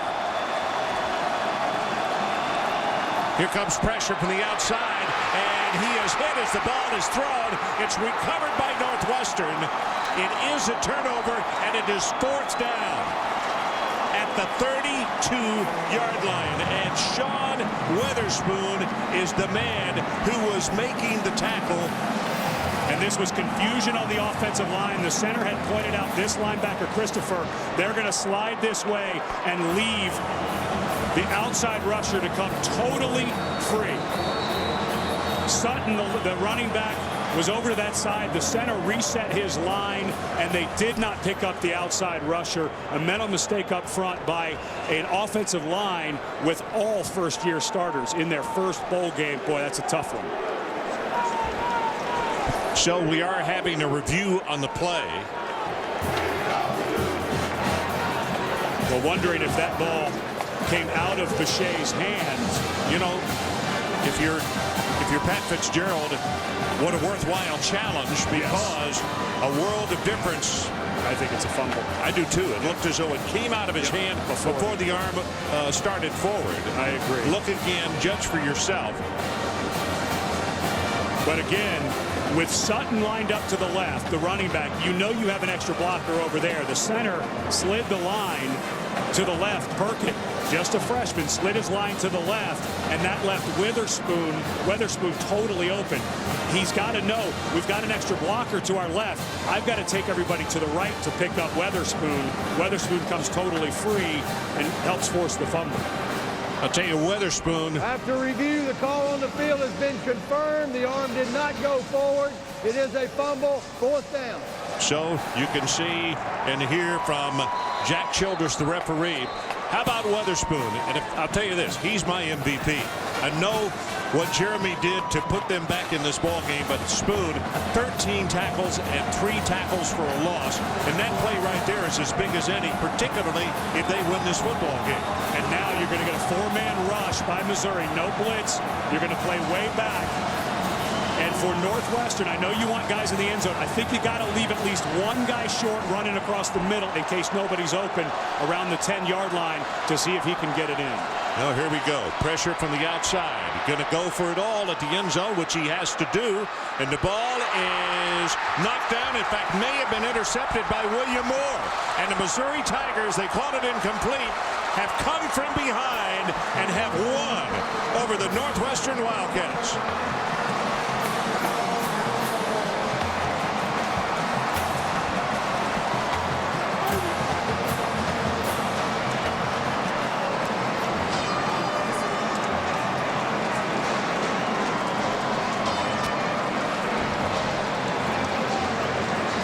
So let's take one more look at this all-out attempt by Northwestern with a 4th down and goal from the 32-yard line. Well, Northwestern had to go for the touchdown because Chase Daniel and Jerry Macklin had hooked up for the touchdown. They run it all out. They are running a little bit of a crossing route there with Rasheed Ward, but that was covered. Weatherspoon, the linebacker, was running with Ward, so Bechet didn't have a choice but to heave it up. And a big play by William Moore, the senior who led the nation last year in interceptions, missed a bunch of time with an ankle and the rib injury this year, comes up with a huge play. Here you can see Chase Daniel and his reaction as his ball club not only won, but they had to come from behind against a very determined and well-coached ball club from Evanston, Illinois. And let's go down to the sideline, Jack Arute. With Chase Daniel and Gary Pinkel, the head coach. And, Coach, I want to ask you first, taking it to overtime, the way it went, what was going through your mind when you saw that it was going to have to go to the extra period? Well, I thought we were going to make the kick, and but you know, Jeff Wolford doesn't come out all the time. You know, there's a lot of plays could have been made out there, but hey, you move on, and you know, fortunately we made the plays and win it in overtime. Chase, you said earlier this week that you had never lost 5 in your career. Yeah, I mean, what can I say about these guys? You know, I made it really hard on our team today with 3 interceptions, but you know what counts is at the end. You know, the coach always says win the 4th quarter. Hey, well, we won overtime and the 4th quarter today, and that's why we're victorious. Coach, there's a special moment that you're going to have to endure in the next couple of hours, and that involves a wristband that you put on at the funeral of Aaron O'Neal. Tell me a little bit about it. Well, that's you know, I've had that on there since his funeral 4 years ago, and he's done playing today. You know, he wore his number today, and you know, we did this for Aaron O'Neal, you know, and that was something we talked about all along, and I'm just really happy that we could do that, and I'll do it privately. What are you going to have some words with the O'Neal family? Oh yeah, I will. They're a great family. All right, but it's time to celebrate, guys. Yeah. Enjoy. Thank you very much. Thanks. Congratulations. So the final score in overtime, Chase Daniel overcoming, you just heard him say it, this game had to be won by my teammates in spite of me with 3 interceptions in the final 30-23. Brent Cunningham, Jack Arute, and our entire ESPN crew, I'm Ron Franklin. Coming up next on ESPN is SportsCenter. This has been a presentation of ESPN, the worldwide leader in sports. Our congratulations to the Missouri Tigers of the Big 12 Conference. They are winners in overtime. You can't go 0-16 and expect to keep your job. This is SportsCenter. From the hot seat to fired, 3 NFL head coaches pink slip Monday. Chris Mortensen on where Bill Cowher may fit. Our destiny in our own hands, and we kind of just stunk it up. How about them Cowboys? Jerry Jones is keeping Wade Phillips, but find out how the coach plans to replace himself. I am Rutgers! You are Rutgers! See why it's a pizza party at Piscataway. Remember the Alamo Bowl. Missouri and Northwestern expected to light it up. And now UConn got lit up at home. The Hoyas taking a big Big East bye to Husky. SportsCenter. Right now.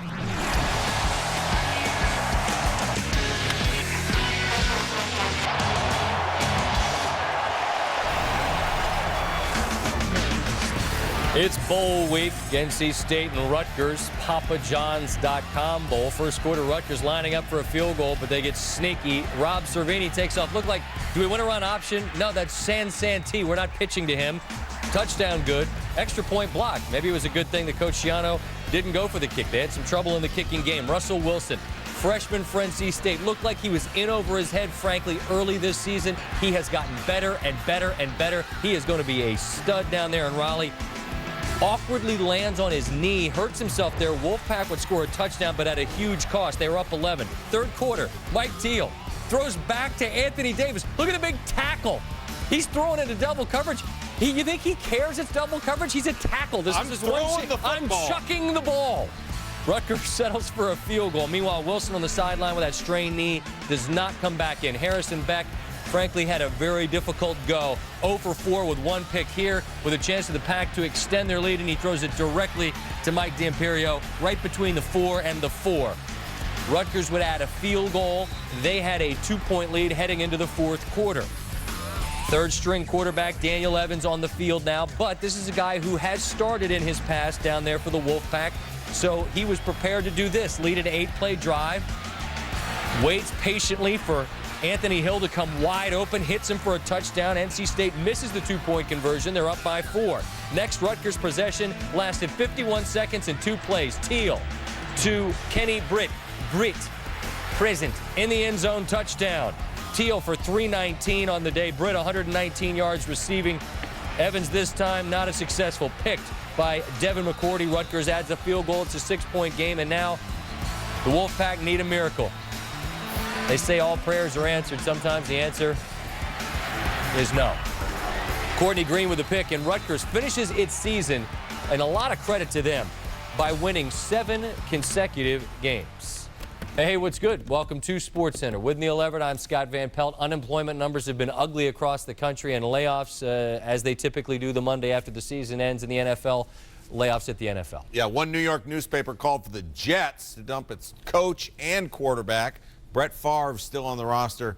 Eric Mangini not. Can-genie is how the paper put it, and Jets did that. Canning their coach after a 1-4 finish left the Jets grounded from the playoffs. New York spent $140 million this past offseason, but Mangini unable to cash in. Now he's busted after 3. Here's Rachel Nichols. When the Jets were 8-3, owner Woody Johnson held internal discussions about giving a contract extension to Eric Mangini. But as the team floundered over the last 5 weeks, Johnson and GM Mike Tannenbaum changed their minds significantly. It was time now to make a change. This is not a decision that we reached yesterday, 10 minutes ago. I don't think it was one thing. It was just, Mike and my judgment that we had to go in a different direction. I don't think that he deserves all the blame for everything that went on this year, and I know that kind of happens when your head coach gets let go, but he doesn't deserve the total blame for the way the season went. It's been a precipitous fall for Mangini. Once so popular, he was nicknamed Mangenius. But his inability this season to take advantage of the Brett Favre trade and several high-priced free agent signings led to his undoing. Now that he's gone, the Jets are left wondering whether Favre will return, or, according to some of his teammates, whether he should. If he's dedicated and wants to come back and do this thing and do it the right way and come here and be here when we're here, in training camp and mini camps and working out with us and doing that thing, then I'm fine with it. But don't come back if it's going to be half-hearted or he doesn't want to put the time in with us. Favre is headed back to his home in Mississippi. He told me he just needs to get away from everything before he can make a decision about his retirement. As for Mangini, sources tell me in a meeting he held with players shortly after he was fired, he did apologize to them if his aggressive style had rubbed them the wrong way sometimes. By the end of the meeting, the players gave him a round of applause. And then